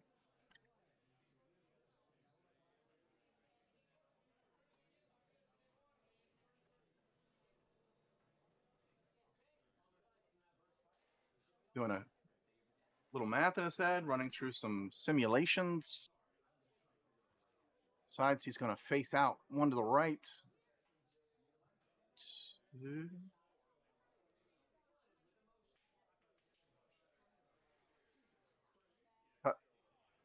Cutting it back, and ooh, thumb speed. Big thumbs. Okay, 115. Those are pretty big thumbs. Yeah, I didn't like the thumb speed there. It felt palmier to me. Golfer 1 trying to birdie this hole. All right, I am in the setup with these guys, and we got a fresh wrinkle. It's actually a pretty challenging look on 14 if Golfer 1 will you haven't played the course much.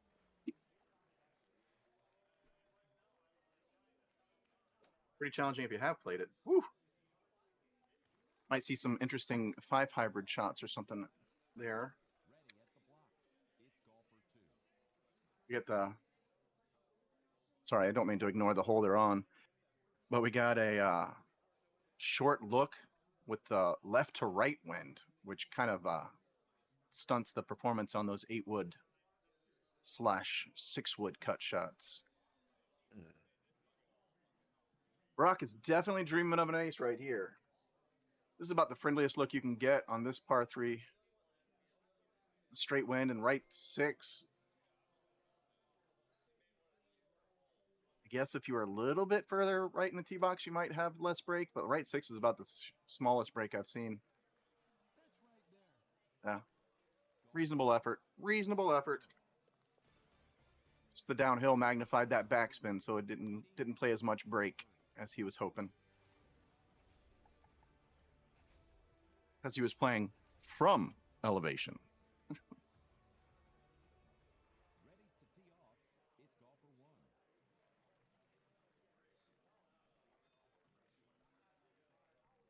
1. All right, so this 8-wood can work. I like it high teed. I'd prefer probably to see a 6-wood. Yeah. Unless he knows something I don't know about going under. Yeah, this 6-wood is probably the best bet here, and I would go ahead and pull it full. I wouldn't try to get cutesy with it. He got cutesy. Did a half-half. Oof. And that's what happens when you don't cut it full when you need a full. See if Burak learned anything there. Not saying he didn't already know it on his own, guys. I'm not trash talking. But you get an opportunity to learn from somebody's shot. You use that opportunity. Am I right or am I right? Right? Yeah.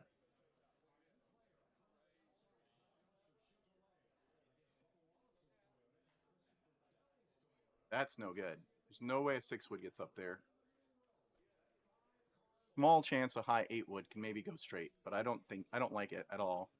I like this. I like just the same thing that George lined up, but pulling it full to make sure you get better back over at the pin.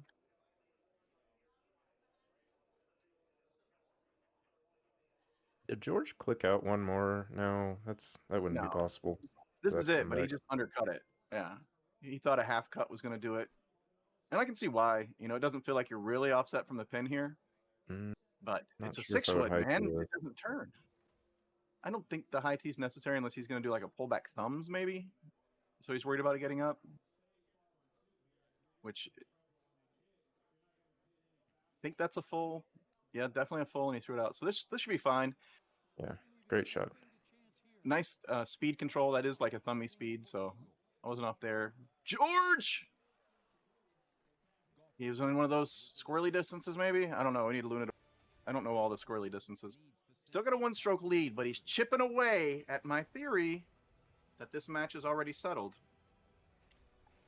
Hey, I also had a theory that George would miss a putt or two. So, hey, You did. You nailed it. First, we turn to golfer 2. The Corey pick live. I like this look on 15, and I was really bad at 15. I consider this a friendly look. I personally like a low 3 wood, but I don't carry a 4 wood, so I don't know if that looks better to his eyes. I like the one left look where you cut it back harder to, you know what I mean? Almost to the A. Yeah. I don't like tossing it out left here because that rock's just like right there.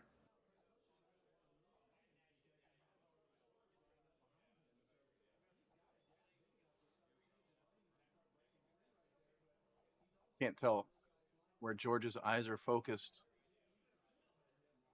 And if Mike Hall is whispering in his ear, I can't tell what's going on there. Might give him a little pat on the back. Couple practice strokes here. This Few should work. Though. self-comforting muttering to himself.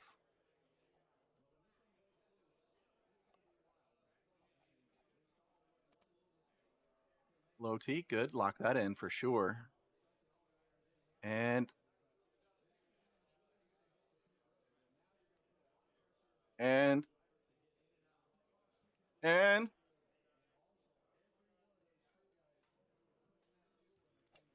away we go. Ooh, nice. He's got it. Pretty good.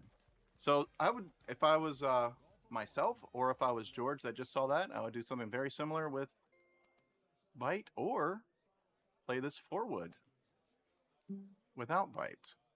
Look at this. Look at this sexy shot right here. All right. So what's the situation? 16 is shut down. 16 is shut down, guys. Spoiler alert. You're going to have to hold out if you want to pick one up there. Further spoiler alert. You guys tell me when you want me to stop these spoilers. Hole 17 has a fairly nice wind. It's like a little gentle 11-mile-an-hour breeze in your face with a pin at the back of the green.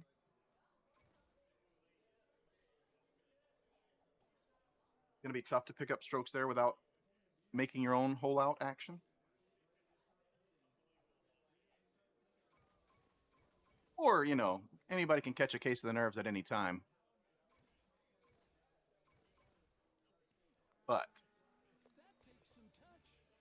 I don't see any major changes in the next 2 holes. Well, a major change would be any change.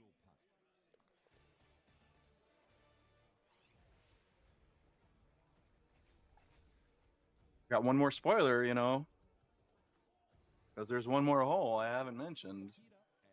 Do you guys want to know what's waiting for him on 18? No, you guys want to enjoy your anticipation.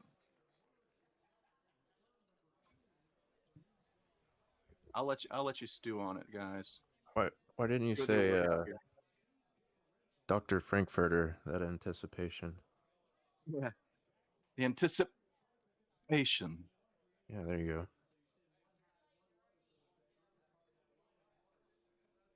go. Okay.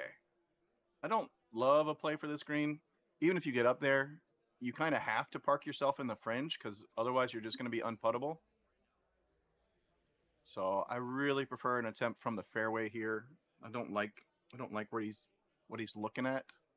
He might just be trying to tease George's mind into thinking about it harder, which is, you know, a common play I used to see from Haas back in the day. He would definitely look at ways to try to get in his opponent's head by apparently staring down a shot he had no intention of taking.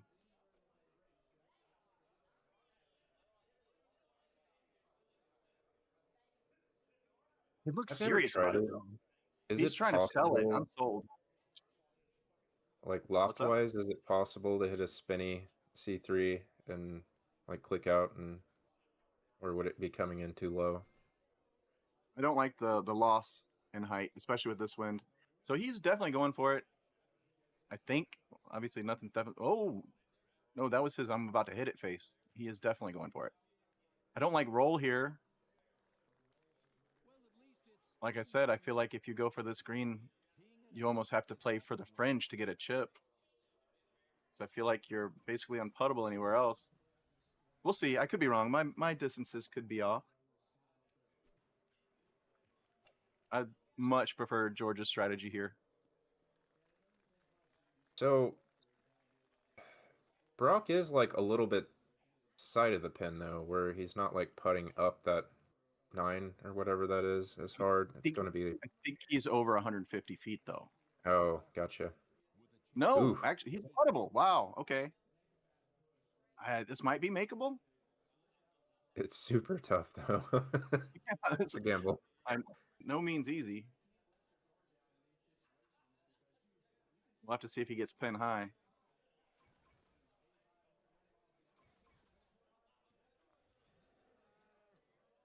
Oh my goodness. Yeah. I don't think it even gets there if it is online. There is a trick to getting a little bit more distance out of your putts. He did a no pullback putt there. If you pull back and hit a 180, you can actually squeeze an extra couple of feet out of a super long putt like that. But even then, I still feel like that was probably unmakeable. And, you know, to like kind of prove the theory, if you want to believe or you don't want to believe, it's the same as if you hit a full maxed out shot without a pullback. You know, your speed maxes at 123. If you pull back and hit it, it maxes at 142. So it's kind of the same with putts. If you hit it without a pullback, it's got a lower cap, I think, than a pullback. All right, like I said, kind of a gentle breeze here on 17. I didn't take into account how straight it is. Like, this is actually a pretty juicy hole out opportunity. So we might see Burak take advantage here. He seems very comfortable. He's already set the tee. He's already picked his shot, practice pullbacks, and launches it. Get up there. Go, go, go.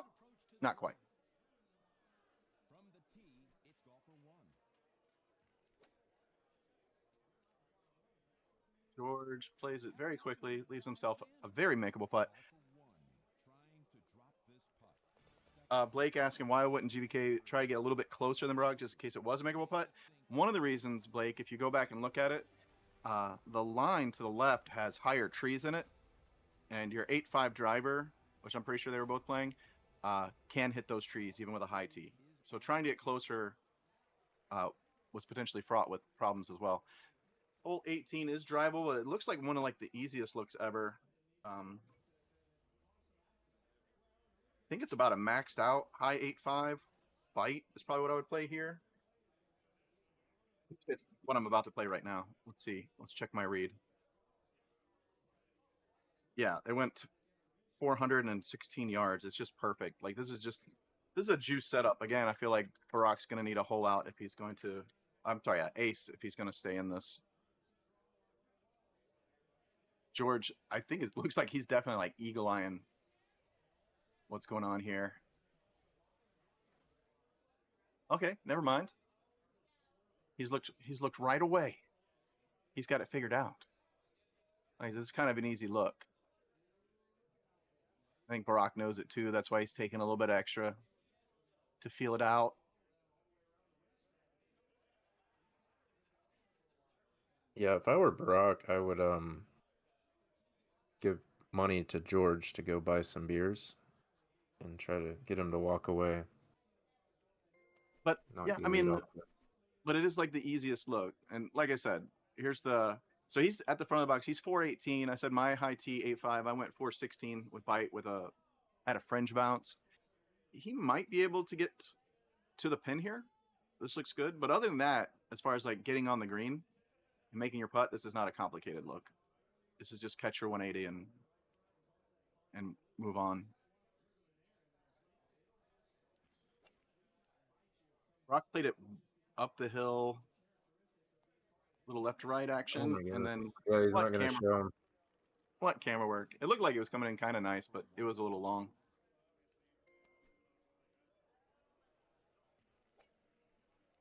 Ooh. He missed GVK. that a little, but again, No. Okay. very friendly look. Golfer 1 could gain 3 strokes with this putt. You got this. You got this. Darn, where'd Brock end up? Down goes Temel. Down goes Temel. Ah, darn. My theory That'd have held been up. cool if you go to My overtime. theory held up, man. If you're ahead after hole 7, the match is yours.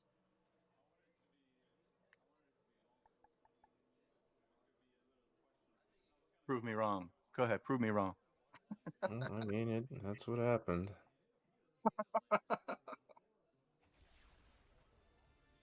All right, cut to commercial, guys. Yeah. More action to be had right after these messages.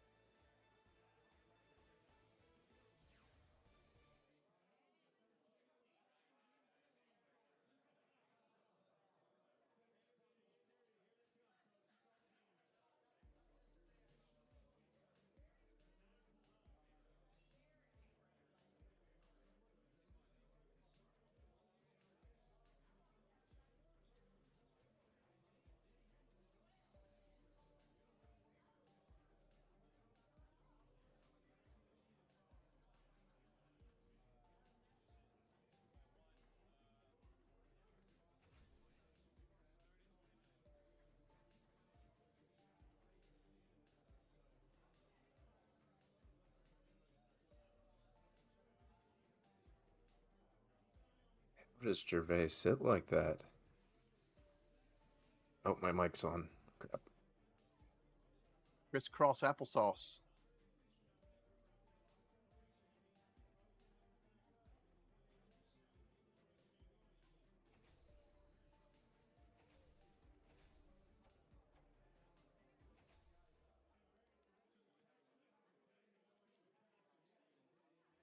Let's count down the top shots of the game.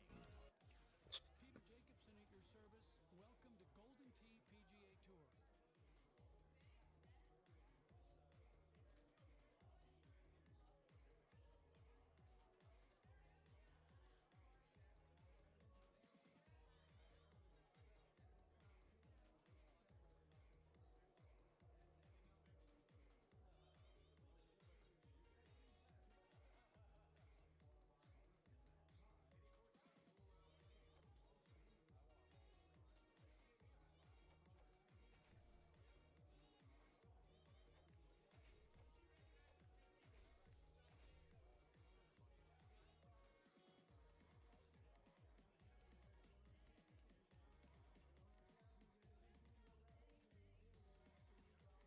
NFC Near Field Communication Gym, Wave of the Future.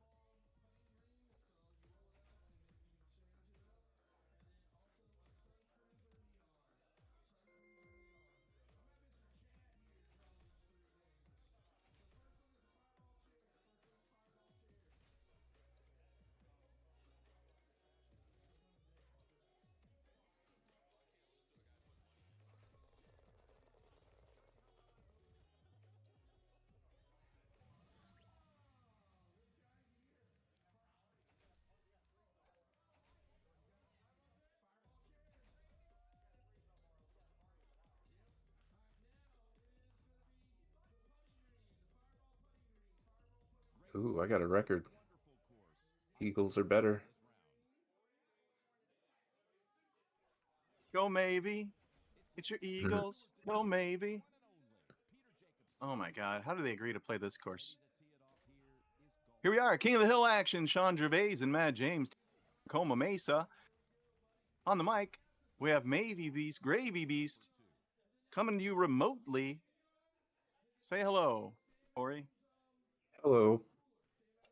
And I'm joining Corey from Wilmington, North Carolina. My name is Paul Taylor. I play Golden Tee under the handle of the house. Check me out on YouTube. I do walkthrough tutorials.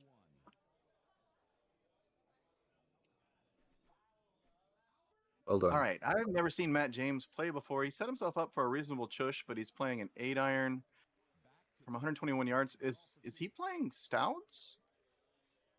Let me see. Or did he just talk that down a lot?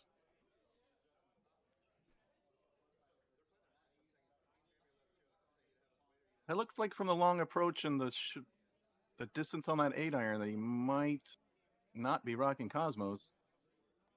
Man, I have been nailing these just like that. But Apparently Sean has been too. What a shot.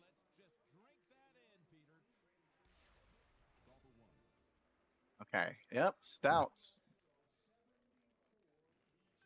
Making a few adjustments to this display, guys. Bear with us. thanks, King. Matt James owning this course, owning its soul. He's printed his name on it.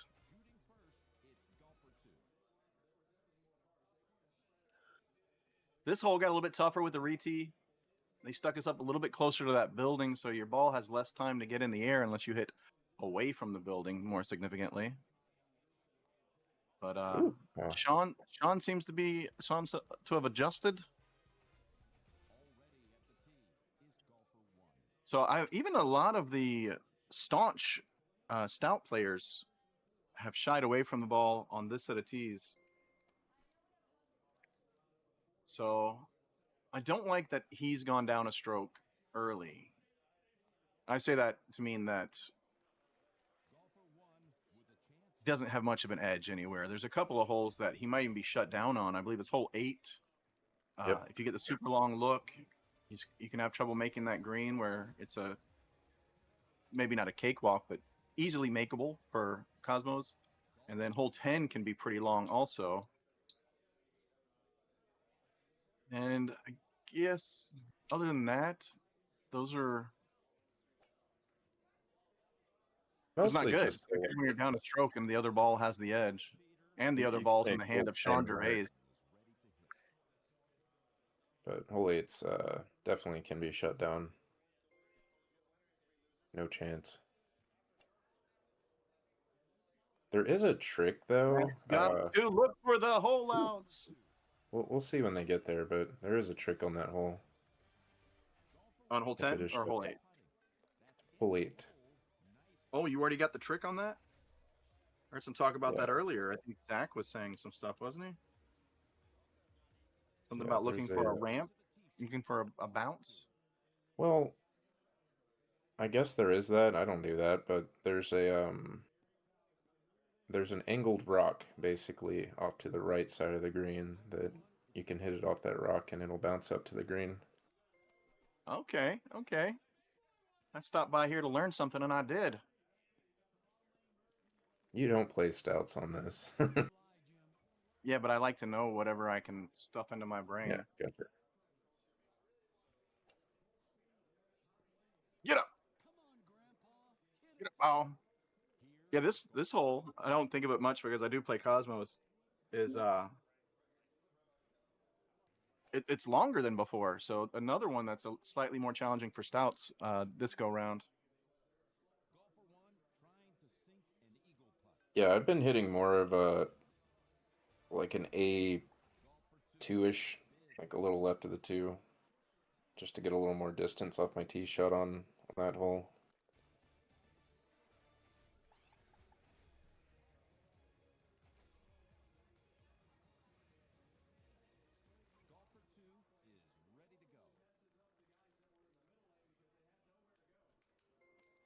Just makes it a little bit harder, just got to hit the ball harder.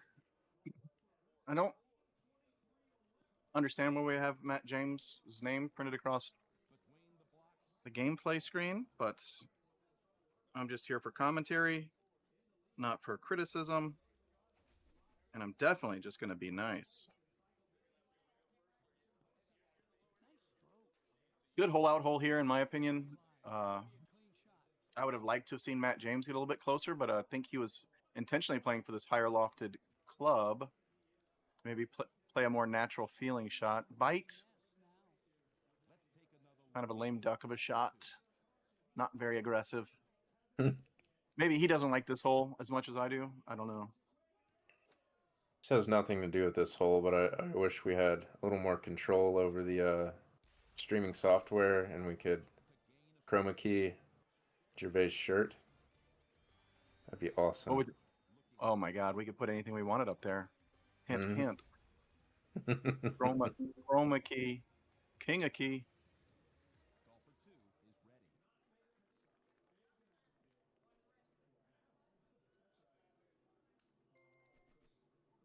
Maybe something nice and psychedelic.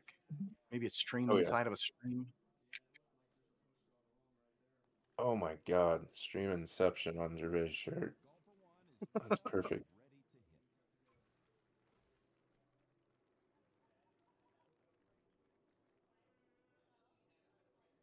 Welcome to the stream, guys. If you're just tuning in to this King of the Hill action at the STATS Texas Shootout, no handicap tournament.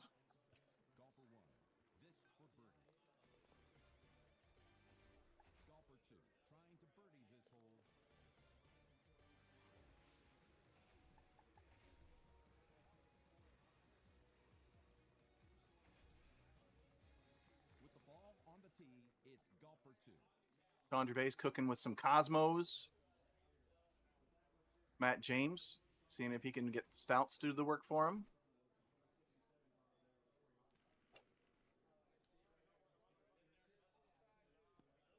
Does simplify things. The old Stouteroonies.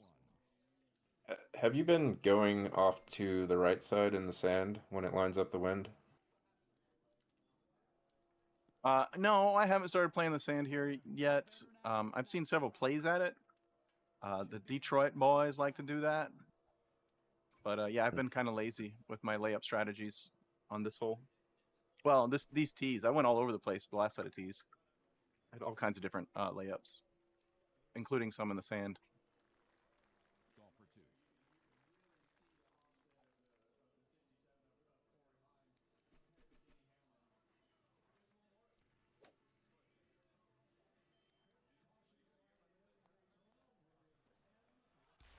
Nice aggressive shot by Sean Gervais, showing that he's not new to this game. What do you think, he's new? He's not. He's been around a while. Where did he start playing? Florida or something? Yeah, I think he used to play. Was he an Aromas guy? No. Oh, I remember. Yeah, he used to play in strange locations. I think briefly he was in a hotel lobby in Florida. Mhm. So he wasn't a Golden Tee pro, but he did stay at a Holiday Inn. Yeah, so I guess you missed it, but he did like an overhead. The right side of that rock wall before the green has an angle to it, where the left side's more straight up and down. So if you are going to miss it into that right side, and Okay. a lot of times it'll hop right up onto the green. That's good to know. Corey might be the most studied Stout player in the game right now. So anything you can get off of him, Stout listeners, take it. Take it and say thank you. Hey, I am using Cosmos here and there. I just Oh my God, it was not an insult, guy. Chill. it's I make a lot of hole outs, so I make up for it. I'm not one of those integrity guys where you have to play a particular ball or you're looked down on. That's Sorry. silly. That's silliness.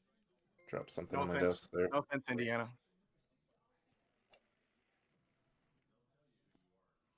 I know you're a hybrid guy too. You switch back and forth when you can. Yeah, and I feel zero need to explain myself on that. Yep. GoldenTeeTV says he eventually moved to a Buffalo Wild Wing right in Florida. Then he briefly transplanted to St. Louis, where he learned from some real pros, became the player that he is today, and moved to the only other place that he could upgrade his Golden Tee knowledge, which would be Houston, Texas. And look what it's done for him. Yep. What a journey this player has had.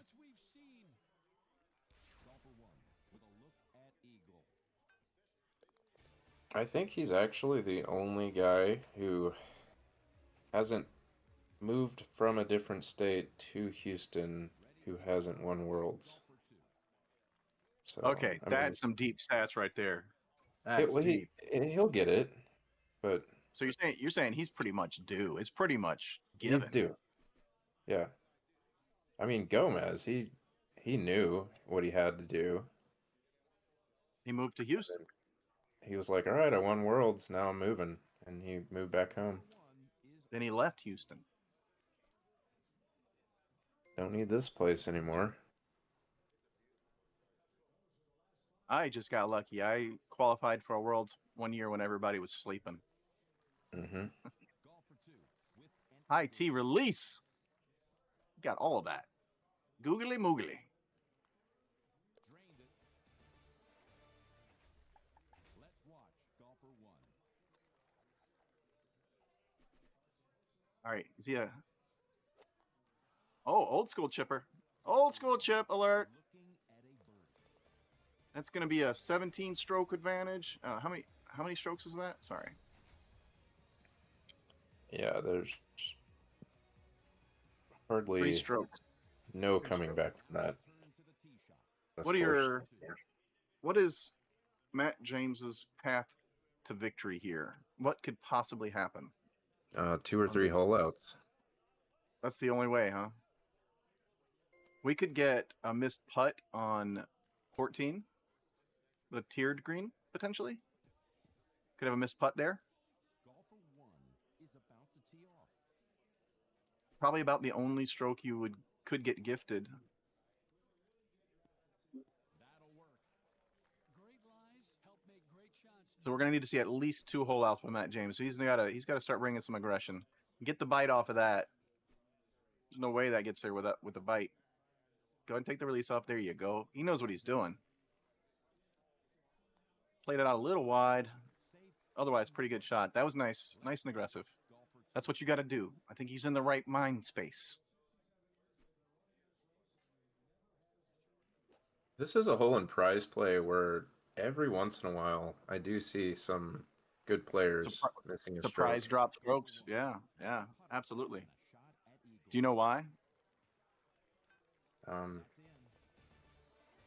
Not sure.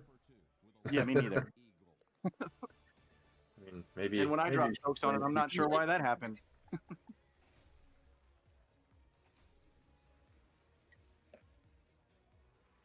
Why GTTV? Ictando. Barring a collapse on 18, it's over.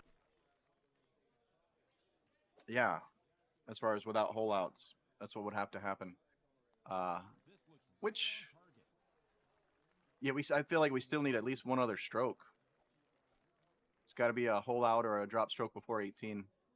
It's really hard to lose more than 2 strokes on 18. Especially in a match play when you're not, you're playing safer for recovery most times. Mm-hmm. Golfer two, this for birdie.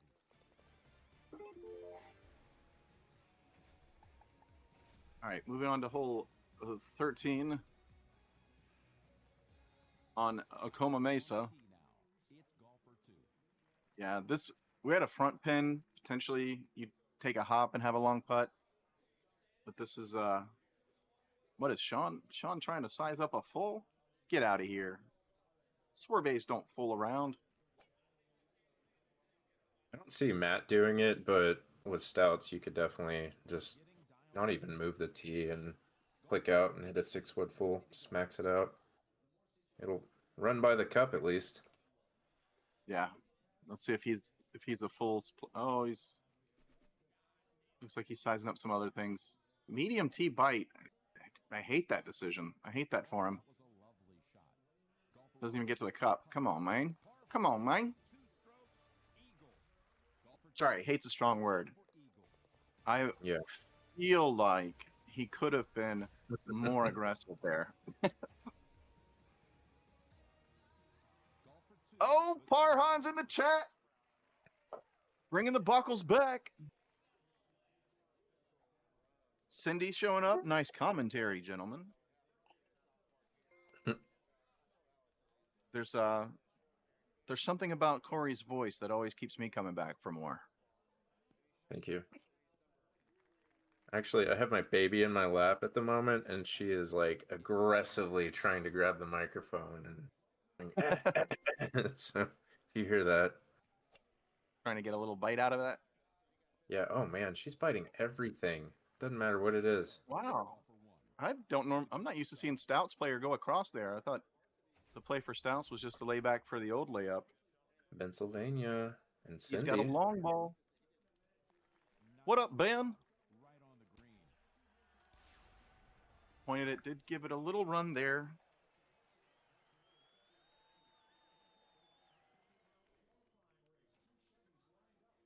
PAR. Han.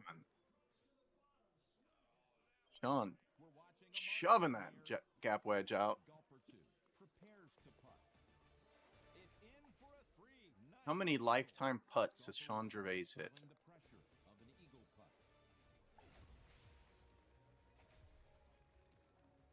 Whoever guesses closest in the chat gets the promise of a gift card. We will pay for the smell of fish with the sound of money. I never look at my lifetime stats, and I was looking at it a couple of days ago just to see how many hole-in-ones I'm up to. And I found some really cool little stat to compare it to. I think I have more hole-in-ones than bogeys. I don't know if that's true though. It might be like double bogeys or something. Let me check. I was just like, wow, that's impressive. Ugh. Matt got hung up in that. Look at what? Jim Z, man. His cruelty knows no limits.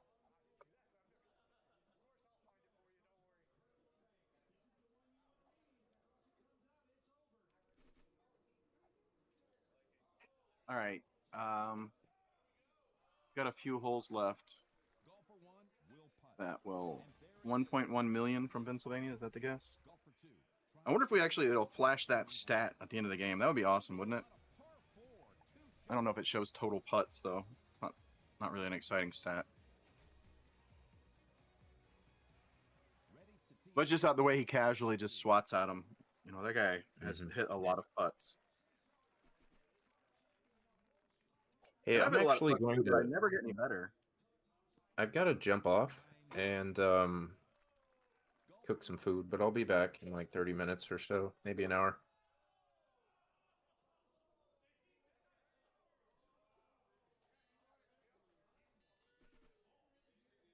So I'm pretty sure Sean's got more lifetime rounds than me, and I've hit more than 1.1 million putts.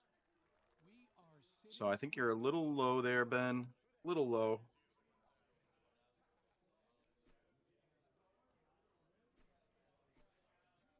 I think we heard that Burak might be coming back to the commentary. I haven't heard him do commentary in a long time. I remember the last time he did it. Super on point, so maybe he's just getting in the right headspace to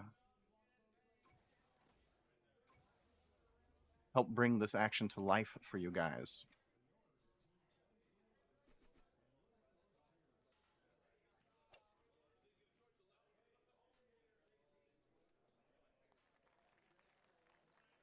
All right, not going to see a drop stroke here from Sean anyway.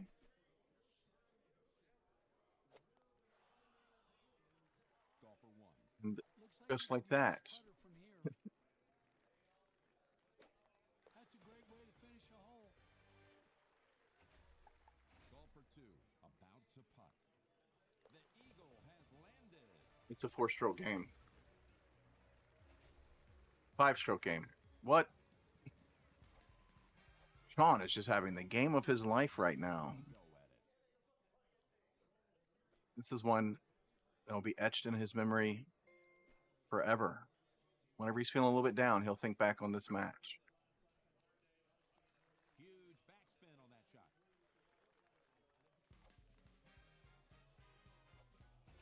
Golfer 1 is at the tee. Chipper Jones sticking around. Got a little smile out of him. He's not going to let this get him down. He's not out. This is the king of the hill, y'all. He could come back. He could come back and take everything. Good one. All right, guaranteed top 3. I'd be smiling too. Golfer 1 looking at a birdie putt.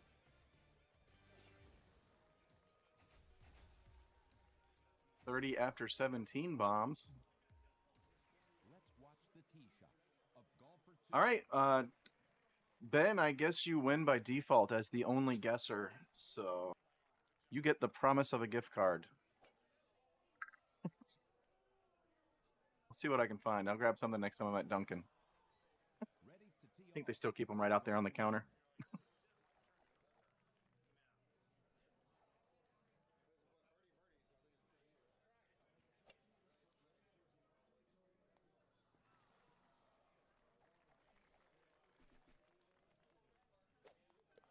Matt James with the old school Let's watch the chip, magic. cleaning that up. For 2. Nice out.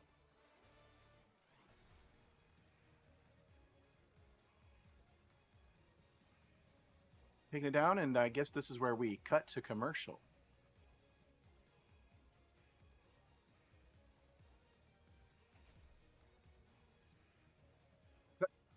Maybe we can see like King training video again. Man, that thing was epic. That's the first time I've seen it. I'm not sure what he's doing in his shorts though. That one part, I guess, needs a rewatch.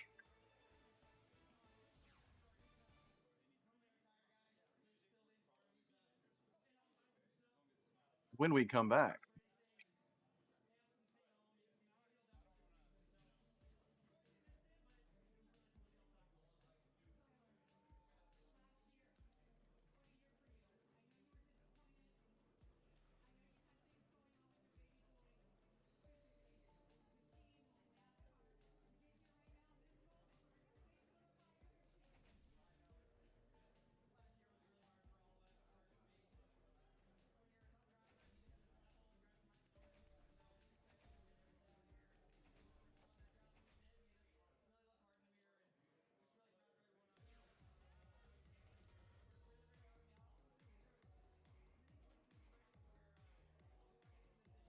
When we come back, we'll have some George von Koschenbar.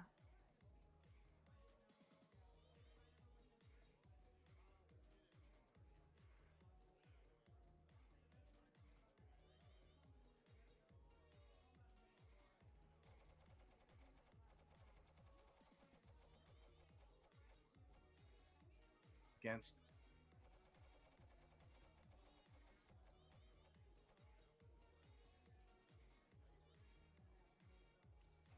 Time to check in. You can use your phone.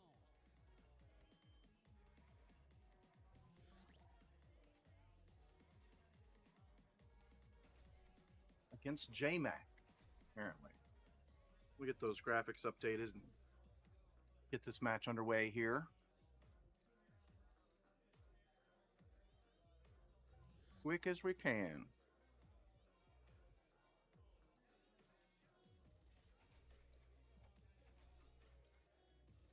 Lickety split, guys. We're gonna fire it up. The weather conditions are just perfect for golf today here at Elkhorn Ridge. All right, Elkhorn Ridge. You can really find some nice holeouts on this course with potentially short par threes and some well-placed drives. I like the chances to get this mixed up. We're looking forward to a great round, Jim. Ready for J-Mac currently on breeze. We'll see if he sticks with that or decides to break out his Cosmos. I don't know if J-Mac plays Cosmos.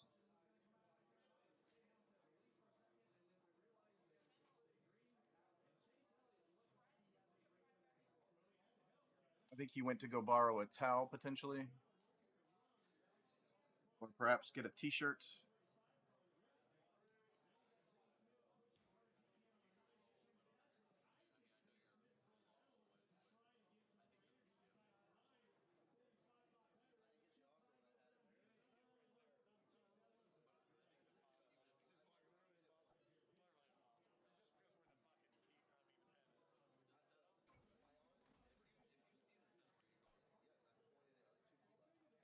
Nope. Looks like he's going to stick with the breeze.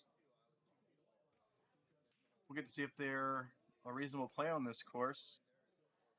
I don't know if Zach wants to weigh in on that. Zach might know. Whoa. Whoa. It's too much ball.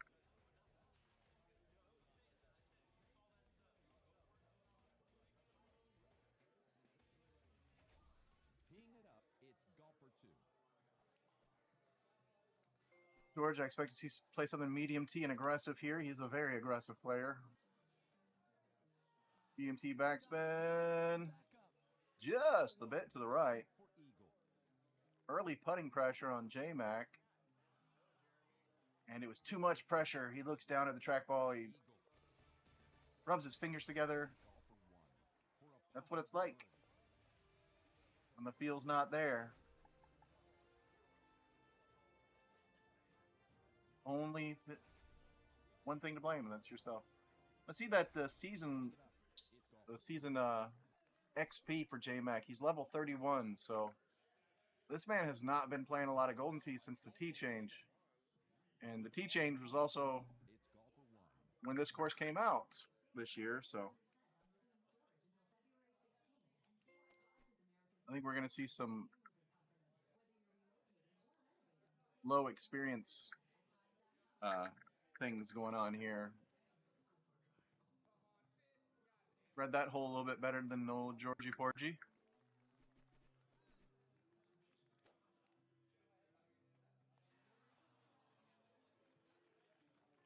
We'll be tied up after 2. Potentially. George already saw him miss 1 putt. He said, you can take your chances with this one yourself. Also, a right 1. I would not be cleaning that up. Right 1s are the devil.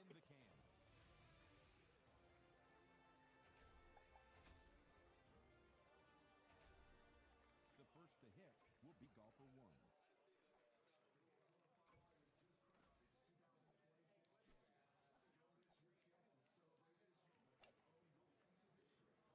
J-Mac will get some opportunities to hole out on these par 3s. You know, he gave a nice little run at it right there. Great win with a super spin 2-iron. Oh, George has got some crazy clubs. What is that for? What's a super spin 2-iron for on Elkhorn Ridge? Inquiring mind wants to know. Good question. I'm back, by the way. What up, maybe? Yo. Yep, went to go make dinner, and the chicken is still frozen, thawing in the sink, so I've got another 30 minutes or so.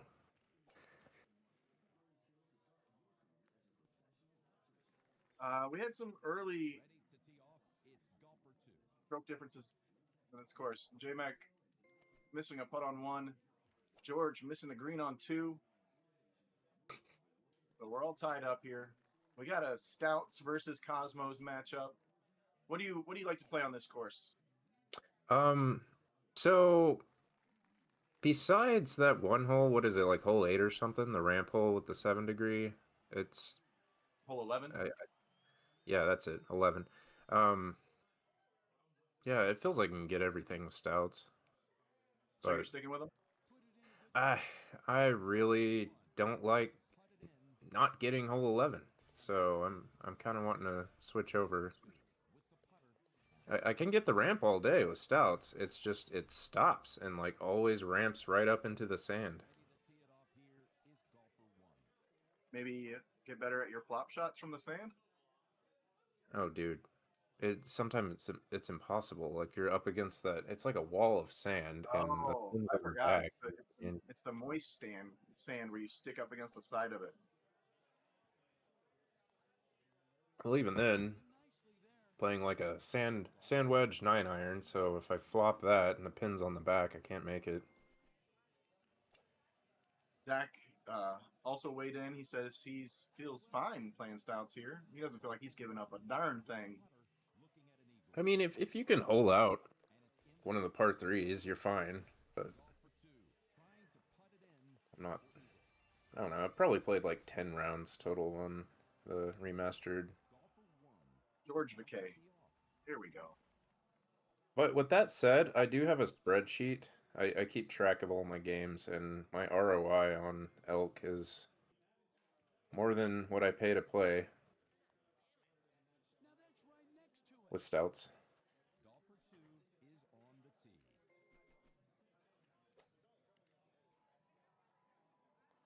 That will leave an easy putt. Golfer 1 putting for a possible birdie. Golfer 2 looking to drop this putt. It's a birdie. Good stuff. First to address the ball is golfer 1. This used to be one of the toughest holes on the course to get a layup where you could actually get to the green in 2. And it is a very vanilla par 5. At the blocks. It's Mhm. golfer 2.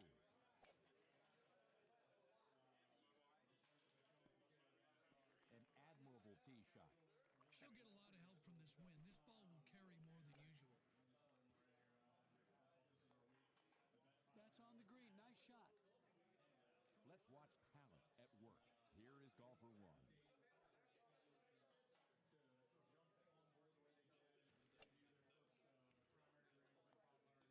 But just because it's vanilla doesn't mean you can't pull it out. Golfer 2. Feeling the It's, pressure on this I feel like that's something I struggle with is if I find a hole less engaging with an attempt. as far as challenging, then I don't necessarily chase that hole out. So you can't come off the gas just because a hole isn't as challenging as you'd like it to be. Try to find that cup. That's your challenge.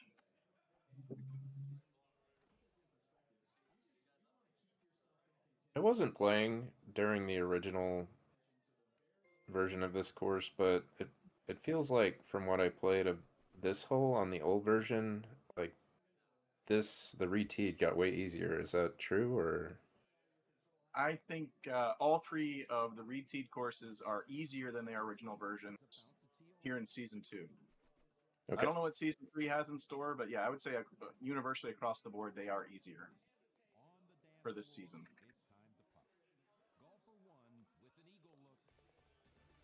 It just feels like on this hole that they're playing right now, you had to go over the mound more than Almost always, yeah. Golfer 1 is at the tee.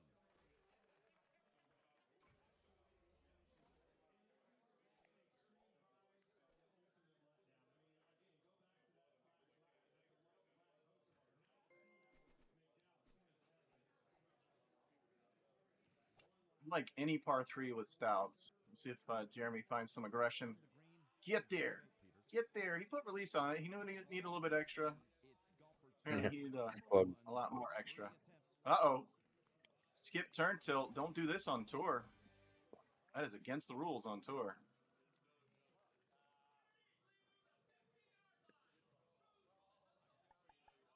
I don't know if you guys have ever read the tour rules, but one of the rules created from an infamous NIV match is you cannot unilaterally, willy-nilly skip your opponent's turn. So you get to stay in pace to clean up your putt or for whatever reason. Interesting. Were you not aware of that rule? I feel like I've read that. I just forgot. Yeah, it got written in 2017, maybe.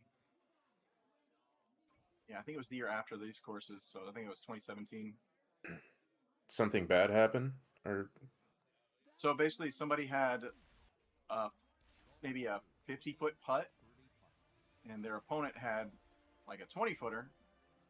The opponent that was out skipped his turn, cleaned up the opponent's shot, and then cleaned up his own. And the argument was, since they were both on the same lie, that he used that cleanup putt to find his line. I knew it So- was Duncan. Oh, I Thanks wasn't for going to name any names.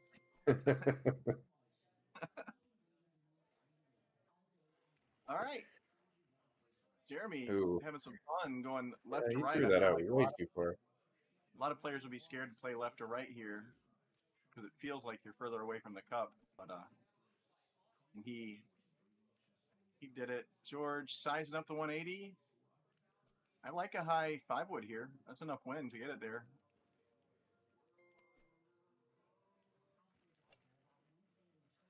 Don't get to play this shot with stouts. Look at it go. Look at it go. Ready to hit. 343 yards.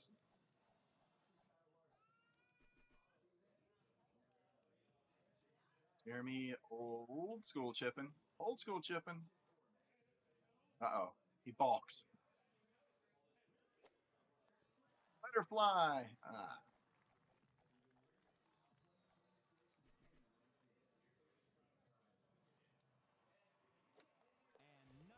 You can get it on the second time. We call that staging, guys. You get a little bit closer to make that next shot a little bit easier.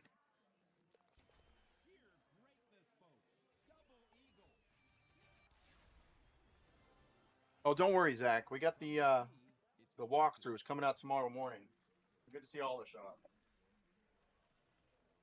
Yeah, Connor, that's definitely there with Stouts. He wasn't.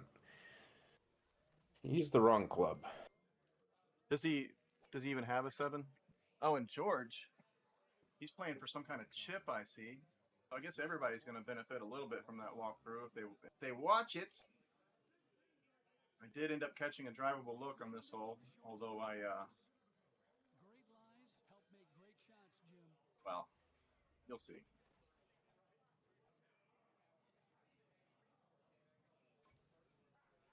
Was the match streamed anywhere? It seems likely. The NIV, I don't know the number of the NIV, but it was it Winding Pines? Was that the course? I'm having trouble remembering the exact details of it. Might have been earlier than 2016. Might have been 2015. What year was Winding Pines out? Was that 2015, Corey? Do you know? I feel like that's right. I started the Mayfield year, so I'm lost on all that. It might have been 2015.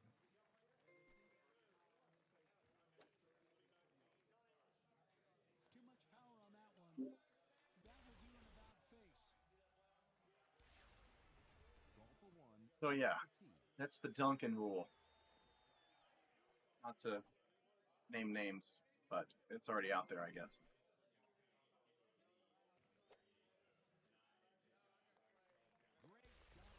Nice. Oh, that's what they're for, folks. That is what they are for.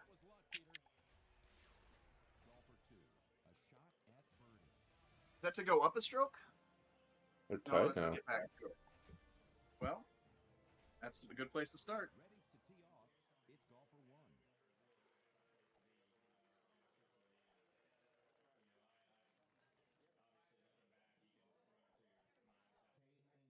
Hey, Taylor, I haven't been on Discord in a bit, so we haven't really talked about it, but have you experimented with live streaming on your glasses?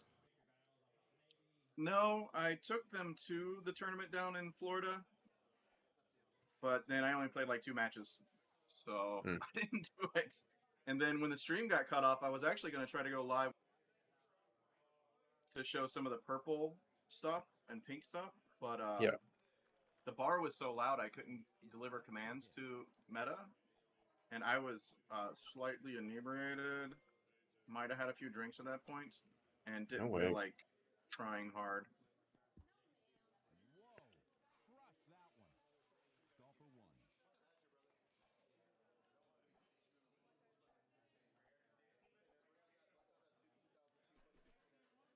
Me.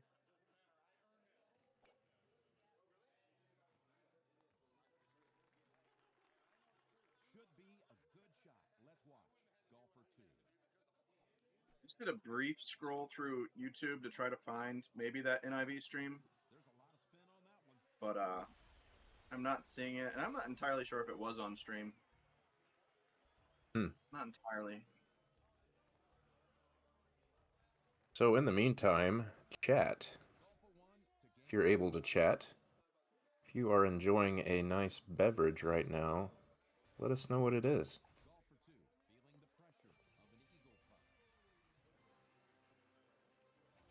J-Mac, you can see like the change in his mood almost, right? He's really invigorated by that hole in one. I He's don't ready know, to throw it. when that went in, he actually looked like frustrated, like he should be one up instead of Okay. just had this look on his face. I'd expect no trouble from here. Also, I've taken more reads off of when he's like trying to hit chips that he's clearly uncomfortable with.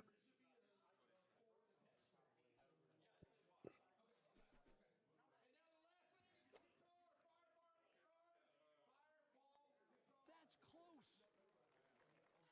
See if he can find another one here. All right, we got Fiji water coming in. Jeremy Olson.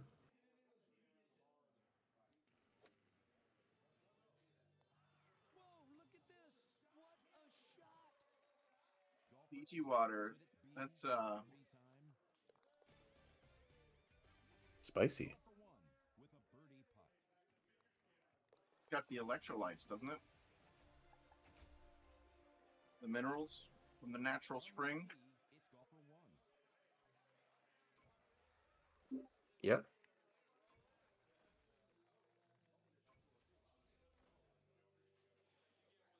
Remember, I used to be friends. Well, I guess I'm still friends, but decent friends with a guy who made it pretty big in poker back in the day, and he upgraded his water filtration system in his house to be a Fiji water filtration system, and he always told everyone that his toilet water is cleaner than their sink water, and I'm just like, cool.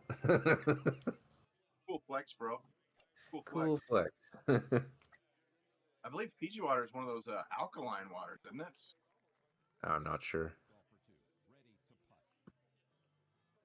I had a bartender friend that was big into weird little health trends like that. Used to preach alkaline water all day. Water, just drink it. Just drink your water, guys. Stay hydrated. That putt barely went in. That was one of those baby arm putts.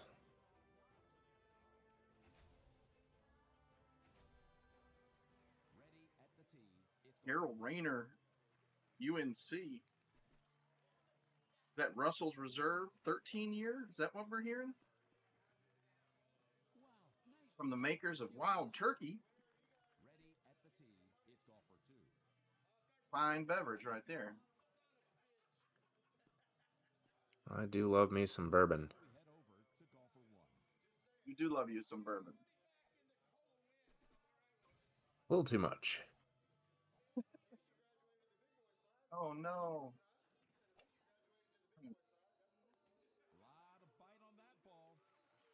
Not sure Good why you shot there. wouldn't Yeah, use clean up. backspin there, though.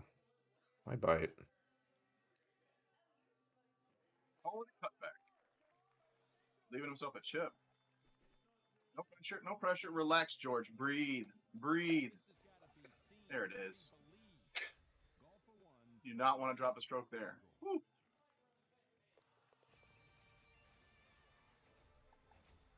All right, so advantage stouts on 17 as far as simplicity goes, but we got another one of these just gentle breezes, just a little 9 mile an hour, almost straight. This isn't complicated for any ball, really.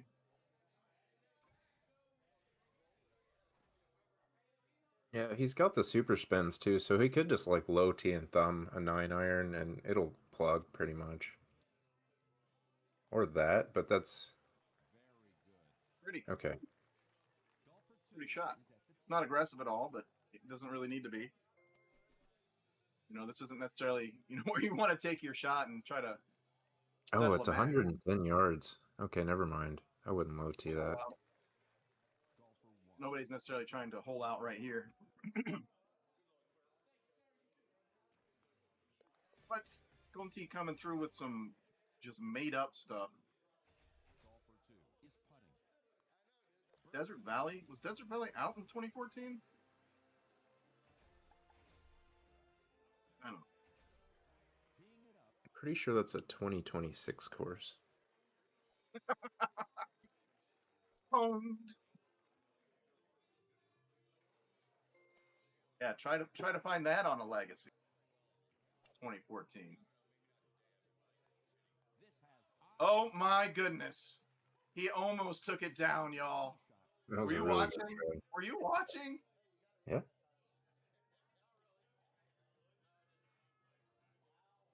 George, don't get rattled, George. Keep it together.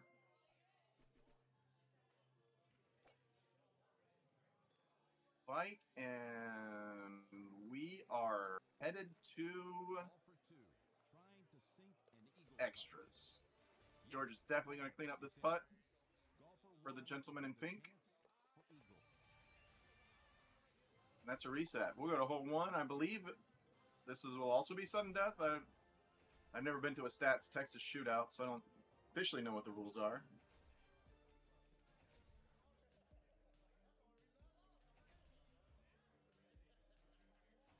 Jeremy Olson. Remember GBK versus Evan, Petra 18. Evan took 7 minutes to hit his drive. Question mark, exclamation points.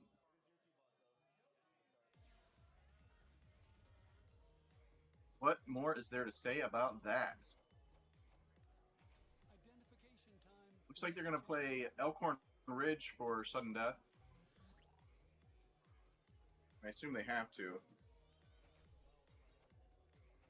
I don't know the rules at this event.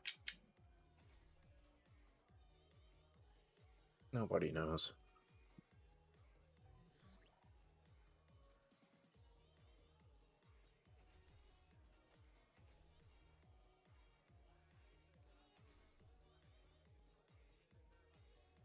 Ooh.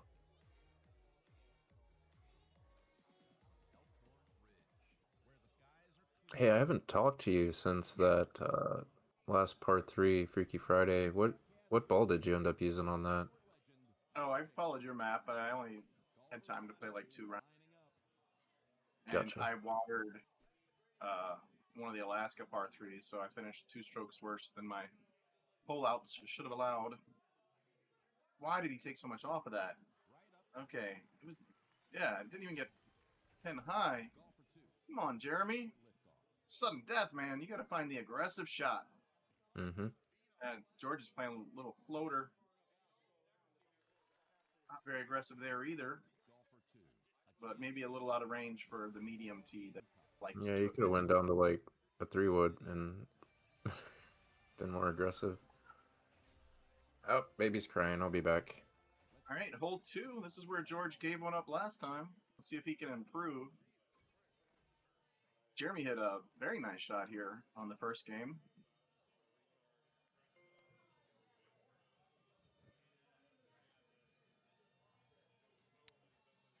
All right. Hello. Hello. Can you guys hear me? Is that you, Burak? Yes. Tis I. Rough. What's going on? Brock, 5. What's happening, man? Hey, what's How's up, your day man? treating you? Oh, pretty good. Just busy running around trying to deal with the stream and play Golden Tee and the tournament. So it's fun. A lot of fun. There's a lot to do. So shout out to Yeah, man. Richard King for all those years taking care of all this stuff on his own. I mean, this is a lot of work. Oh, you got a big taste of it today, huh? Yeah. And this weekend. Yeah, absolutely. Absolutely. I mean, I'm not new to streaming. It's just that trying to do something like this is definitely different than just going live yourself. Oh yeah. And you got these fancy layouts too. It looks Yeah. good. Yeah, that's the layout is Richard King.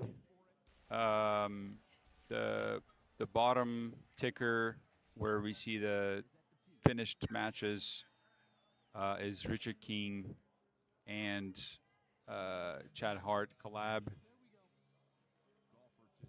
Just putting it all together is me, the hardware, the equipment, cameras, all that. I mean, I was trying to set it up. Well, I did set up most of it Friday, and I was almost late to work. We got here. I tried to set everything up, and I didn't realize this is literally an hour and a half away from my job. So. Oh, brutal. Yeah. Especially in Houston traffic. All right, so I believe this is sudden death, right? I was listening to you guys as I was trying to set up my mic again. GoldenTeeTV's come through in the chat, said SD, same as PEGT, sudden death. Let's go. Just like on tour. Yeah. Sudden death. No extra rules. You think we'll get a chippable look on the par 3? I had a 40-yarder at it earlier. Oh, really? Okay. Well, do you think this is that setup? Does that look Oh, Does it look? I wasn't in. I'm not in this setup, but I'm just saying. Okay, It's yeah. exciting. And sudden death, and you get chipped to look at So par 3. I don't know if Jeremy click chips. I would I've assume only seen no. old school chips out of them, but that doesn't mean it's not makeable, you know? Right. And yeah, it's definitely makeable like regular chip. I mean, we've seen Steve Beatty make 2 beautiful chips on, I believe, hole 6 of Desert Valley. So, and he doesn't click chip. Those were all regular chips. PBD does not click chip, Yeah. but he can. He just decides not to. Right. Could go at it. Those are pretty good shots right there. Yeah. Those guys were definitely trying to chase that down. Absolutely. That was amazing. Jeremy actually, so he's one of the locals at this bar. He plays here all the time, and he's been in every single stats tournament that I can remember. Oh, sick. Yeah, I've What a been run. to, let's see, so 2019, 2020, 2021, and so like I've been to 5 of them, and he's always been here. Oh, there it is. Yeah, downhill 40 yards. So 2. I don't. Does George palm his? I think he palms his, right? Yes. This is like a 2-click 5 hybrid. Yeah, he doesn't click chip though. I don't think. I've never seen him click chip. Oh. Okay. Which actually, him and I were talking about it. I mean, as much skill as he has, I think he needs to start indulging in it. Just here and there, right? Just here and there. Yeah, I mean, Pick it up one piece at a time. exactly. Yeah, I mean, you don't have to be the best click chipper in the world overnight. You know, just take your time and Pick the chip that you struggle with the most, and plug in a click chip for that situation. exactly. Start there. Yeah, you don't have to click chip every single one of them. Yeah, absolutely. Right, Jeremy Martin. He's going. Ooh, Pretty he good line. drains He's it. done it. No pressure, George. No pressure. Oh, my God. Actually, that's all the pressure. That is 100% pressure. Okay, so is he going to follow or is he going to chip this? He is All going right. to old school chip it. GVK. Oh, No, it's too He's got it back. short. And it's short. It was a bad pullback too, though. It was definitely turning to the left the whole time. Wow. That was Just like awesome. that, guys. The 40-year And par as you 3. mentioned it too, chippable short look. Wow, that was amazing. Yeah. Actually, Drainer. Drainer, you can't play flop from the tee box. correct. No punch flop, which is boring. I think we should have those options. Yep. I do too. Right? Yeah, it's couldn't just, live with man, it's such good shots. I mean, I'm not a fan of the flop. Maybe it's because I haven't messed with it a lot, but punch, I mean, I'm all over it. Like, I probably use it So once or I twice at least incorporated- every game. I incorporated the punch into some click chips to control distance with Cosmos when I would be Hmm. in between distances, because I Yeah, hammer my chips, yeah. so I have more gaps than a thumber would. So, but other than that, it's just for getting out of these nasty bunkers with like the old sand that's still like moist, where you stick to the side of the wall. Yeah, no, absolutely. I mean, there's always like the shot is there. It's just until you figure it out and until you start trying it. Like as crazy as that sounds, I was in the bunker on hole 1 of Hawkeye. Jeremy won in sudden death. Yes. Sorry, Yes, Chad go Hart was asking about who won because I guess they didn't report it. So anyway, I was in the bunker and I was trying. Normally, I would do 5 yards per click for 6-iron, if it's on first cut, rough, whatever, right? So I Okay. tried a 25-yard. So normally it would be 5. I tried a 6-click flop 6-iron chip out of that bunker, and it played so good. And I was like, man, when I get some time, I'm going to play around with that. it played like Yeah. pretty flat. It got right over the bunker. It was just too good, and I haven't been able to mess with it. So Yeah, it's really good for those bunkers for the click chipping. I found I was trying to use it too much as far. I mean, which is what I do when I'm trying to learn something. And I was playing too many different shots, and it was kind of messing me up. So I haven't been using it as much, but there's definitely a few situations where I love to use it. Yep. One of my favorites, and this is punch, is the short shot. So if you got like a 3 or 4 yard shot if you're a palmer like I am, that can be kind of tough. So I'll put punch on a sand wedge and do like a 1 click. Oh, okay, yeah, because it cuts your distance. So yeah. Yeah, so like I said, just trying to fill in the gaps. Right. I use it a lot for the click chip. Right. Okay. Okay. Yeah. Yeah. Yeah. No, I thumb as you know.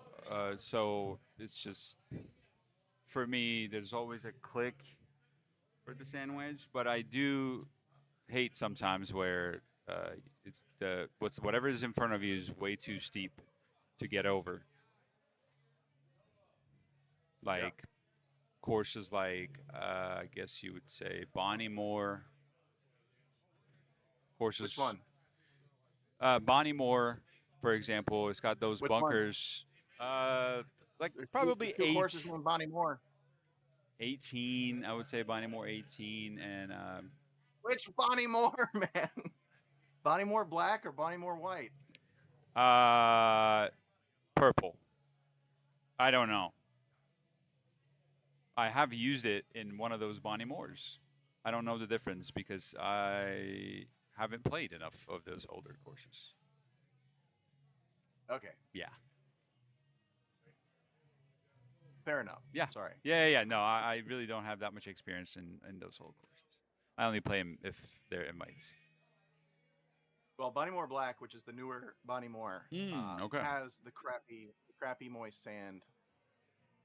Where I remember before the flop shot came out, you could get in those bunkers. Even a flop wedge couldn't get out. Right. Like I feel like IT messed up in the QA department.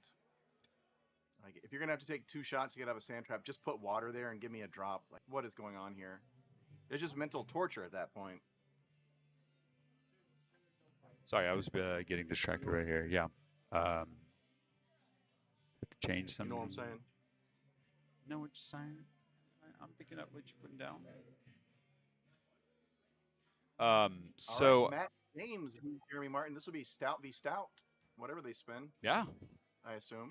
should be fun. Matt James is playing really well. Jeremy Martin is actually playing really well. I think my last tournament, which was last year, like when I was back, I think I had been back in the game for maybe about a month or two.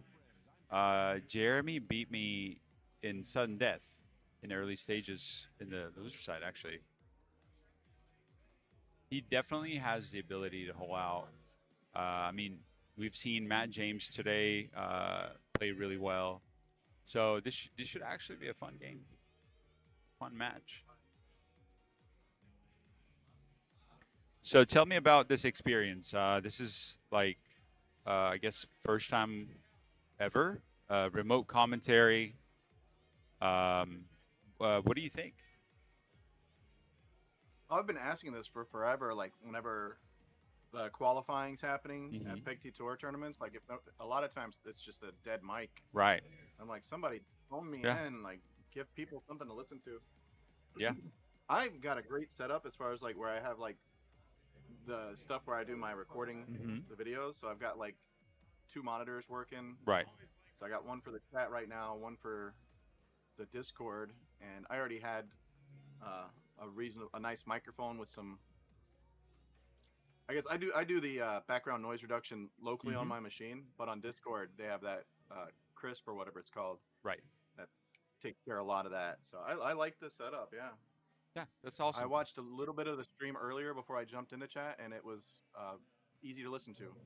Yeah, that's cool. Yeah, I was just worried that if I put a microphone here, which I have really good quality mics, however, they're for podcasts. So they're the type of mics that sound very crisp. And uh, unfortunately, to those mics, you have to be very close. And I mean, this place is very loud right now. I didn't think it was possible for me to have clean audio. So um, I was like, hey, can we do remote? I first talked to Richard King about it. He's like, yeah, we can try it out. And seems like it worked out, you know? So the thing that I have, and I'm not exactly sure how this setup is as far as like piping the audio. I assume it runs Mhm. through Discord to the stream, so you are getting the crisp background noise reduction. Mhm. But yeah, if you ever No, you sound worried great. about setting up locally on your own, Mhm. if you ever worried about setting up locally on your own, you can get the NVIDIA broadcast software if you have a Yeah. NVIDIA graphics card. Yeah. And Yeah, you can do those. that background noise reduction locally. Yeah, those are just really heavy on the graphics card. So I try to stay away from those and try to do it kind of manually myself. Yeah. But yeah, it's just going to take some trial and error. I'm definitely down to do this more when it comes to local tournaments where, we can't have Richard King. He's either not available or, he can't make it. But yeah, we're going to be working on it. There's definitely a lot of lessons learned from this tournament. I think it's only going to get better. Yeah, we've been working on a lot of stuff even throughout the tournament. Like we're going to have. Zach, I'm sorry.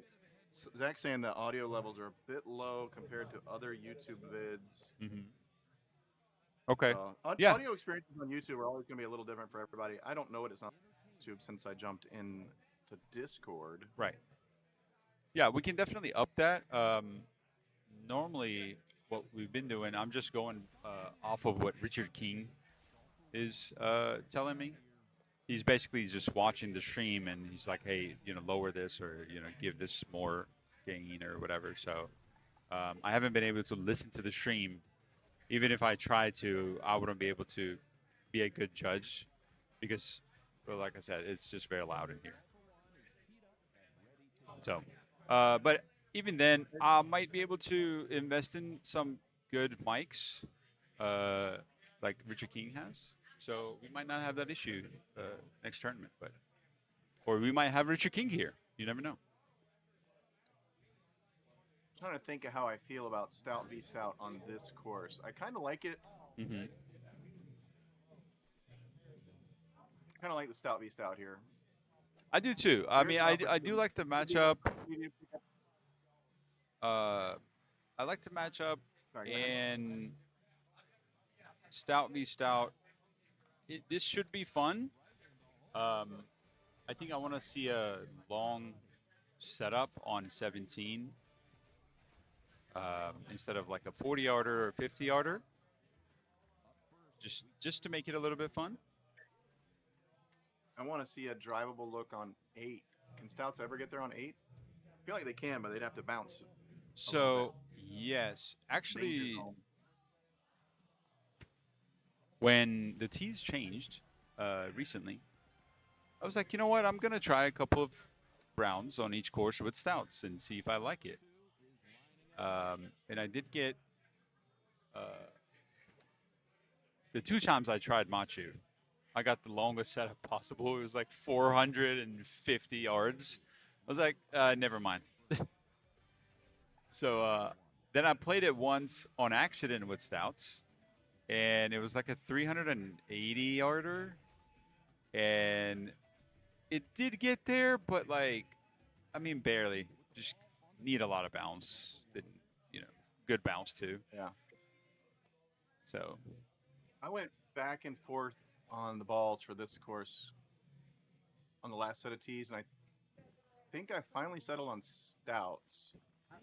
on this one, okay. But yeah, that was a hard pass on this set of tees.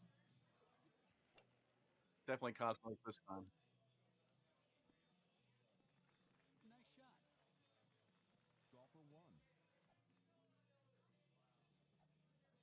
All right. Let's see. King saying the problem is we're dealing with the mics and no processing, so we do have to keep it low, but it's within YouTube requirements. If you go to stats for nerds, you'll see we are fine. YouTube channels like to run hot. That is deep stuff. Deep in the YouTube lores. Thank you, King. Everybody loves you. Don't take it as an insult, man. Golfer 1 with a look for eagle. Even Zach followed that up with overall production A+. Wins the cup, Jake. Golfer 2 feeling the pressure of an eagle putt. All right, moving on into the next hole, hole 5 on Machu Picchu. Ready to tee Game's all tied up. Golfer 1. J-Mac has the box. We got a wide open look. Nice wind and the green pushing you towards the pin for a nice straight shot from a Stouts player. Let's go. Pull it out. Over or under. Who thinks he's going to get it? Weigh in, guys.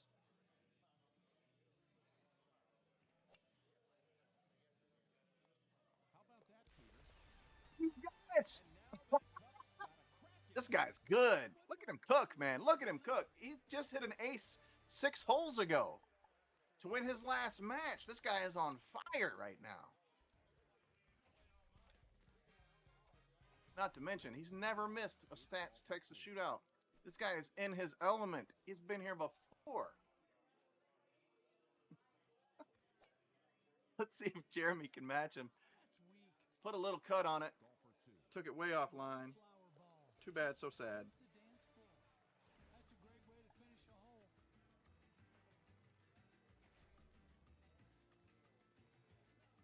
Already at the All right, so we got 1 stroke advantage, Matt James, the man in pink shirt, not pink bracket. Sizing up a little layup here. It's a pretty friendly pin, about as friendly as you can get on this hole. They love to tuck it back right sometimes, which can add a little extra wrinkle to it. But this this layup up here, which I'm think of as the stout layup, back over. it's going to play really well for that pin.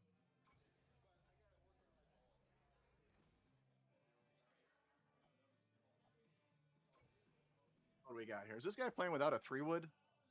What kind of wacky bag is this? 4-wood, 10-5. I guess that makes sense. Get up, get up. Oh, no. 2 stands at the ball. I wonder if that's in the rough or the heavy rough. There's a quick change in terrain around this green if you bounce too far away from it.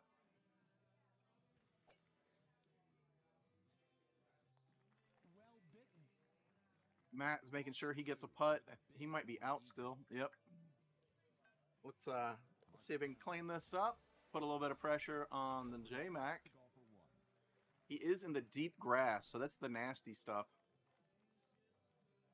Don't play this like you're chipping out of the rough, buddy. He hung up the chip. He's done that several times. Pass the crew. Yeah, that deep grass is so gnarly.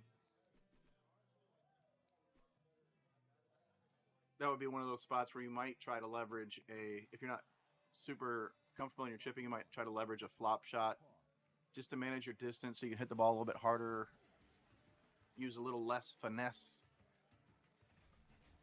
But there you go, just like that, the tables have turned Golfer 2 is on set to hit. a par 5.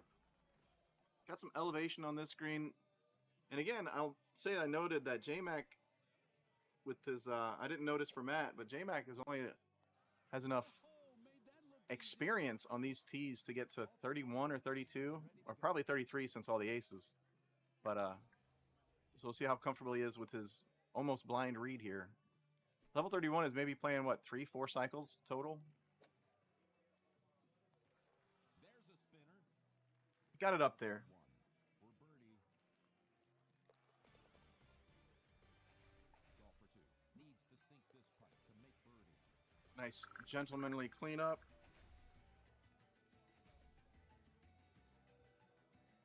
Between the blocks, it's golfer 2. Hole 8 completely shut down, so we're not going to see anybody go crazy trying to Let's turn to drive the this. shot of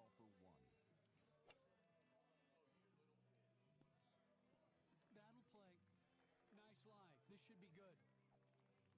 So we'll see some fairway attempts. 12-mile-an-hour face. He's going to do a floaty 6-iron. Needs a little pop here. 6-iron, one of the junkier clubs in the game. It doesn't like to really get up and go. Bringing the skills, it's golfer 2. But some players like to put a club like that in their bag so they don't get surprised by extra distance. Like some of the livelier clubs like to sometimes provide. Okay.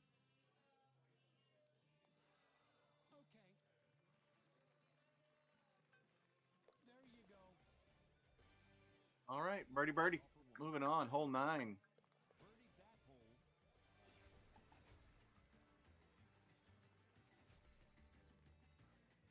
And now we turn to the tee shot of golfer 2.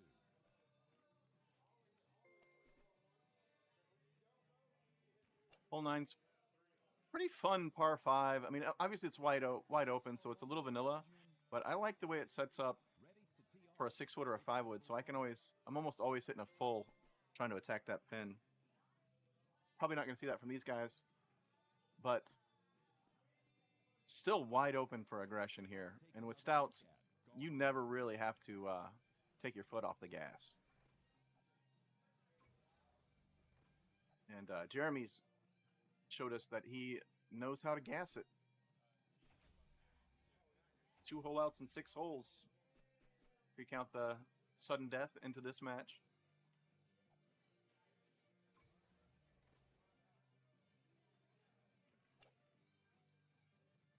Threw it out a hair too far Nice shot. and didn't quite get the distance. He may need to aim That's the price he pays for not having a 3-wood, I guess.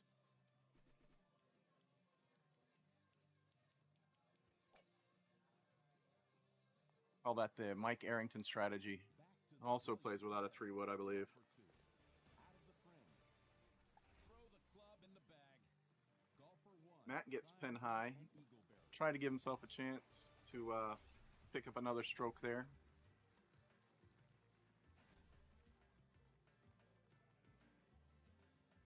Lining it up. It's golfer 2.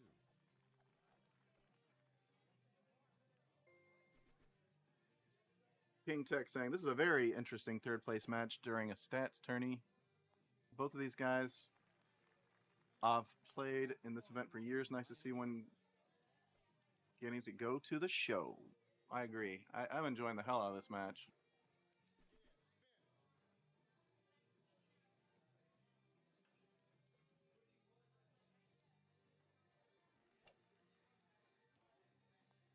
It's on the dance floor. Kind of a Trying to sink safer shot there. Just plopping it up. I guess he's not comfortable at that distance, but golfer 2.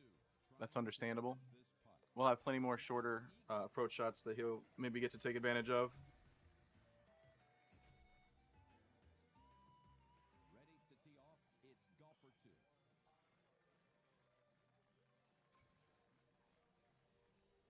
Nice offsetting wind on this par 3. 5-mile-an-hour equivalent with a right 6 break. I would not move the ball much. Okay, he's going to try a 7-iron, so it will take a little bit of wind here. Close to the can. Lined it up good, a little too hard. Golfer 1 is teed up and ready to hit. He lined it up about perfect, honestly. Just hopped right over the cup.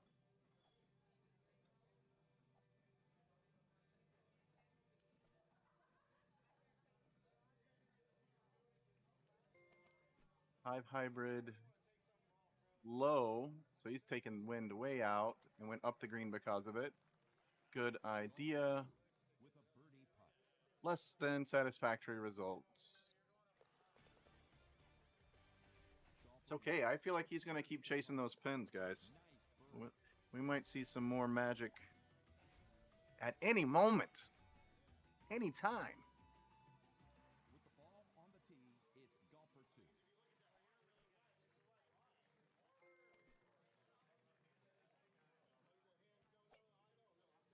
Matt playing for the elevated layup. When I'm playing stouts in this course, I like just going right down the fairway and playing a 5-wood in, but Jeremy's eyeball in the same layup position. Looks like he wants something a little bit more accessible. It seems like that might be one of the leaks in his game is he's not as comfortable at longer distances. So he's going to take a longer approach to, I guess, ensure that he sticks this layup. Yeah, he was a little nervous there.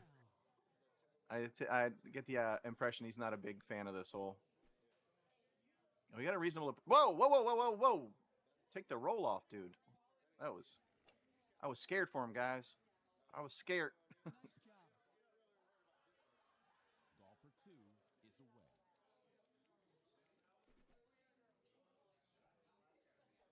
Matt James got a chance to get it close here. These forward guys, they know how to do that. And what is this? All right. We're back. What is it?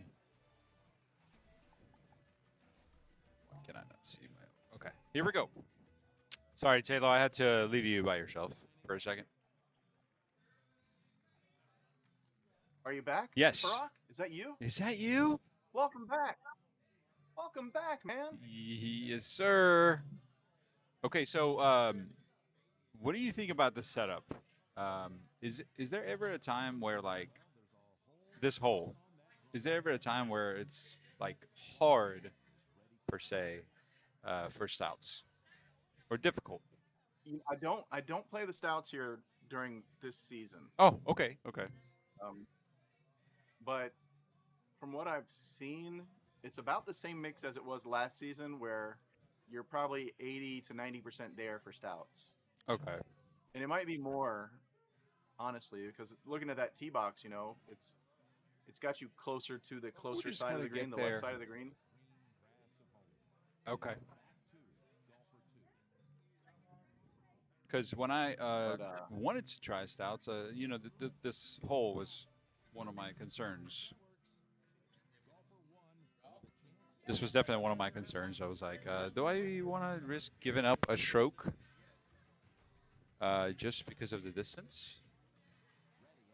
Or do I want to Yeah. make sure that I get there? So, and I was like, It was I'll definitely take one of the Osmos. holes that influences that decision. Right, absolutely. All right, we got him parked behind the tree here. See if This should be fun. It should be, yeah. Yeah. This is right between 5 hybrid and 8 wood. Although 5 hybrid could get there with high T or naked medium. Yep, that's a great shot, actually. Yeah. Basically, because of hole 8 and hole 16, I've eschewed any thoughts of playing stouts on this course competitively.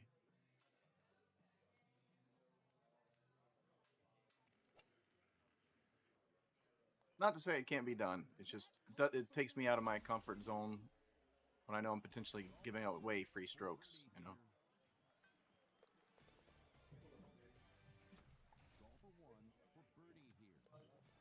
All right. So it looks like we're on hole 15. Pretty easy setup. Nice, easy to clear. Yeah. No 3 wood needed. 3 wood. Do we ever have to use 3 I wood on this one? I was just calling it out because Jeremy doesn't Mhm. have a 3 wood in his bag. Oh, no way. Wow. Okay. Yeah, I see you, he's playing Jeremy. 3 woodless. I see you, Jeremy. That's Well, a what does he that's a have? baller So move, right? does it go from 4 wood to 10.5? Yeah, precisely. Wow. Okay, that is pretty It looks like ballsy. it went. Also, no 5 wood. I'm just realizing. Wait, you're right. No 5 wood. Oh my God. Okay, Jeremy, I see you. This guy. You know, bag building is one of my favorite things about Golden Tee, Mm-hmm. and I think Jeremy enjoys it too. He's made some very interesting decisions. Yeah, absolutely. I mean, he's playing a unique game for sure. Like, for him to not have those clubs You know, it kind of it shows looks you like- he's gonna, he's got the ability to make his own shot. Yeah. Yeah. I think a bag like that from somebody that I hear has been playing this long shows they've spent some time thinking about the game, what they like to hit, what they don't like to hit, Right. Yeah. and Which yeah, I I like. like it. I like Wait, it a lot. is he going for the strip? Oh my 100%. God! He liked that setup. Look at that. Look at that. He used the 3-wood though. He used the 3-wood to intentionally not give a read to Jeremy. Which Jeremy doesn't have. I mean, even if you give up the read, man, this is a tough shot. I mean, this shot is not easy. I don't know. When you play your 18-hole games, sorry, Go ahead. do you usually go for this? I guess setup dependent, but For this particular wind, I'm playing from behind the ramp and trying to get to the green with my second shot, hitting the second strip into the green second for this strip. particular setup. Oh, there's okay, about okay. So you 5 lay or up 6 behind the different strip. ways I like to play it. Yep. Yeah, you lay up behind the strip and try to land on the second strip that's right before the green and try to get to the green. Okay. For this setup. Mm-hmm. So it's particular to when I can't get all the way across, but also the left to right wind, Okay. Yeah, I was because actually. I've found alternative ways to stick the strip if there's a left to right wind. Okay. Because Anyway, so lots of different ways to Gervais go and at it. I played the Machu qualifier round together.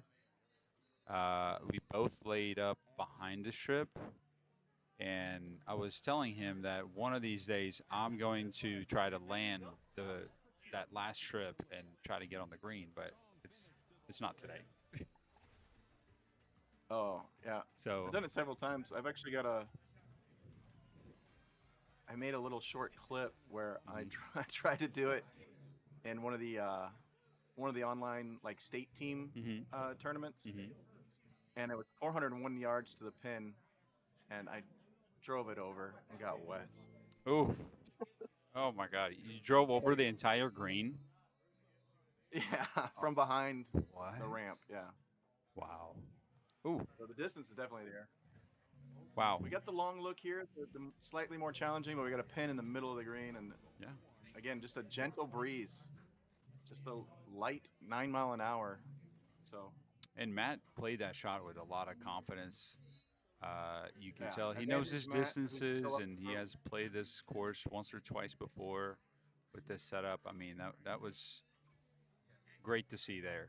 I mean, he played a great shot, I think. Jeremy's taking a beat because he needs to hold this if he's going to stay in this tournament. He's got to make something happen. Come on, Jeremy, you can do it. We know you can. Naked He's done it. Ooh, 100. ooh, I like that Ooh. line. Yeah, Oh, good line. Maybe didn't release. quite make it up. I don't know. Yeah, could have hopped over a little bit more. Right. Wow. Jeremy misses the putt.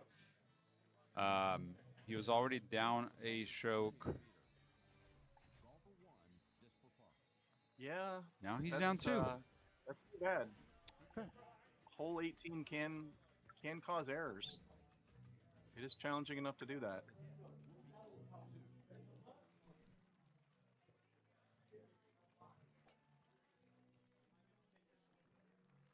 Kind of, oh, okay. I've never played that hop before. I kind of like that, though. He kicked off the back wall. Yeah. Kicked off. Yeah, I guess. Let's see. Yeah, it's got a slope to it, so it's not just straight up. So I guess it's a safer shot, but yeah, I've never tried it.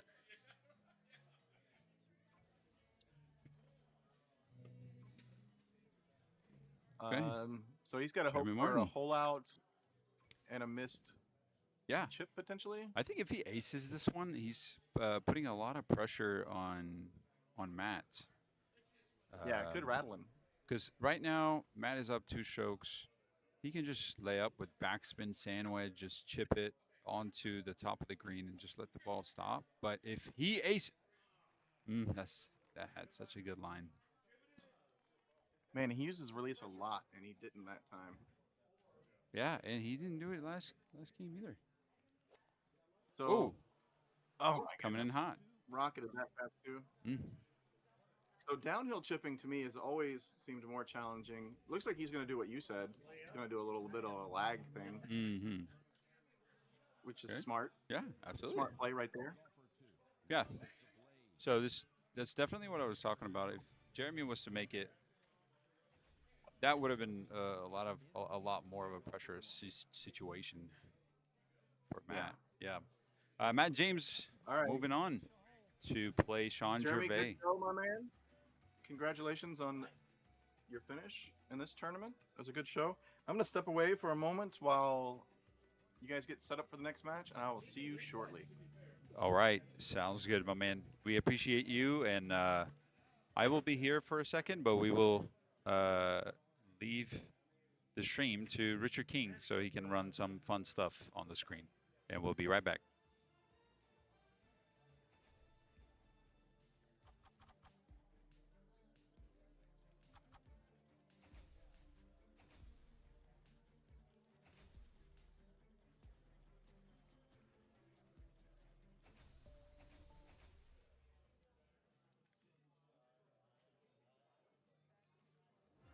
Time for the shot of the game countdown. First up, number 3. Jacobson at your service. Welcome to Golden. Am I heard right now?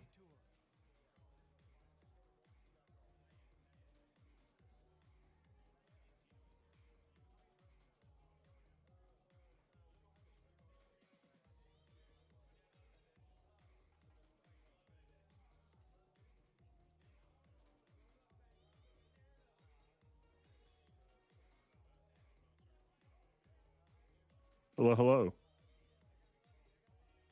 Yo, what's up?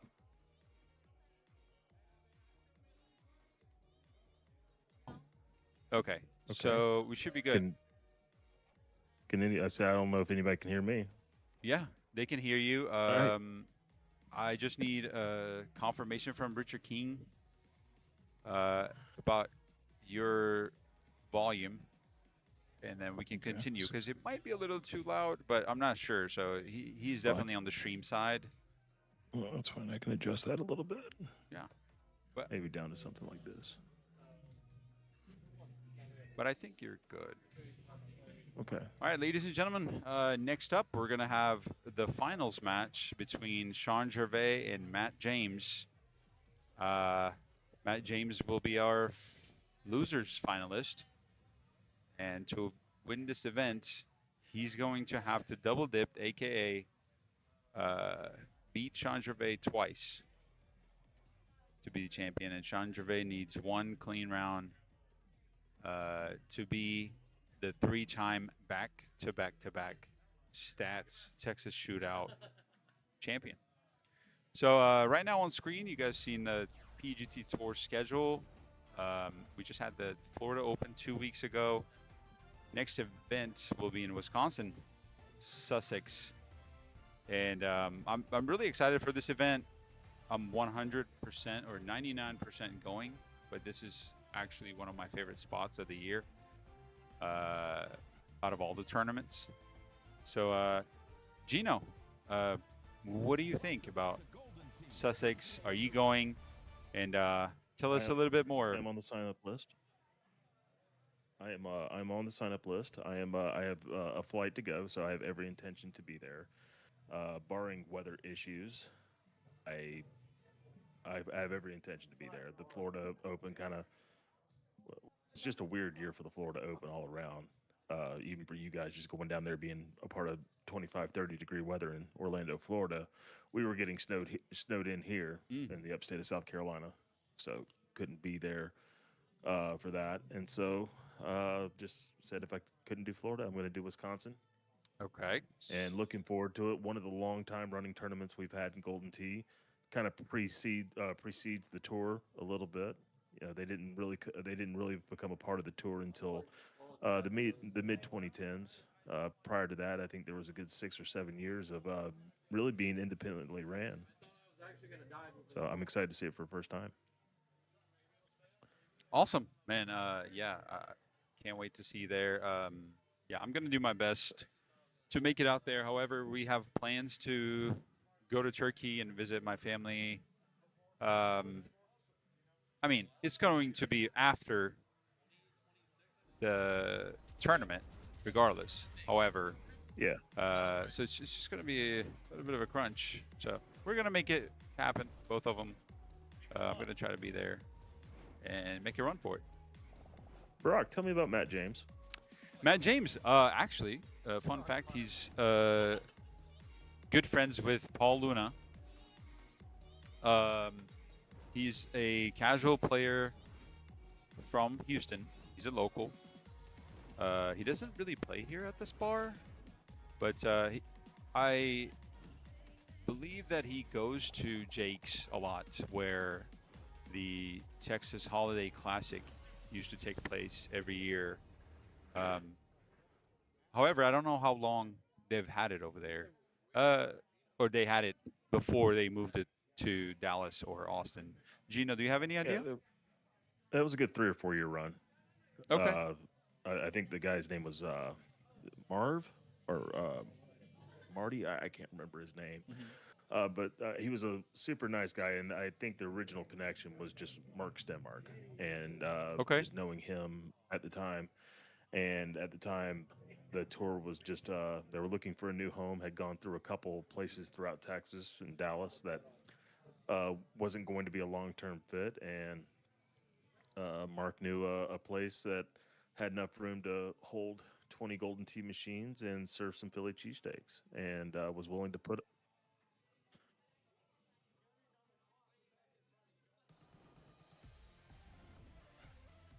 All right. But yeah, Jake's has got a good place in my heart. I enjoy Jake's as we're getting this started. Here momentarily, Sean Gervais, multiple time winner on the National Golden Tee Tour, against a relative casual player, from what Burak tells me, in Matt James. Is that James? Oh my God, I've been reading it as Hamesh the whole time. Okay. So this is a rematch, right? We're Didn't they back. play for King of the Hill earlier? I believe so.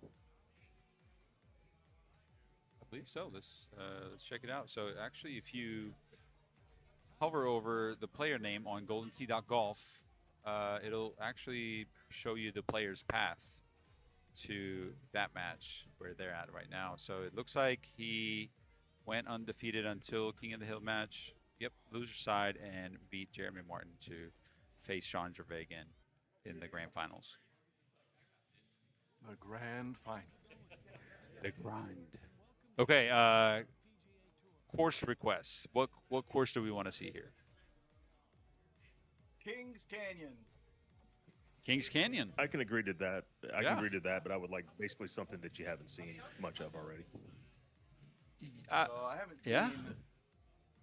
Gunnison yet. No. Respin. Respin. Matt James has a chance in this match if they pick Okoma.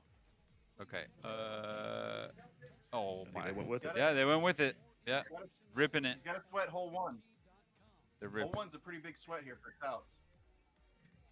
Yeah, they're ripping it. They wanted a different course on stream. Oh, okay.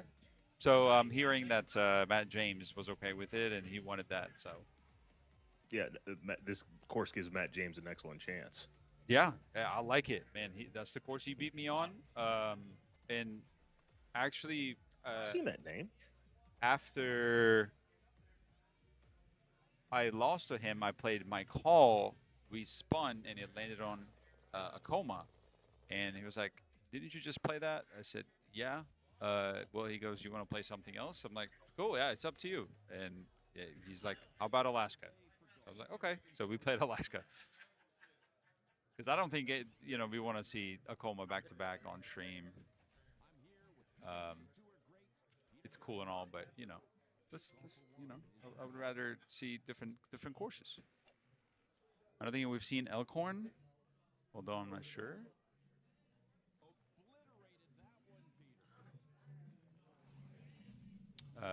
Yeah, I might have. Now, Paul Taylor, this is your kind of shot coming up right here. These little low to the grounds, chipper gonna chush it? wedge. Chip a wedge. Go on and hit it. Sorry. It's a reflex. Paul hit the bourbon already this Sunday. No.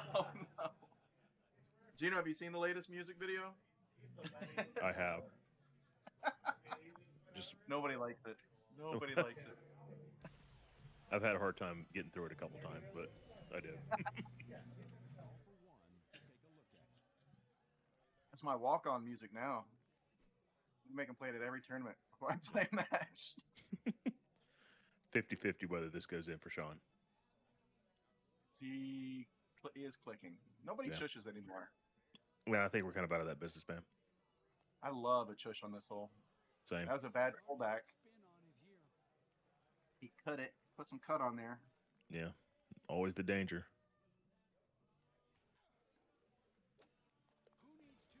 Also, notice he's not nearly as scientific as you guys are with your pullback. Well, he paid the price for that, didn't he? Yes, sir. I guess so.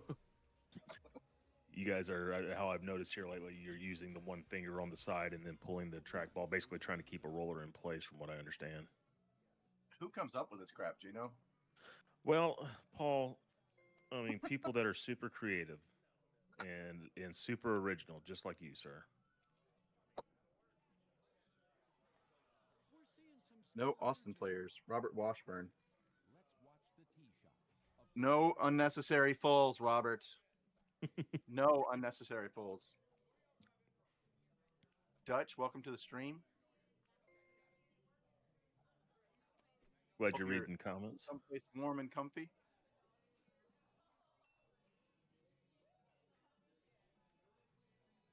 Like I was saying earlier, that first hole, and Sean gave himself a chance. That was a big sweat for the stout player.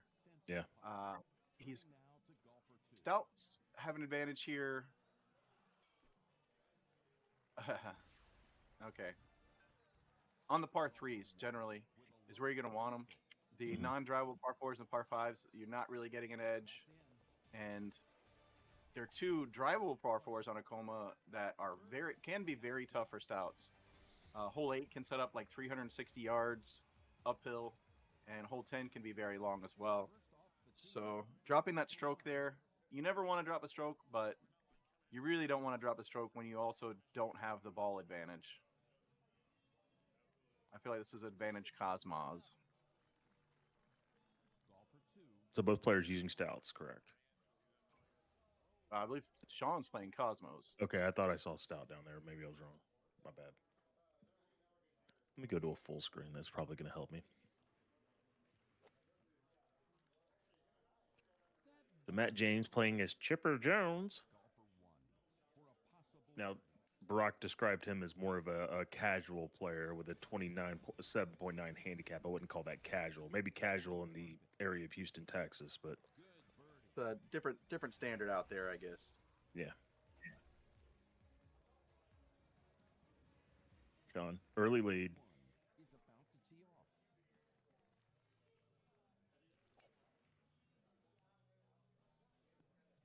So, Paul, you typically play this shot where the wind favors you. Most people would, all right? The distance. Yeah. I always go to the left because you're always closer to the pin. I don't try to set up a favorable wind on this hole. Yeah.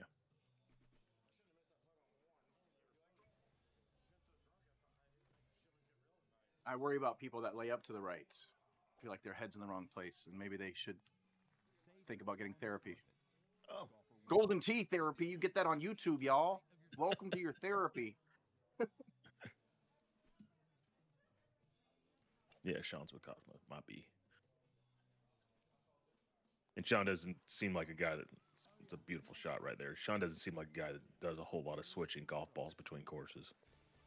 I don't know that Sean has played stouts at all since he switched back to Cosmos. Like you said, he's not one that cares for switching around a lot.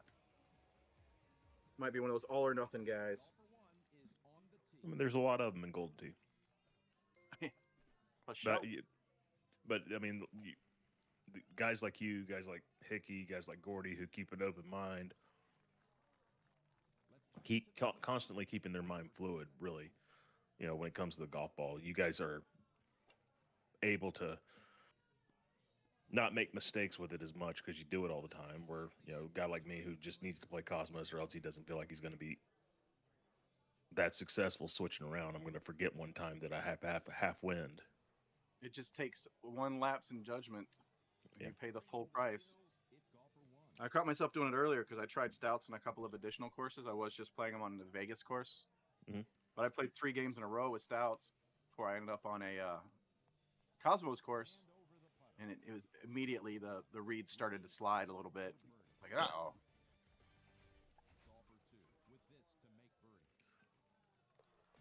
So Gervais up 1 right now. Paul Taylor, what's the course that we're playing next week for the tour mode? Oh, we're going to be on the new tees of Elkhorn Ridge. Classic. We had a Cosmo v Stout match on Elk earlier in this stream, so a little preview of what's to come with the 2 walkthroughs that'll drop in the morning at 10 a.m. Eastern. Tomorrow morning, go watch the house. He always wins.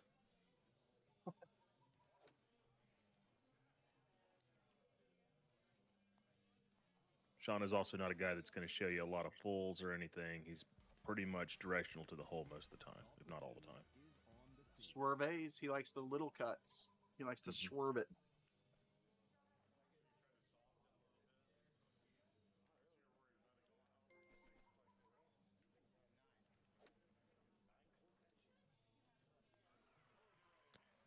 Mr. Matt James doesn't look like much of a thumber.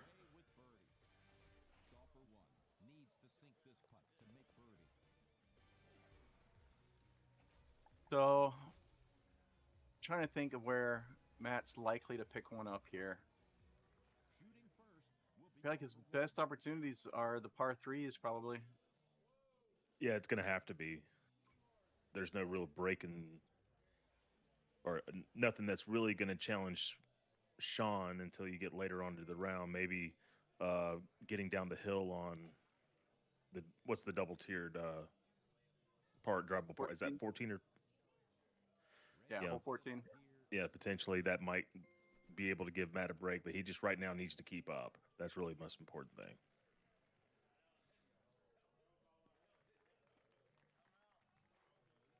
That'll play.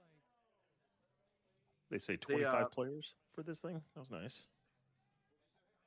I don't know about Sean in particular because I haven't been playing a lot of live, but I know some players will drop some on that long par 5 on the back 9. You'll see strokes dropped more there more often than you would expect. And like you said, the tiered par 4 potential there. Other than that, Matt's going to have to fight for it. And if he's a casual player, he might already be pretty happy with taking second. So yeah, I don't even know how much fight he's got in his heart. No pun intended, it might be house money.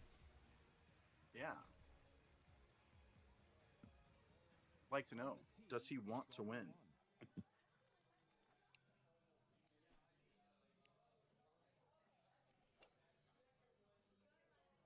Mark Gomez saying that Swerves loves this course, and he will not mess up.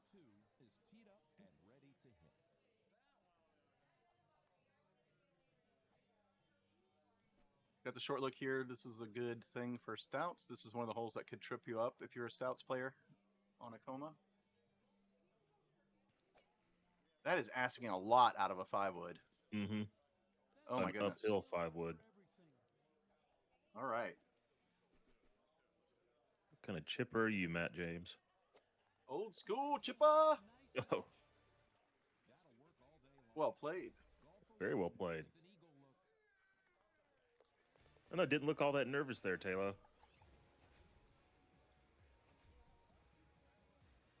You feel like he's settled in, huh? Well, he didn't show discomfort there.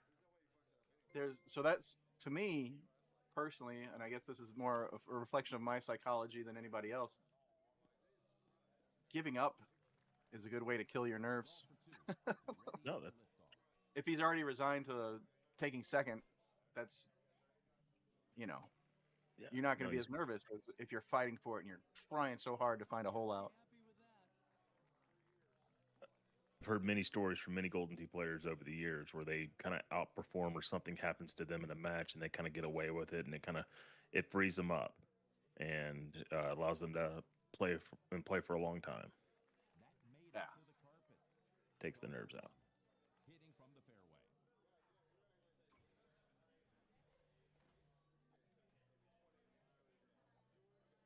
Sean, on the other hand, I think he's perma nervous. I don't think he'll ever get away from it. Here, it's dancing. Oh, Oh, For two, with an attempt at which eagle. is something he's learned to play around. You know, if you're always Yeah. nervous, then you have to learn to play when your nerves are peak. So maybe He's- that's an advantage. yeah. And then, there's always the run good factor, and this is also a hole that can really be tough on a stout player from time to time. You gotta, I would call this a shorter look here. Yeah, that But- 351. With the sand guarding it, I'm not sure if you can actually play a backspin at it. I would like a high 3-wood probably if I were playing stouts, and play a little bit of the rougher sand. We'll see what a real stouts player does. Okay, he is going to Not- play medium tee. Oh, cool. So he did see a shot where he could be aggressive. Nice. Okay, maybe not I've done it aggressive, before. An eagle putt. but he got his Yeah. distance right. Golfer one with a putt for eagle. That putt made it in. Ooh, Sean, be careful, buddy. That was a little close. Ready to tee it off here. I feel like if you're going to see Sean give up a stroke, that's probably where it would be.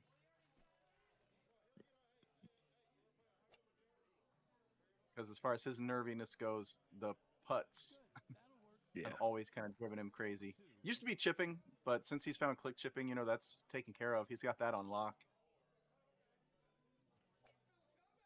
Obviously, we saw in hole one he could work on his pullback a little bit, but hmm Everything's got to swerve. oh, that's fair. That's fair. Even in the click chip. Bit of an overhit there. Back two. Golfer one. So I often play for the sand, but if I have a straight wind and the pin in that location, I do like the longer fairway approach here. Same. Probably with either ball, but I haven't really played stouts much on this course.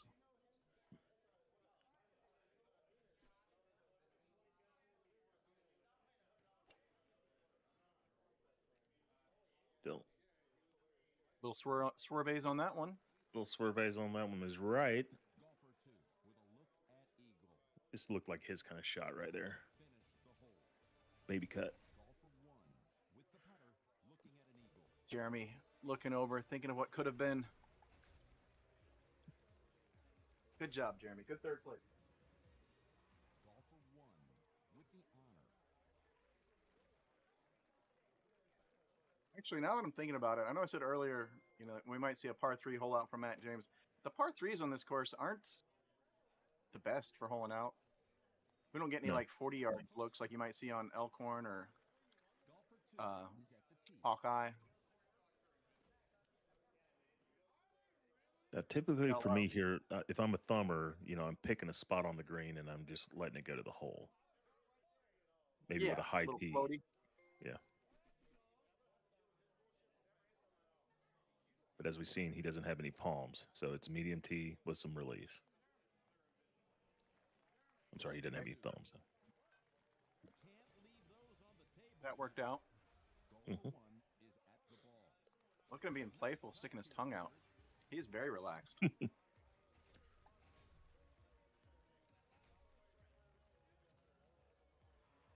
the blocks, it's golfer one.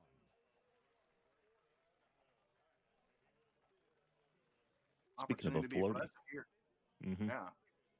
Pin in the back of the green, that's what you want to see when you want to hole out here.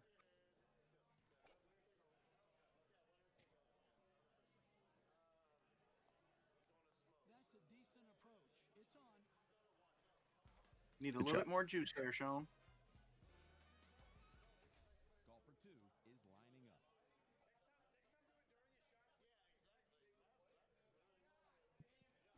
Yeah, the smiling, the talking with other people. I mean, he feels pretty loose right now.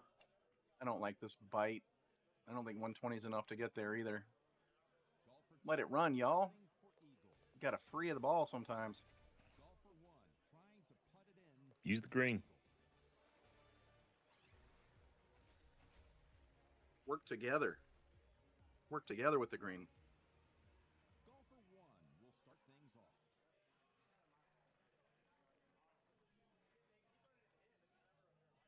See what Sean Gervais likes to do here. Up in the sand for the short approach.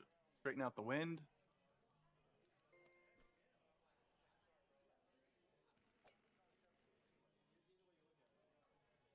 Playing well This- to the left, I guess, to not only avoid the bushes, but also potentially avoid the shorter gaps you'll see with your shorter clubs. Or the bigger gaps you get with shorter clubs.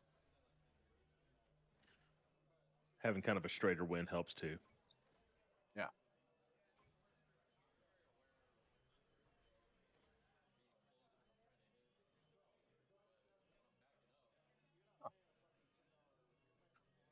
Wonder if Matt's ever played up there.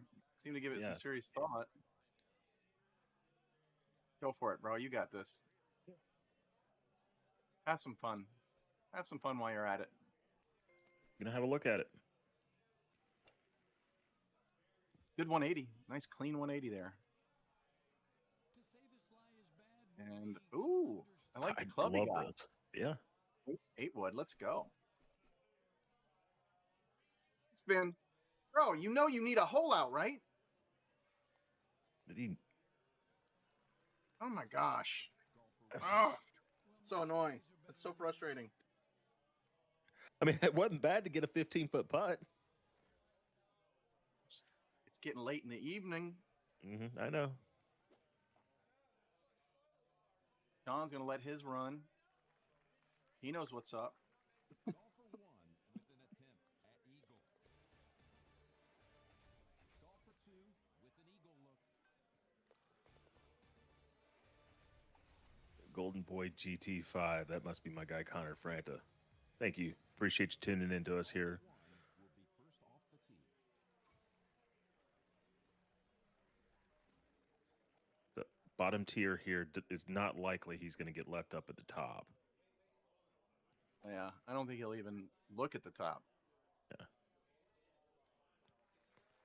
Oh, big kick. No, not big enough. Not big enough to cause a problem. And I believe Golfer 2. if what Haas says is correct, that's a downhill putt, so it will not turbo. It should putt normal. Haas had said during the Young Guns that if you get a tiered green and you end up with an uphill putt, then you will almost definitely turbo. Yeah. Which I didn't know. I was just guessing every time I had a putt on a tiered green. Just need a little bit more mustard on that one. That wasn't a bad shot.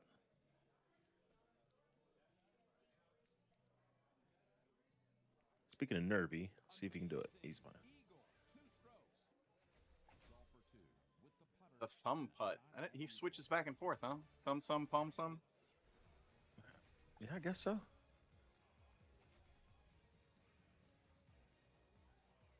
it up. It's golfer 1. Another guy I know kind of does with wider putts. You know, left 6, left 7, left 8, right 6, right 7, right 8. Andy Fox. He's done that for a lot of years. Palms everything else in between that. Interesting. From the tee, it's golfer 2.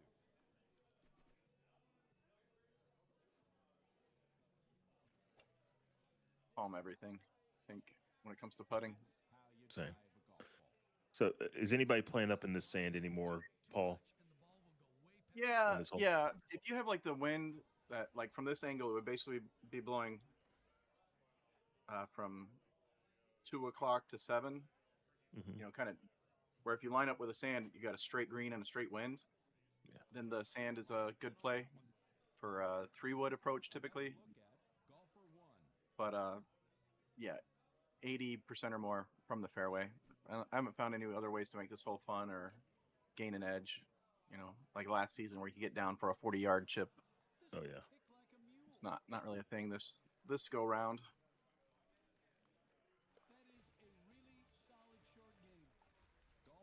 I would like to see Matt Woods really bring the focus on the next 2 holes and at least scare the cup. At least scare it a little bit. This is a good distance for Stout, 9 iron. Yes, it is. Good distance for Cosmo, 9 iron too.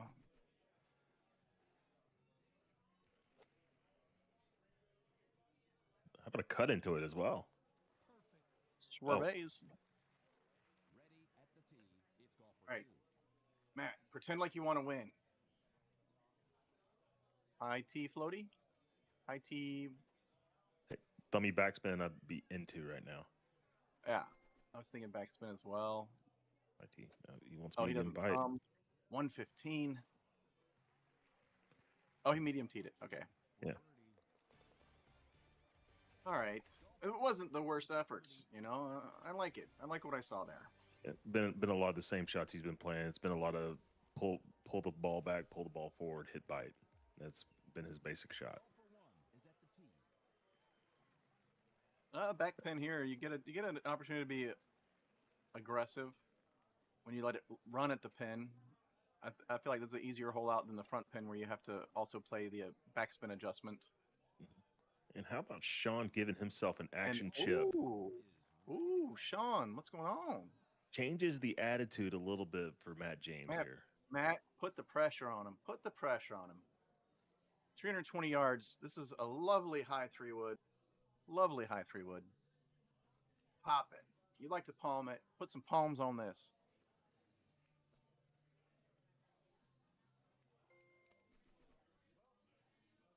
IT release. Let's go. Oh, wow. Extra aggression. 135. Good speed. Oh, man. All right. That's how this hole always gets you. It always gets you to go a little bit further left than you want to. And it looks like it should come off of that stuff, but it never does. For the win. So less risk here of a bad pullback since he's hitting from the rough. It wouldn't necessarily mess up the line as bad. He left it high. He just threw it out there. He played way too much break. Tough putt. All right, we're going to extras, guys. We got sudden death here. A coma 18 of all holes. No offense, Burak. Of all holes. 18 holes. Sean Gervais gives it up, and we got sudden death.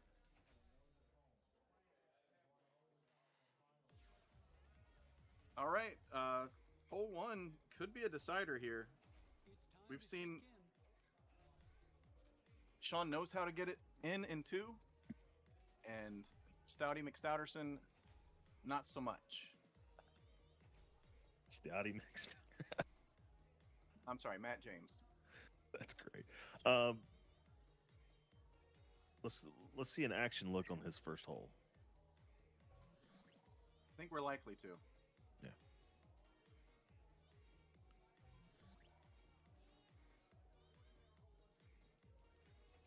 Sean's been hitting a very consistent spot in the fairway. Every time I've seen him play this hole, very consistent 80 to 90 yard chip. He likes his 10-5 there.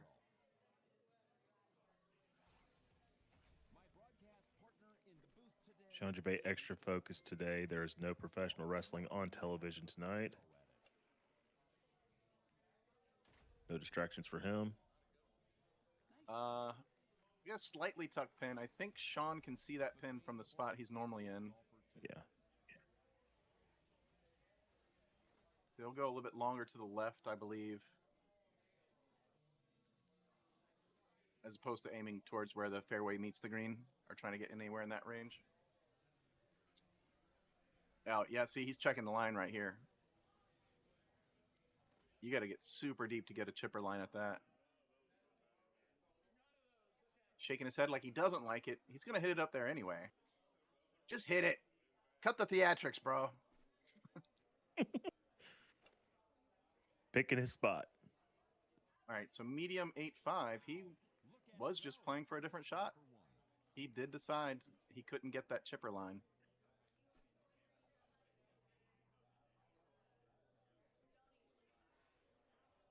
I guess it's game on then. That's not going to come back. Golfer 2 lining up. All right. I think we're going to see potentially a Swerve A's backspin 9-iron.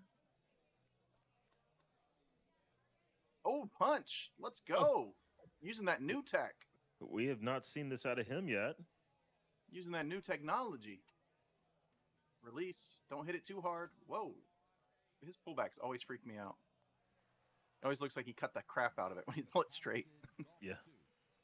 All right. All right, no blood. Hole 2. We saw Matt drop a stroke here previously. Left himself too much of a putt. Couldn't clean it up, but he did get on the green, so there's hope.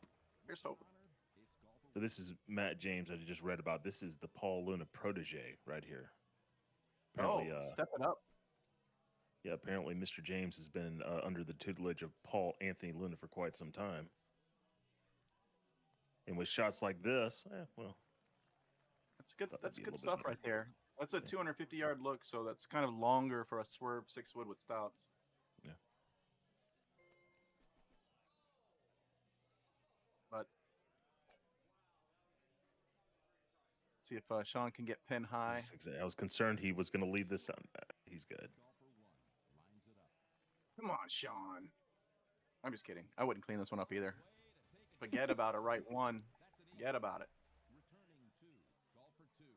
I think Mr. James is going to be putting these for the rest of the day. All right. Let's get a read here. Oh my gosh. Gorgeous. Oh my gosh. What? All right, so he's doing that Palmer thing where he doesn't plan on hitting it straight. And he hit it straight. Man. All right, Sean. Door's pretty wide open here. That's as good as it gets right there. We get the rare no pullback from him. Yep. He hit that a little bit to the right, it looks like. Yeah. He need to hit that about dead straight. Let's see if he's got it. Oh, that's right. Old school chipper. Yep. Relax. Go to it. When you want to go through it. No Excellent problem. chip. Stays alive.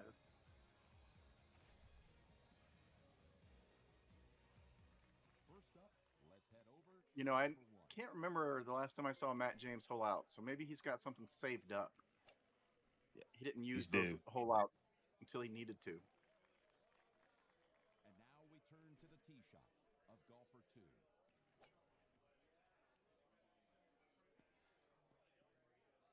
I'd like to thank everybody for watching GoldenTeeTV, by the way. If you haven't subscribed to Richard King and all that he does for GoldenTeeTV, please do.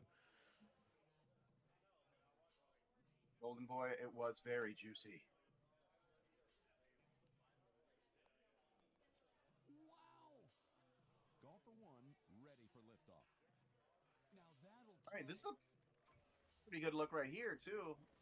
With the wind helping keep you on the right side of the cup as you roll up. Bite spin. Damn it, Matt James. It's just his game, man. Just let it run in there. It's sudden death, bro. You saw that shot. It hit, literally touched 2 places on the green. Like, you'd have to be so exact to hold out. You gotta let it run. The first to hit will be golfer 1. He likes to lay back here, too. For like an 8-wood. put it in a good Doesn't get up close to try to run it in. Ready at the blocks. So it's slightly different strategy from the way I would play it, but he's sticking to his game, so that's good. So He you're tried saying he needs to change- watch some of your videos. No, sticking to his game. It's good. It's fine. Yeah. We have a slight draft coming. And he's laying it very consistently for this 8-wood. You know, to help deal with that elevation, it's strategy. It's just, like I said, not the way I would play it. Correct. Huge backspin on that shot. It's a pretty good shot right there. Because he's hit it so many times from that spot. His comfort zone. See what Sean's got. Maybe a soft 8 bite. Uh-oh.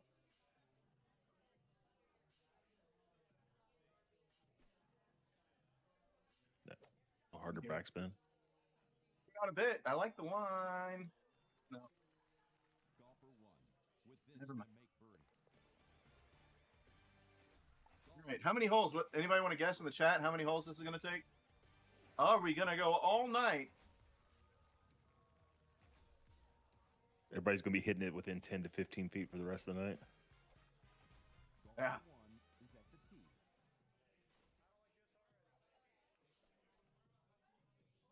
Back it up. Yes. Because you're going to put release on it, right? Yes.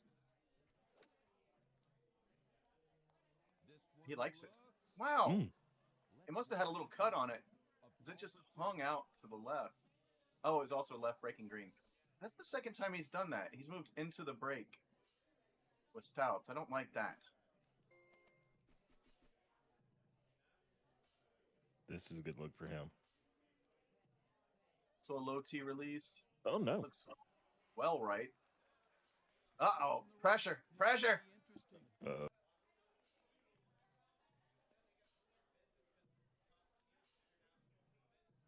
Clear them. Nice out. Golfer Well 1 played. for birdie here. Stone cold poker face. I can read that face, Sean. Golfer 1 Known you for too long. bounces I know you were sweating it. You felt it in your belly. Sean Gervais looking for his first tournament win of the year Perfect drive, Jake. here at the STATS Texas Shootout. Teeing it up, it's golfer 2. You gonna go for the Sandy layup? Nope. Gervais loves him from some fairway. Played Get better sand the first surveys time. out of the fairway. Wow, that's a long poke, Peter. Let's head over. Yeah, a lot of guys are playing sandy shots here to attack particular pins or wins or whatever. I'm not, so I can't really speak to it in full. Showtime says Oh, 10. Zach says 8. Ed Lover 69. I'm taking the over. Golden Boy 8-6. Oh, 8. Good call. Golden Boy. 8 is a potential problem hole for stouts. Probably why Zach picked 8 also. Showtime. The other problem hole for stouts, hole 10. Matt's pretty good at 10. Golfer 2 with a putt for eagle. Pretty good. Golfer 1 feeling And 8 is, of course, setup dependent. If we get that 360 yarder. Or that 281 where he's trying to hit a medium 5 wood. Good golly, that scared me last time. is ready. And he had a 4 wood the whole time, too. Look at that. Wow. well, yeah, that's right.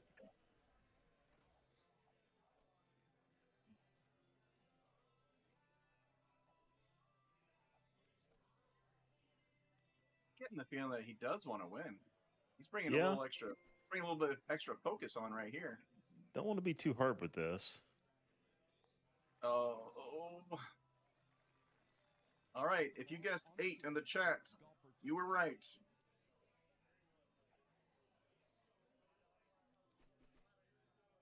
Probably should have used the 4 wood there, right, Paul?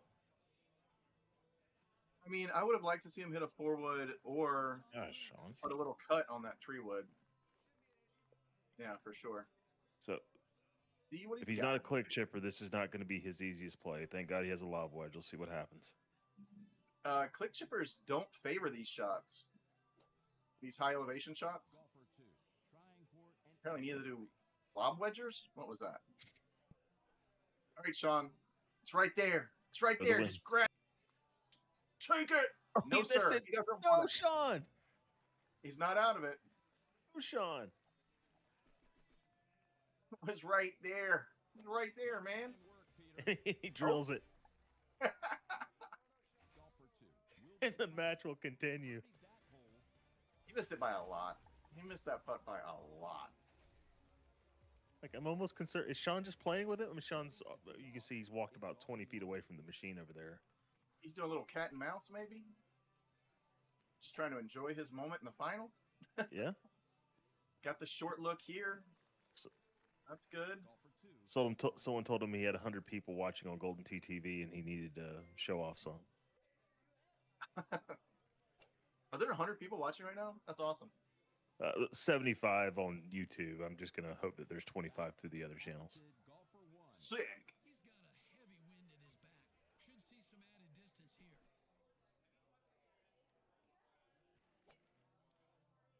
Got a major Matt James supporter in the chat. Billy Harrison. Loving what he's seeing. Billy, Matt needs your support more than ever right now. He is now 27 holes into the finals of the STATS Texas Shootout. You know, if Matt can pull off a win here, I don't know if Sean can recover emotionally.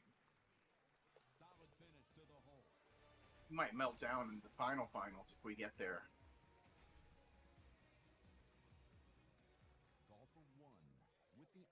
All right. High T release, high T roll. What are you going to do here? Release. He likes the release shot. He likes this angle, too. I feel like he's going to be all over this. Oh, tough bounce. Tough bounce. That's a pressure chip. He's made plenty of them so far. Let's see if he can do it again.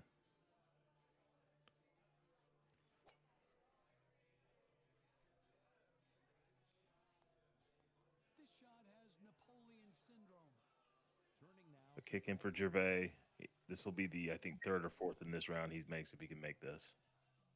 7-iron chipper. Never understood these guys. Announcer's jinx. Down goes James. Down goes James. You have your champion, y'all. STATS Texas Shootout champion, Sean. Diabolical Gervais. Ladies and gentlemen, Sean good. Gervais, The STATS Texas Shootout champion. the 3 or 4 time, 3 time, back to back Four time. to back.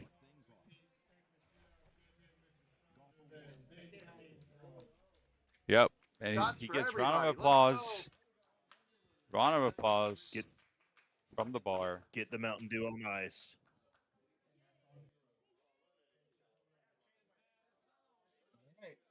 Well, that was a blast. He Hope might y'all buy got himself a your money's steak worth. tonight. Straight to Chick-fil-A. Straight to Chick-fil-A. Chick-fil-A, Tomorrow. Wait, are they open tomorrow? Yeah, he's Yeah. I think they're open tomorrow. It's a holiday. Sean Gervais, the undefeated 3-time. Well, I guess this time is undefeated. I don't know about the last few times. Champion of the Texas Shootout. Guys, I appreciate y'all tuning in, helping with the commentary. That really means a lot. All the other guys that tuned in the last 2 days, Nate Webb, Corey Neely, Gordy Brown. I don't know if Gordy was here. Richard King. He was here literally all weekend, helping us out with the commentary. That means a lot. This was, I think, a fun event, small but fun. One of many remote commentary. So thank you guys, really. Adios and happy I'll be back. banging. So I'll be back anytime. Appreciate you, Burak. Yes, This has been- sir. This has been the STATS Texas Shootout with the world champion of Golden Tee, Paul Taylor. I am Chris Longino. Thank you for joining us. All right, guys, let's get a quick shout out to Chris Longino Oh, no, not me. for his help, and Paul Taylor.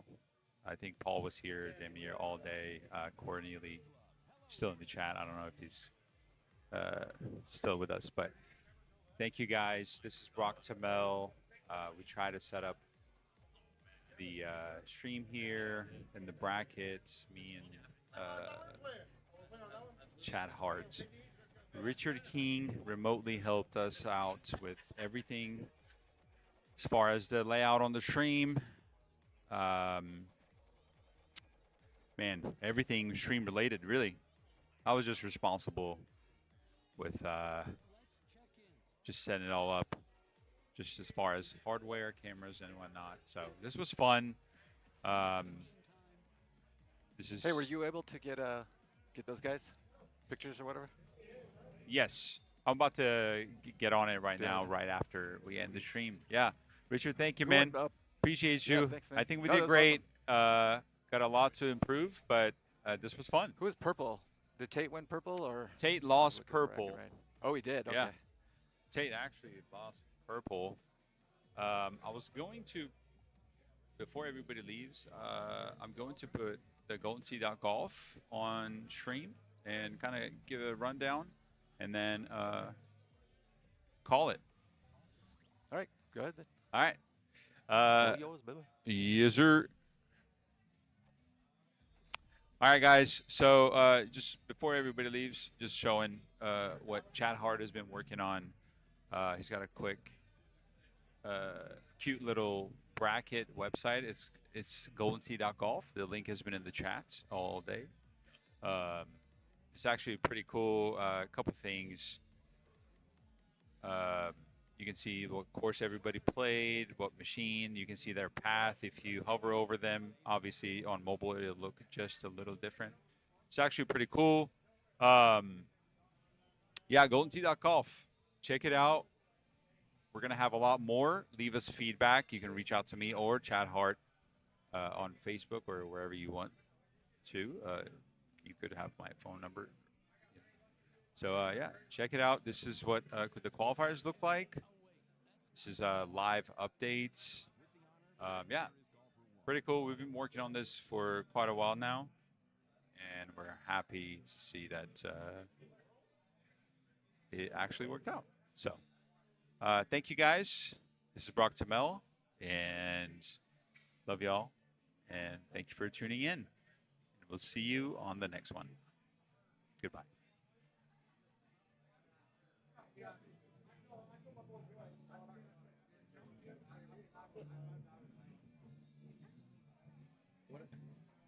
When I corrected them above.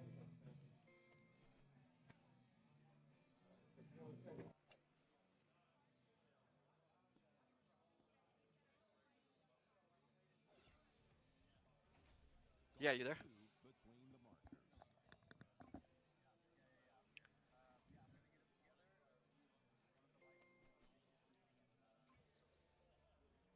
All right. Cool. Or just moving towards the stream or whatever. You're good.